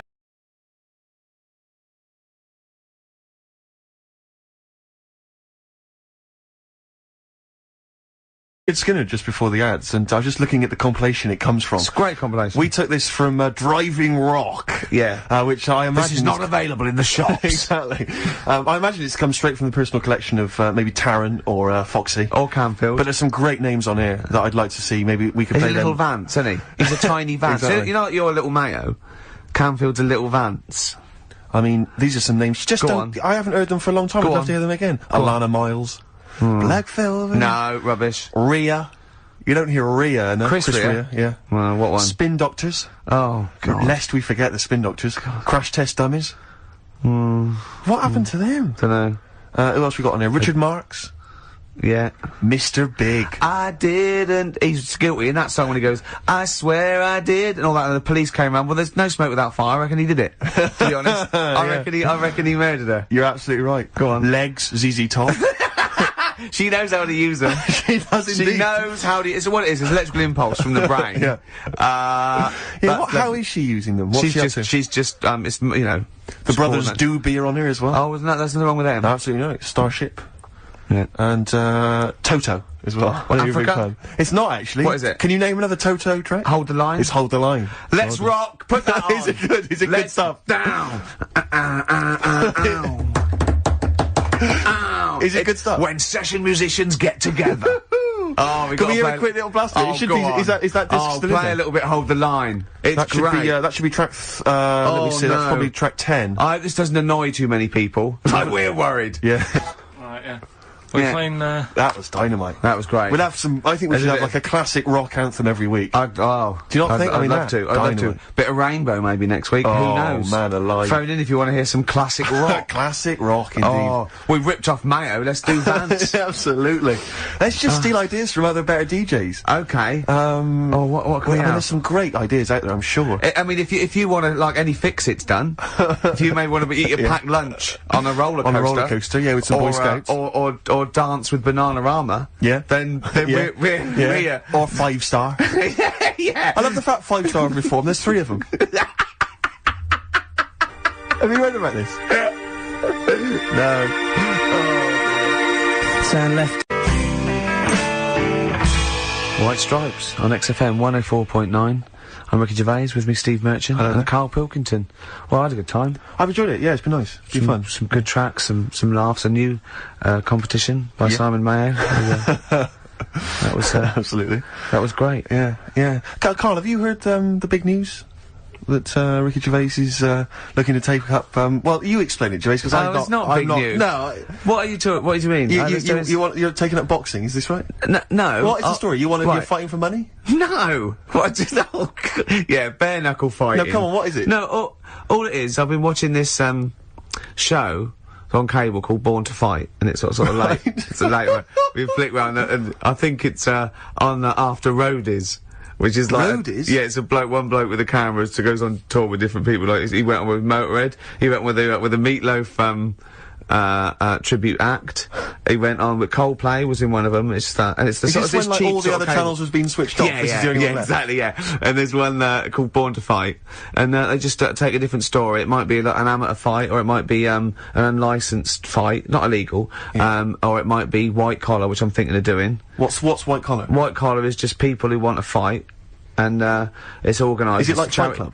Yes, but it's charity. It's safe. It's a charity do. You know, having like big events, and it's just two people that you know aren't boxers, aren't amateur boxers, and they get in the ring and they do three 2-minute rounds, and they just lay into each other. They've got head guards on, and Rick, I don't mean to alarm you, but you know, we work together obviously, and we make the office and stuff. Your face is my fortune. I can't have that it must be a bit of a worry for you. It is. I'm not going to say. Well, your heart as well is also a concern. Yeah. You know, and you're eating and stuff. But so, when I said I was going to get fit, you go, no, Gervais, you're only funny because you're fat. No, I agree. This is true. But I'm saying there's a difference between being fit. Yeah. And I would say, Getting for instance, don't eat kind of, you know, cheese and bacon, you know, on their own all day, or for breakfast. So what I'm saying is there's a difference between, you know, exercising and then having your face beaten in. And what I'm saying is that I just don't think it's a good idea. But I might win. No, well, I don't. That's irrelevant. You're still going to take a couple of blows to the face. And the point is this, Rick: you're not going to win. Why? Because you are delusional. You think that you are probably the world's greatest boxer. I know. Ever since I've known you, you seem to think that that's the case because you've watched all the Rocky films. And you think that's fair enough, that seems straightforward enough. But look at your physique, you know, yeah, you've got some upper body strength, but, you know, you've also got some lower belly strength as well, I noticed. And my concern is you're going to go in there and you're not only going to be a broken man when you realise that you're just not as handy in the ring as you thought you were, but also you're going to incur some injuries. This is fighting talk. This is fighting talk. The first rule of Fight Club is don't talk about Fight Club. This makes me want to do it more now, just because of you. It was the same when Adrienne didn't agree that Rocky could beat Clubber Lang. Yeah. Oh, she made that mistake, then she made the same mistake with Drago. Rick? At what age? She turns up at the end to take a bit of the credit, didn't she? When you were this kind of thin, nimble youth in your makeup and your eyeliner and all the rest of it, I bet you had no thoughts about boxing. It never came into your mind, did it? So at what age did you suddenly think, wait a minute, I've taken the wrong path in life. I could have been the world heavyweight. I don't think I could. When have you suddenly decided that you can suddenly be a bit street tough? I don't understand why this has suddenly come about. Well, I'm not putting out a shout, am I, to fight people? It's not like Noel Gallagher and Robbie Williams. But you've got to find someone else presumably to fight with. Yeah, but it'd probably be a businessman who wants to fight. Right. Do you know there's something really weird about that? Don't you think that if you just listen to yourself, I want to fight a businessman. Please may I fight a businessman? I don't want to fight a businessman. It's what you just said. I want to fight someone who wants to, you know, it's not. I want to fight them though. I want to fight somebody. Since you were like that, it sounds a bit mad. Bring them on, I want to fight people. No, but it's more the effort and the training and the commitment to it, like climbing a mountain. I mean, I think climbing a mountain and doing a marathon is ridiculously macho. It's not the fact that you can do it. No, that's not macho compared with boxing. Macho, isn't it? Climbing, there's no reason to climb a mountain, there's no reason to do a marathon. If you can run a mile, that's all you need. The fact that you train is whether you can do it yourself and achieve something. And this is more like the training and the learning skill and then seeing if it works. I don't want to get in there. But aren't you concerned about you might get beaten? Or you might get beaten up, I should say. No, what's the worst that can happen? You'll get black eyes, bruises, and bruises. Gervais, let me just remind you of the time we were working in your flat, right? And you immediately, right? I don't know to this day what happened, but you started choking. You clasped your chest. You were breathing, wheezing, right? I leapt over to you. I remember screaming, I don't know the Heimlich manoeuvre. If you've swallowed something I can't help. You gained your breath, you gained your composure. I said, what happened? Did you eat something? Did you go down the wrong way? You said, no, I swallowed some dust. I swallowed some dust. You breathed some dust in that was in the air. There was some dust in the air. You breathed that in. It knocked you out for 2 days. Rick, you were in bed for 2 days. I love that. I don't think you're the man for the job. And that's some dust. What do you think this businessman's gonna do? Exactly. He'll be permanent. Hurt you permanent. Yeah. He'll hurt you permanent. You found a lump, didn't you, on your testicle? Once we sat in a doctor's waiting room, I remember, for about 45 minutes. You got up and checked out, it was fine. I think I went twice, didn't I? I said to the doctor at one point, I said, did you check round the back? Yeah. I was thinking he hadn't checked it. Yeah. Oh, dear. Just because I hadn't found anything. My point is this. You're something of a hypochondriac. You know you're something of a hypochondriac. You know that already. So, why do you think this is going to be any different? Wow. If you when you take the first blow to the head, you take the punch, you'll immediately think that you've got some kind of, brain disorder. No, I've you'll be done always for, wanted to do it, but I just thought, I wanted to make sure, I wanted to know that I definitely lost my looks. Right. And, I've seen some of the publicity shots, I've got mirrors in my house, so now, because I've definitely lost my looks now, I've got nothing to lose. Yeah. So I want, maybe a younger, more handsome man, I want to teach him a lesson. I'll end with this. Right. For people who listen to this show regularly, you already sound like you're punch drunk. Alright? And that's just your natural way of talking. Please, let's not do the real thing. Oh, play a record. Oh. I mean, is it going to be televised? Well, we could get it on DVD, maybe release All right, it. now I'm interested. Okay. Is there money to be made? Yeah, lots of All right, money. well, maybe we should talk about it. Okay. On XFM 104.9. You join us now live at Shiki Old People's Home, where TV star Ricky Gervais is taking on his first non-professional bout. Ricky, who are you fighting this evening? A bloke called Pete Smedley. Okay, Pete Smedley. How old is Pete? He's 72. 72 years old. Yeah. And now you're very excited about the fight, I know. Pete's just recovered from a massive coronary, hasn't he? Well, I don't want to get into that. He's deemed himself fit, and that's good enough for me. if he wants to fight. Listen, right, someone just called up and said, they'll fight me. He sounded This is such a bad idea. pretty tasty. I said, how tall are you? He said, 5'11". I said, what do you weigh? He said, 13 stone. I said, how old are you? 27. I explained to him I'm looking for someone a lot older and smaller. Absolutely. Lot older and smaller than Donna that. Stell. If Donna Stell from, what was it? I'm going to show you now, Steve. Listen, no, it's just a sport. You know, people go, oh, don't go into badminton. The shuttlecock can hurt your eye. It's just a sport. Okay, fair enough. We'll I'm sure, resume this conversation next week. When, of course, we'll also be playing more of Karl's new brilliant game with prizes, hopefully. Yeah. Simon Mayo's What Is Karl Thinking? Absolutely. I'll leave you with a song for the ladies, Rick, if I may. This is by my friend Harry. You may know he sends me tracks every so often that I should listen to, and this is a particular favourite of mine. Pretty Please, it's by Kevin Tehista's Red Terror. I don't know if I've pronounced that right, but enjoy that, and we'll see you next week. Let's get ready to rumble.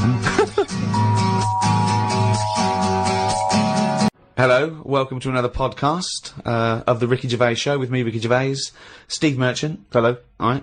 And, of course, Karl Pilkington. Right. Rick, you'll be pleased to know we've already had some responses. You remember last week I mentioned that you can email us on podcast@rickygervais.com if you've got anything for Karl or you or I.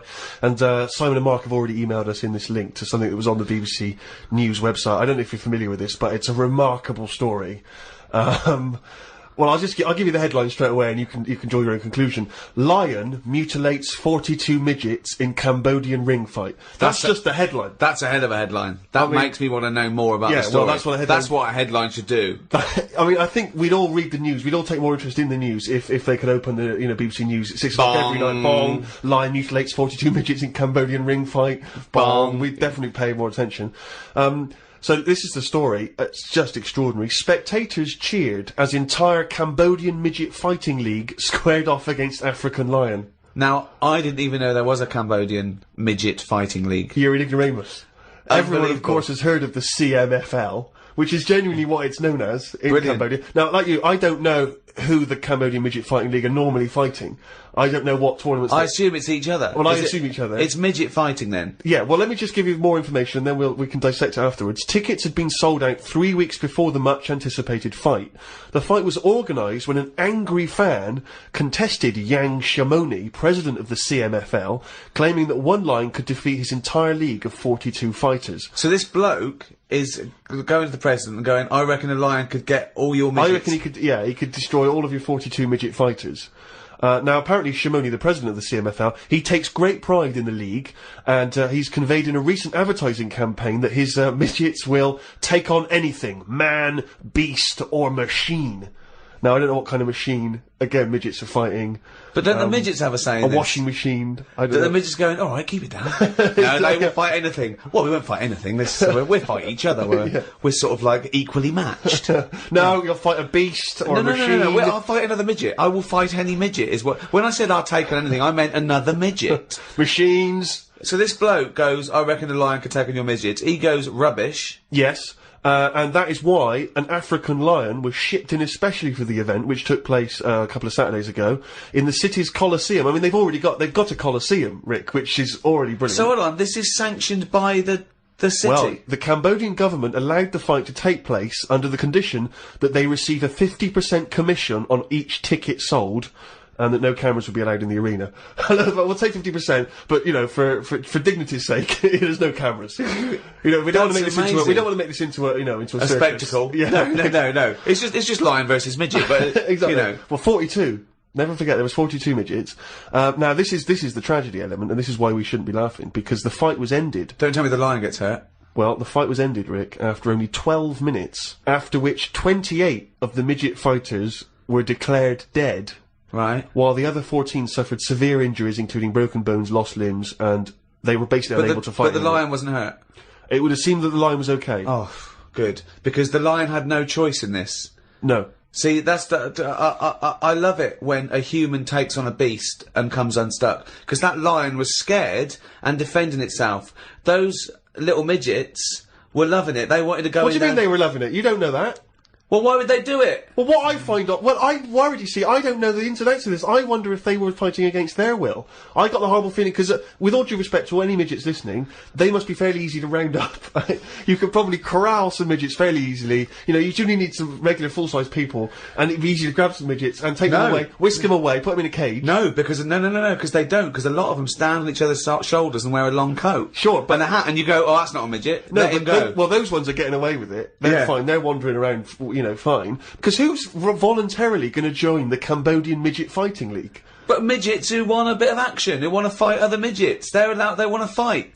They can't get in real boxing matches because the fellas are too big for them. But they can go, well, I'll tell you what, let's have our own little fighting league, right? But if I was on the Cambodian Midget Fighting League, I'd be livid. I'd be thinking to myself, well, I can't believe I listened to my agent and he's put me up fighting a lion. I mean, I should have just taken Panto in Grimsby. I can't believe what I've done. I can't believe it. But hold on, though. I thought Are they all really midgets, or are they lumping in dwarves with them? It's not specified, Rick, but But that annoys me when people say, oh, look at these midgets, and I go, hold on, no, they're making up the numbers with a couple of dwarves there. That's clearly only 39 midgets and 3 dwarves. Sure. Well, that's amazing. Karl, what are your thoughts instantly? I mean, you're bound to have a take on that.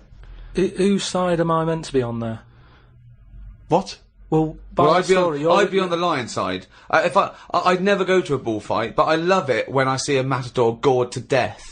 Because, again, the bull doesn't want to get in that ring and fight a bloke with swords, okay? So I love it. I think it's disgusting. And when someone says, a midget versus lion, I'm thinking, well, it's okay if the lion wins, to be honest, because they haven't got a choice. So, and I hate it when people go, oh, I went to a bullfight when I was in Spain, but it's the tradition, isn't it? Oh, well, there's loads of traditions that we don't adhere to anymore.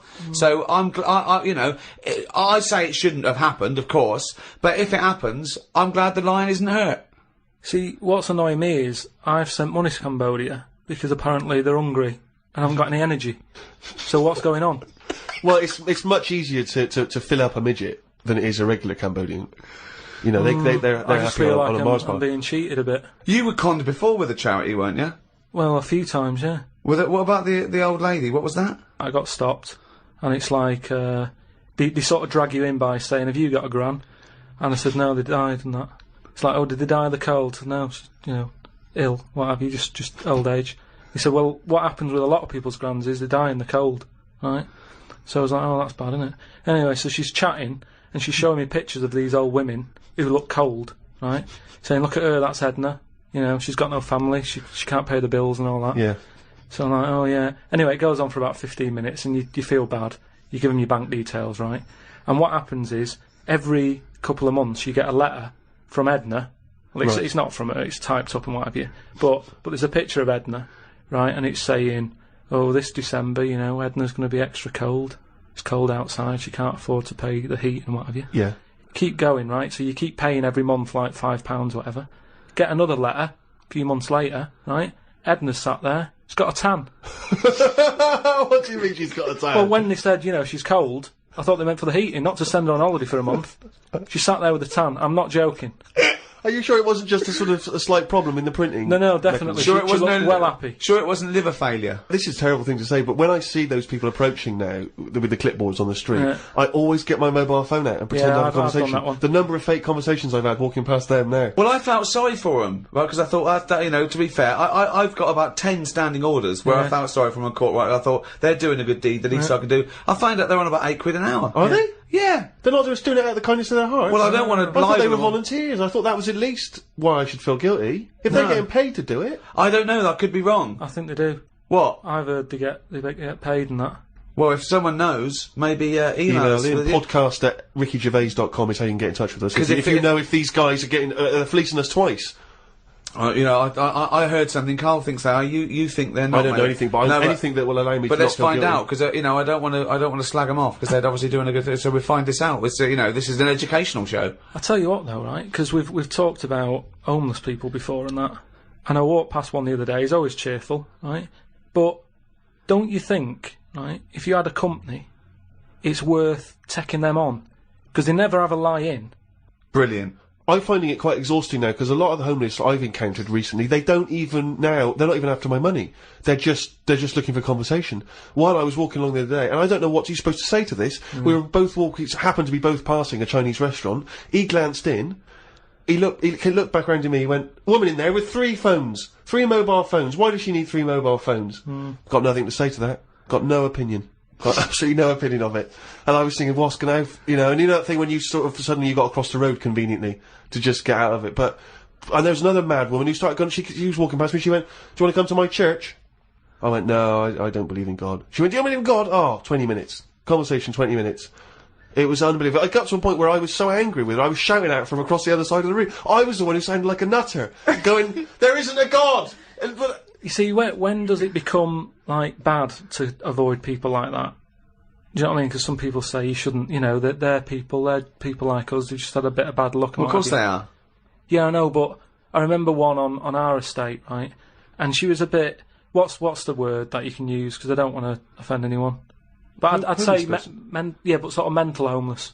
Is that a term? That's the official term. I think that is the new official term. It's mental homeless-itis. Right, so she lived on the estate and what have you, and she aged. How was she homeless if she lived on the estate? Well, she sort of decided to stay around there because I think people on the estate spoke to her more than people who had money. Do you know what I mean? Really? I was going to say, why would she choose an estate not to live in, as opposed to like a walled sort of lovely community? Yeah. Why not go to St John's Wood or? Yeah, or I'd hang around in maybe, say, the Maze in Hampton Court. Yeah, exactly. No one's expecting to see a homeless person as they're trying to find their way around. Well, imagine the cash you'd make during the summer. The rich sort of Victorians used to keep sort of homeless in there as a little folly, and they used to pay them at the end if they stayed there for like 3 years. What do you mean? Would they pay? It was fashionable to have a little homeless little hobbit in your outhouse. Seriously. And what did they have to do anything for the money? Run, dance, no, they just had to be tigers? there. No, they had to be there when they brought around. They go, look, that's our little cat weasel fella Right. living in our folly. Yeah. And then they got money, at the end of it. There's just like really rich sort of Victorians and stuff. That's a great idea. They should definitely bring that back.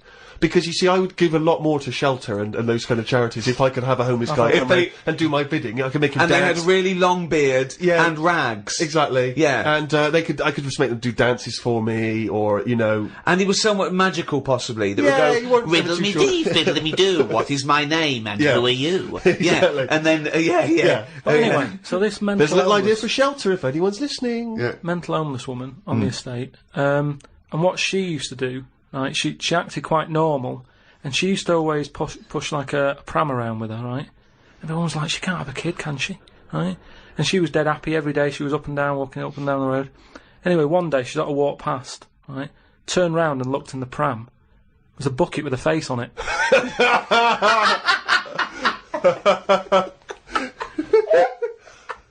The Ricky Gervais Show on Guardian Unlimited. Rick, we've had an email here from a bloke. I think you're going to respect him, because I think you can tell straight away from his name that he's the kind of guy you'd want to hang out with. Go on. I know how much you love fun people. Yeah. Well, Paul, and he's calling himself this, Paul the Party Animal Parker. He's emailed in. He's given himself that moniker. Right, I assume they're in sort of like quote marks, They're are they? in speech marks, yeah. Paul Brilliant. the Party Animal Parker. And he's calling himself that. Yeah. That I can't wait. So when you picture him, what are you thinking? Millhouse. Right, okay. I think he looks like Millhouse from The Simpsons. Yeah. He's working in sort of an IT department, maybe? Yeah, for a large possibly. organisation? Oh, I think he might still be at school. Okay, right, yeah. Yeah, I think. And this is the vital question. Do you believe him to be a party animal? I believe him to be a party animal is as much as a man with a long scarf that his mum knitted him to look like Doctor Who can be a party animal, yes. Do you think that when people are organising parties at his school, they're thinking the first person they got to get on the list and make sure he's guaranteed, as You've got to take Paul the party animal. Because I bet he's got millions of affectations. I bet he wants to be known as the one that carries around a biscuit tin. Yeah. He's got the scarf. He's the guy who only ever wears bowling shoes. It's his thing. It's his thing. He's a little bit kooky, it's his thing. But thank you very much indeed for your contribution. And it is fairly interesting what he sent in. He's found this on the web. I don't know why he's felt an affinity with this particular inventor, but anyway, there's a Serbian man, who has invented a sex machine for women, and he's appealing to Western women to test his device. He's from a town in, as I say, in Serbia. I guess that's right. Is that right? Well, I don't know. What does it say? Well, it says a Serbian man, but is it called Serbia? Yeah. Yeah. What was all the Croatia-Serbia thing? Well, it doesn't matter now, does it? Okay. It doesn't matter now. It does to them. Otherwise they fought for nothing. What the hell do we know about world events? I mean, how long did that go on for? Months, I don't know. wasn't it? If they're inventing new countries, they can't expect me to keep up with current trends, can we? Anyway, this Serbian man has invented a sex machine for women, and he can't find any Serbian women to try it out, so he's looking now for Western women. He's taken out a patent on the ultimate sex machine. It runs on a 390-volt electric engine, simulates sex, and has a 7.5-inch artificial penis. He said, "My sex machine has an artificial penis that can make up to 180 moves in a minute." Now, I don't even know what that means. 180 moves? What? I mean, there's only really... Well, in and out, I imagine. It's largely the function. Unless I've been doing it wrong. What he's done is he's put a dildo on a Black & Decker. A man can only manage the intensity of movement for about 5 seconds normally, but this machine can do it for as long as the woman wants. But anyway, so he's looking for a woman who will test this out. But what I love, as soon as I read this, I was thinking, it's just imagining there going, "Oh, thanks for coming in, yeah, okay." So there's, what's gonna happen is there's a penis that's gonna pop out from here, and it's gonna have sex with you. I'm gonna stand behind the machine. I've got to stand behind here, there's a lot of dials and stuff, I don't want to bore you with. Well, why do you have to stand behind it? I can't, it's technical stuff, but I got to be behind the machine. But there's no penis on the robot at the moment, it's just a hole. Don't worry, what'll happen is, I'll switch the machine on, I'll go behind, and then a penis will appear. Will it be like a metal-looking penis? It will be a robotic penis, but it will seem like it's a regular fleshy human penis. So you're gonna so you're gonna go behind this robot, go behind the machine, disappear, yep, and then a fleshy-looking penis is will appear through the hole when I switch the machine on. Okay, and that'll be the real robotic penis. But you won't see me for the duration of your sexual So encounter. you've made this sort of like robotic penis look really realistic. It's really realistic. You will not be able to tell the difference between, say, the robot one and mine, for instance. Okay, well, I don't want to see yours. No, there's absolutely not. Because I've not come around here to have sex with a person. I know, you've come around to test the machine. Yeah, and that is exactly what you're going to get. Okay, well, use of mechanical action. But what is the idea that on the front maybe he's painted a picture of a robot's face. Yeah. And then when the machine begins, you know, rather like in one of those horror houses, like a kind of mansion in a spooky film, the eyes of the painting, they'll move. And the real eyes will appear. Just staring out. But I don't think I can have sex with this machine unless you're actually in the room, just in case anything goes wrong. No. Don't worry, I'll be behind the machine, it'll be fine. It'll be safe, not a problem. Okay. But anyway, so yeah, Paul the Party Animal Parker sent that in, and knowing him, there'll be plenty more coming like that in future weeks. Karl, what do you think about that? The machines and that. Yeah. Well, they've always been sort of. I mean, to a lot of people, sex is important, isn't it? You know what I mean? Not to you. Well, it serves a purpose. What purpose? No. Because you don't want to have kids, so what purpose? Just you know. Something to do in the evening. Something to do, innit? When the telly's broke. But for years, like they've found stuff, haven't they? Machines from like Roman times that similar to that setup. No machines in Roman times. Like that though, the old sort of knob on a stick machine thing. The old Roman knob on a stick. I'm sorry, but I watch Time Team every week, and Tony Robinson has never done an old knob on a stick machine. I just think of Julius Caesar sitting down and go, "Okay, aqueduct, we love that. Thanks for that. Straight roads, good idea. We can see the enemy coming. What have you got there?" Well, I'm glad you've asked. Plumpticus. What have you got there? Wanklicus. What I've got here is a Yodi knob. And I've put that on the end of a stick. Oh, a stick of phallus. Okay, well done, Wanklicus. No. Well done. You are my new right-hand man, as they say. No, excellent. But they do stuff like that. You've been in the London Museum and that, and they've got sort of sex stuff from years ago. They've got like these metal pants that they used to wear. I don't know what that is. Metal pants. Yeah, sort of. Is metal. that a chastity belt? You mean? They used to make women wear them so that they could. No, but they had them for blokes as well, though. Metal pants for blokes. Yeah, Why? So he had little lots. So if he was away, he couldn't play away from home, and if he was away, she popped on a little. No, I just think they sort of like sexy metal pants. What? Oh, I don't know what you mean. What with are you sexy talking metal about? pants. Well, they'll have to look, because I haven't got it in front of me. It's just something I remember seeing, some sort of sexy metal pants that I used to wear. But what are you saying? Sexy metal Carl, pants? they that always was have not to British Museum, that was Soho. No, what I mean That was is on Compton Street, you were looking they in the always shop had to window. be ready for, like, battle and that, but these were a little bit sexy, but protective at the same time. Right, I'll have to look into I love it. the I'll idea have that that's all you remember from the British Museum. So Lancelot, are you ready to face the Black Knight? Yeah. What do you think of these? Huh? What do you think of these?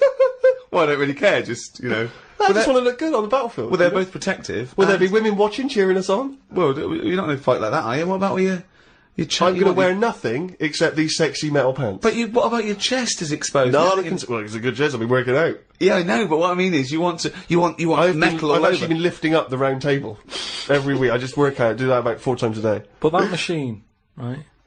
Why did it have to be a woman, or could they have got a little gay fella in?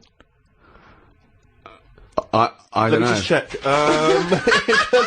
doesn't actually specify the small print here. I love that. Why do you want to see a little gay fella be? I don't want to see it. I'm just saying they're sort of more. Carl, why do you want? I don't want to see Why it. do you want to Don't watch wanna a see gay man get buggered by a robot? I wasn't the one typing in gay machines on the internet finding stuff out about them. It's not a Steve gay was. machine. You just made it into a gay machine. Yeah, he wanted to pleasure women with this machine. You're saying, can I see a little gay fella get a robotic cock up his arse? You're the one requesting that, Karl I don't want Pilkington. that. I'm just saying that. You're the one that want to see gay men with metal stuff up their anus. No, what I'm saying is they're more up for a bit more experimentation than. What are you saying? Why is that the case? Why? Why'd you say that? No, they're just butt plugs and that. I mean, what I'm saying is. What, you can't just say butt plugs and that. I'm just saying that I reckon they'd be up for it. What do you know about butt plugs? Well, I don't know anything about them. I just remember seeing an advert for some once in a sex shop. What are you doing? No, I wasn't. I was just walking past. I was walking past the sex shop and that. And Your eyes sort of looking. Why were you walking past a sex shop? Just because I was on the way to work and that, and I passed one, and there was a little sort of one. It was open early, which I never understood. Right, it was about 8 o'clock in the morning. Right, Who's rushing out for butt plugs that early in the who morning, needs them now? Right, but I must get a bagel and some poppers on the way to work. I walked past it, and it had like a little post-it note or postcard type thing, and it was like pop in now, buy an item, chuck in some free butt plugs. And I didn't know what they for. I'd never heard of them before. But all I'm saying is, I've since found out what they do with them. What and do if they they do that with them, then give them a go on that.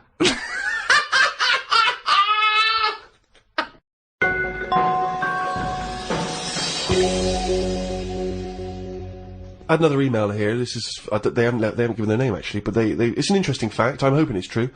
America's first nudist organisation apparently was founded in 1929 by 3 men.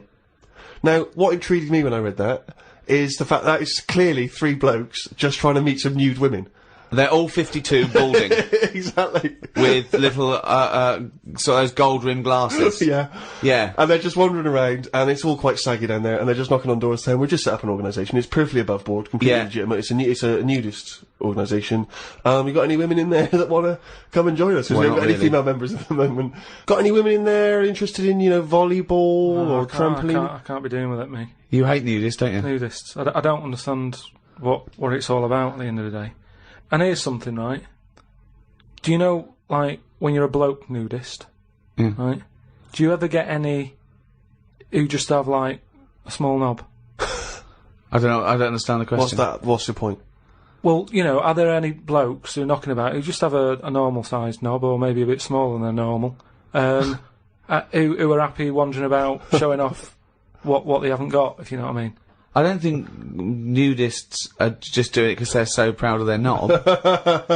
No, but there's got to be a little bit of that in it, isn't there? Why? Say like, Jonathan Ross, right?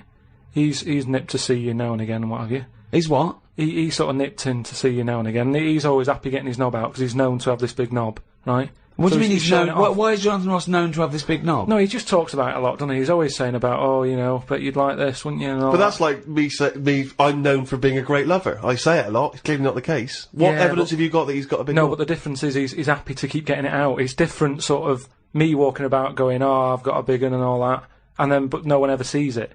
but Jonathan sort of, he's always getting it out, isn't he? Have you seen him get it out before? I saw, well, he did get it out, but I wasn't looking. What do you mean you weren't looking? How do you know it was out?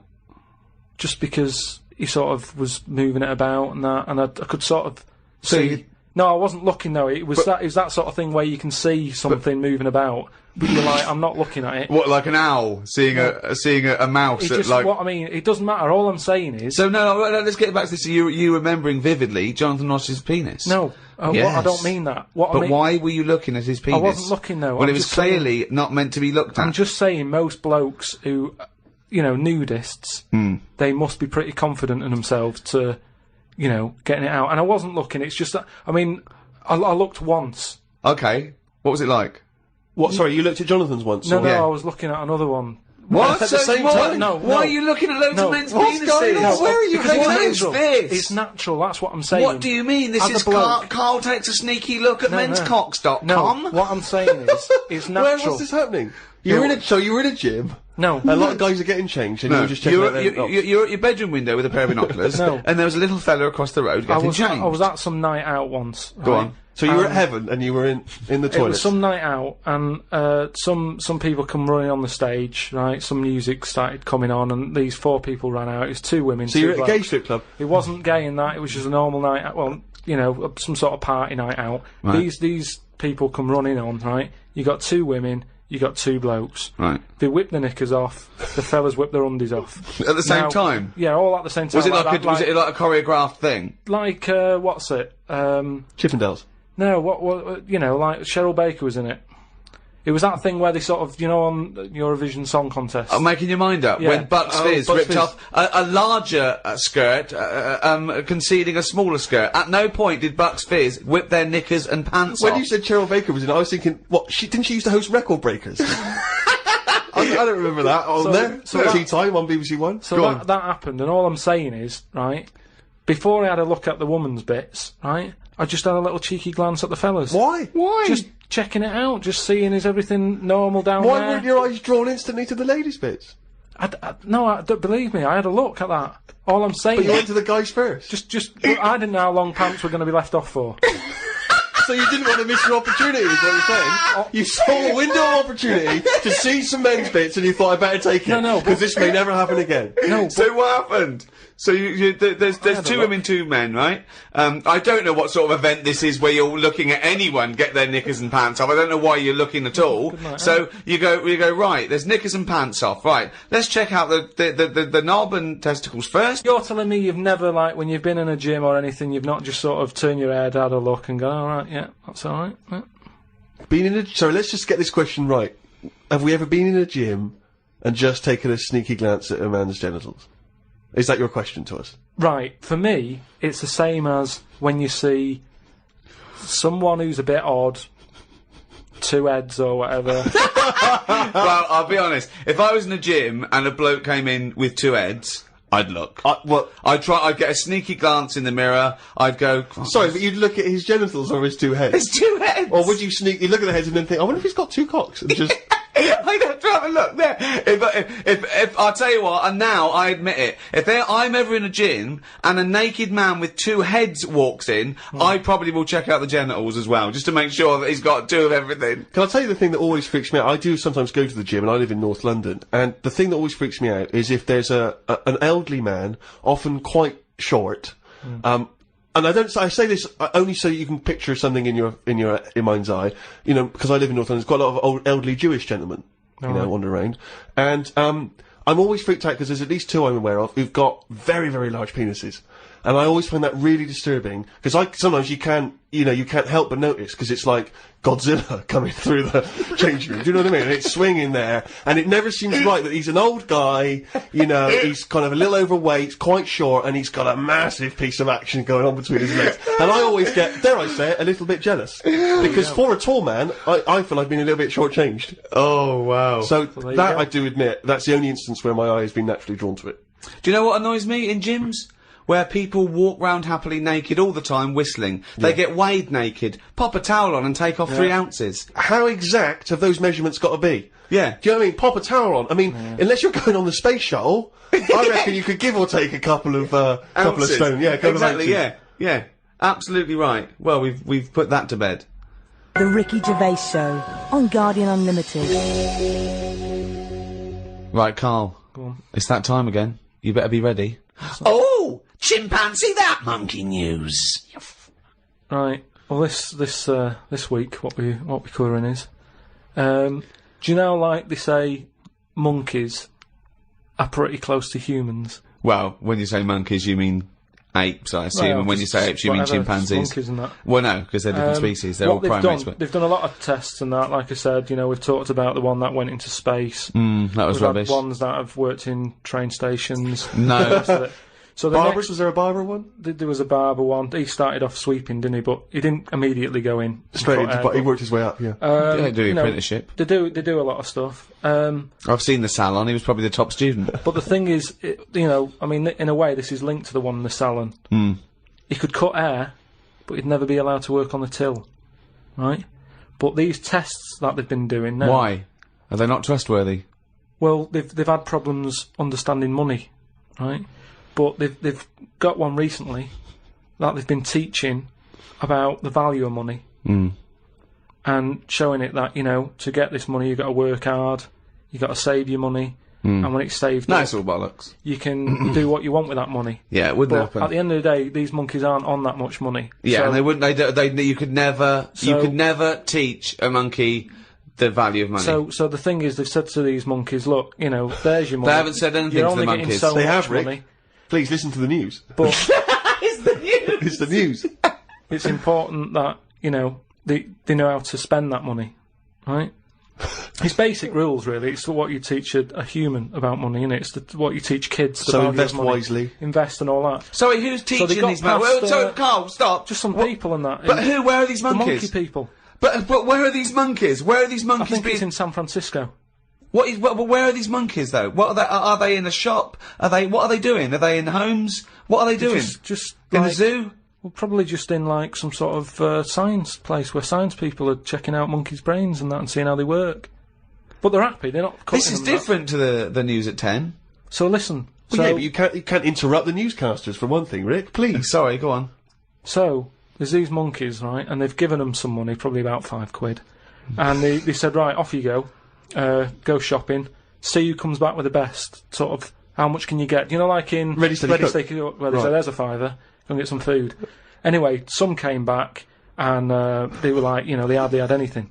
Right? This is absolute shit. No, listen. This is bollocks. Listen. But one of them, right, he was away longer, to be fair. Yeah. Right, I think he came back last. But they were really impressed because he sort of said, this is amazing that you've got all this. Can't believe it. Give us the receipt, right? Oh, this is absolute. Right, forget it then. Forget it. No, listen. forget it. No. This is absolute shit. We want to hear the end. No. Look, hang on a minute, right? So they said, give us the receipt and that, and they looked at it, and it was all official, right? And they went through it all, and what they were really impressed by is the way that they always went for the sort of slightly older veg, where you get 2 lots for the price of one. Right, you're absolute. So, and it just goes to show, This is like, absolute bollocks. Well, There's forget it no then. way. If you're There's not gonna- no way forget a it. chimp went It's shopping not- and right. knew what he was buying. It's I don't know why absolute. you asked me then. Well, it's absolute bollocks. Once again, you've made it up. You probably saw a headline on some sort of half-witted website, and you're talking shit. Just to say, if you have any monkey news for Karl that you want to hear on one of these podcasts in future weeks, then you can email Karl, or indeed with anything, at podcast@rickygervais.com. This podcast was hosted by Positive Internet. Can I just ask, what does hosting mean when you, in that sense? I don't know, but the guys at Positive Internet do, because they're experts in this field, and that's why I like them. Well, thanks very much. Join us next time when we'll I'm sure, waste another half hour of your lives. See ya. Bye. The Ricky Gervais Show on Guardian Unlimited.